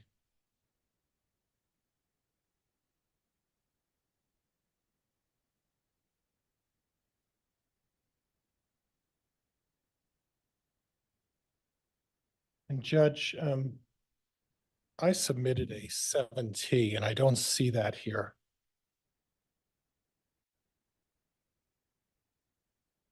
We're bringing that up. Oh, I'm sorry. I thought it may have been on 7. I misunderstood.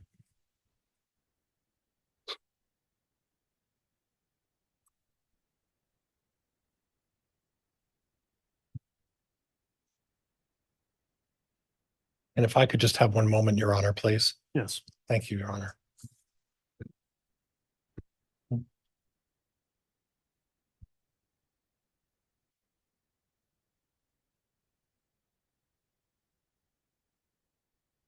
Now, you have Alex Cox's phone at Lori Vallow's location at 2009. Is that correct? Correct. And again, that's 809. Yes. And then you have Alex Cox exclusively at Alex Cox's phone, excuse me, exclusively at his apartment from 2011 till 2356, correct? Yes, and then on to the next day. So I don't have it going back to 175 the rest of that night or early the next morning. Okay. And then you, did you look into any correspondence between Lori Vallow, Melanie Gibb, David Warwick during this time period of September 22nd and 23rd? I did not, but other investigators possibly did. Was that taken into consideration as part of your review of the evidence in this case? Yes, we were considering all the evidence. I'm not necessarily in possession of all the evidence or what other investigators did. And Judge, at this point, I'd like to publish Exhibit 7T by way of the HDMI, if I could, Judge. You may.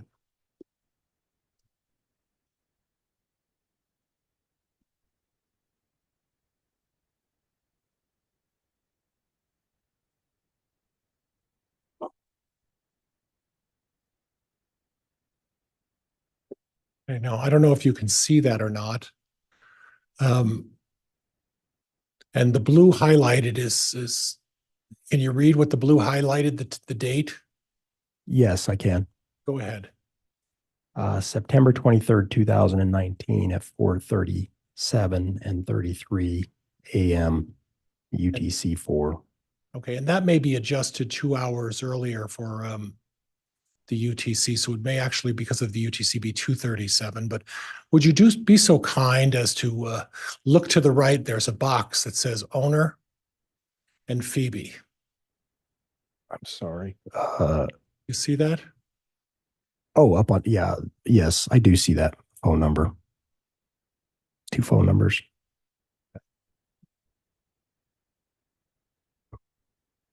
Well, maybe not. Are you able to read the writing that's is under the body of this? Yes, I am.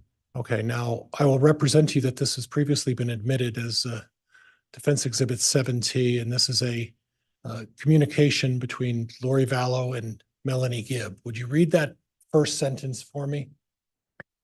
We sent this to Chad about 2 o'clock this morning. David woke up with great pain and sorrow in his heart. And keep going. He felt something big was going to happen. He saw something with 2 slashes in the side of the mountain, and something about people, and his heart was very heavy, and sharp pain in his stomach and pain in his legs, and he started crying. Okay, keep going. He can't remember what was going on or what he saw. It was going to happen now or soon. Please call is when you can. Maybe you can help him understand it.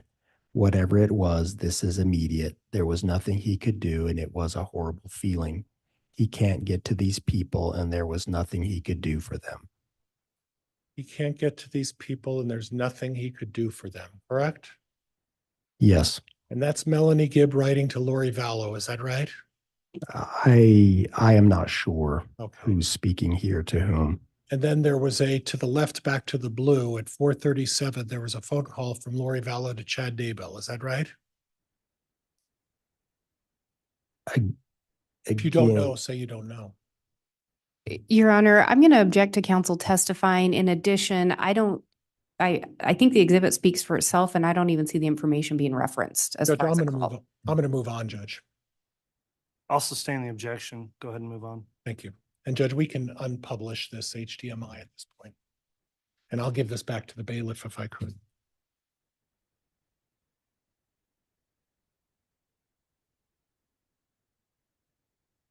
Now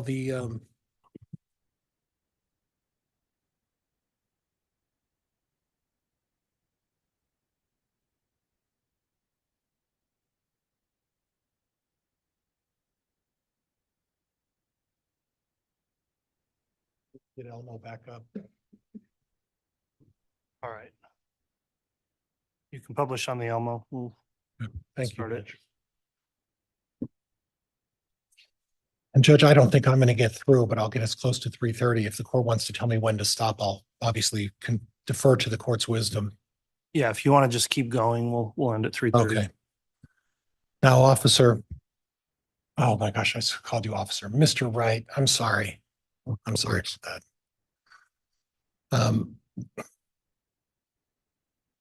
We have the Alex Cox phone at 175 from 2004 to 2009. Is that correct? yes, that's correct. And then back again from 2011 to 2356, the phone is at 107, correct? Yes, And then again on September 23rd from 0011 to 941, the phone is back at apartment 107. Is that correct? yes. So there were data points really from 2011 on the 22nd until 941 on the 23rd, all at 107. So I didn't show it going to any other place during that time span. Okay. So I guess my question is simply this, is that at 2011, which would be 8 o'clock, right? Yes, 811. Until almost 10 o'clock, correct? 2356? That's 11. That's 11. I'm sorry. 1156. That's 11:56. The phone is at 107, which is Alice Cox's residence, correct? Yes, And then the rest of, there's a little bit of a gap between 2356 and 111 that's not reflected here, but on the 23rd of September, Monday, Alex Cox's phone basically from midnight until 9:41 in the morning on the 23rd of September. Is that right? yes, correct. Do you happen to have any information as to where JJ Vallow was that evening? I understand there were statements made by witnesses that were at the Lori's residence that they had seen him that night. And that Alex Cox carried JJ Vallow up to his room at 10 o'clock at night? Do you Yes. recall that? Yes, that he had put him to bed at some point. Okay. And at that point, based on Alex Cox's phone from 2011 to 2356, unless he left his phone, it wouldn't have been during that time. Would that be fair? Yes, I can only say what the device did. Right. And the device was also on the 23rd from 11 minutes after 12 to 9:41 in the morning at Alex. The phone was at Alex Cox's apartment at the same time, correct? Yes. Okay.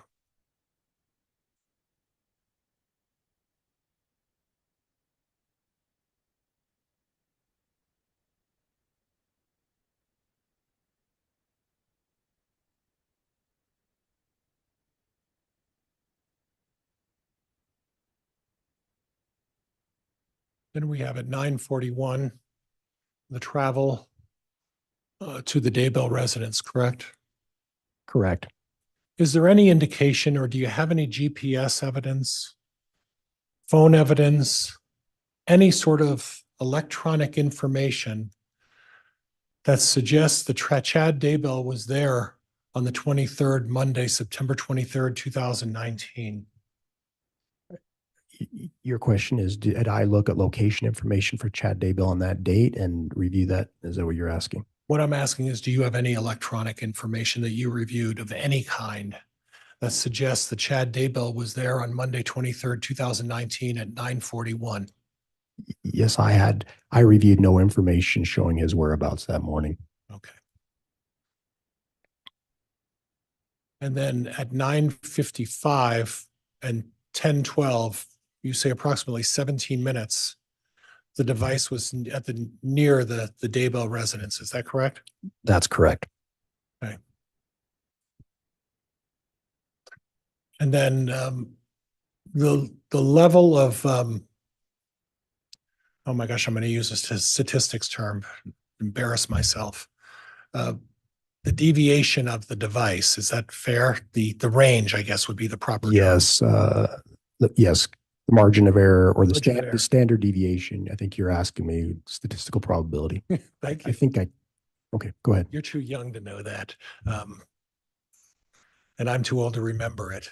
The standard deviation or the margin of error on the property near the garage would have been about 50 meters, right? Yes, correct. Okay. So if I do my math, the 50 meters is about 150 feet that's our give and take area, correct? Correct.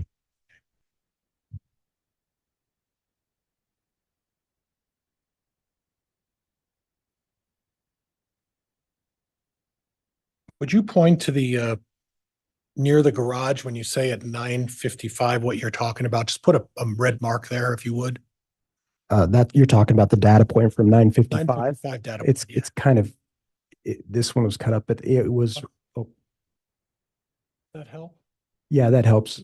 That data point here is on the map. There, I think it's kind of covered by this number, the red pin. And- When I said it was by the garage, I meant this attached garage.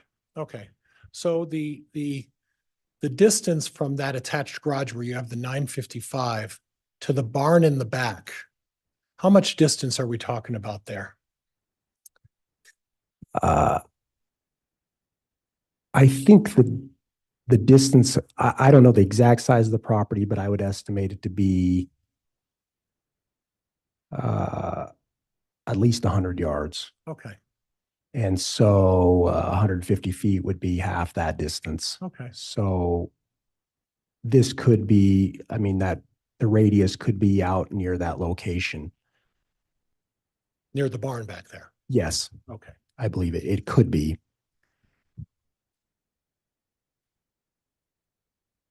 And I understand this isn't a precise science. I understand that. Yes.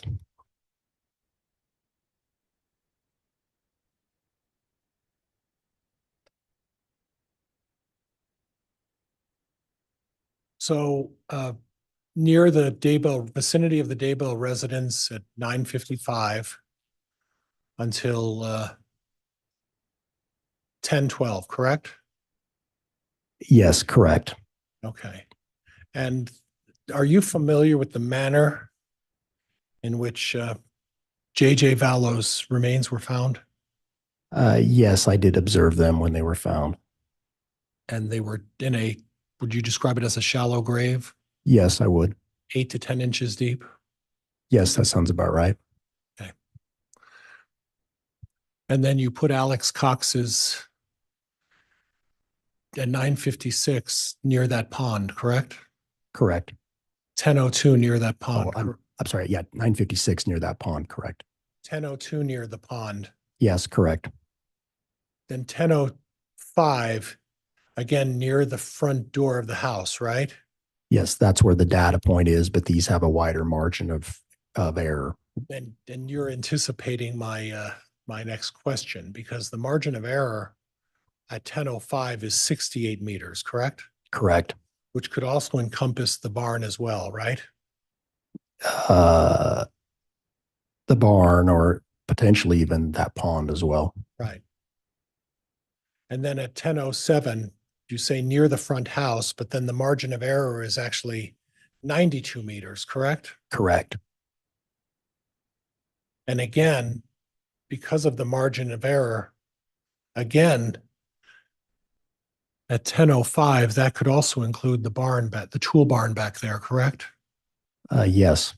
Or anywhere else on the property within that, well, let's say 92 times what, 3? Yeah, or 276 feet. Yeah. So within 276 feet from the front or whatever part of the house is where the margin of error is there, correct? Correct. Okay. And then at 10:12, we're back to the intersection of Salem and 200 North, and that's the corner where Chad Daybell's residence is, correct? Yes. And then at 10:22, we have Alex Cox's phone back at his, we have Alex Cox's phone back at 175 for what looks to be approximately 52 minutes. Is that right? Yes. And that's at Lori Vallow's apartment? Correct. Judge, this might be a good time right now. I can go 2 more minutes, but it would be, No, if this is a good breaking point, we can go ahead may I? and conclude Thank you. for the day. All right, we will continue on then with this cross-examination tomorrow morning. We are going to go ahead and break for the afternoon. As I mentioned, I'll briefly discuss with council some administrative issues once, and we'll discuss that off the record. So that'll go ahead and conclude for today, ladies and gentlemen of the jury. Thank you for your attentiveness today and for following the court's continued instruction as you leave to go home this evening. Please continue to follow that instruction, not to look this case up in any way or research the case. Don't discuss the case amongst yourselves or with anyone else. If you see any media coverage of the case, please try to avoid that as much as you can, and we'll have you confirm all that in the declaration you'll sign in the morning when you return. We'll start again with additional evidence on this cross-examination at 8:30 tomorrow. Thank you also to those in attendance in the courtroom today for complying with the court's conduct order. And with that, we'll be in recess until tomorrow. All right.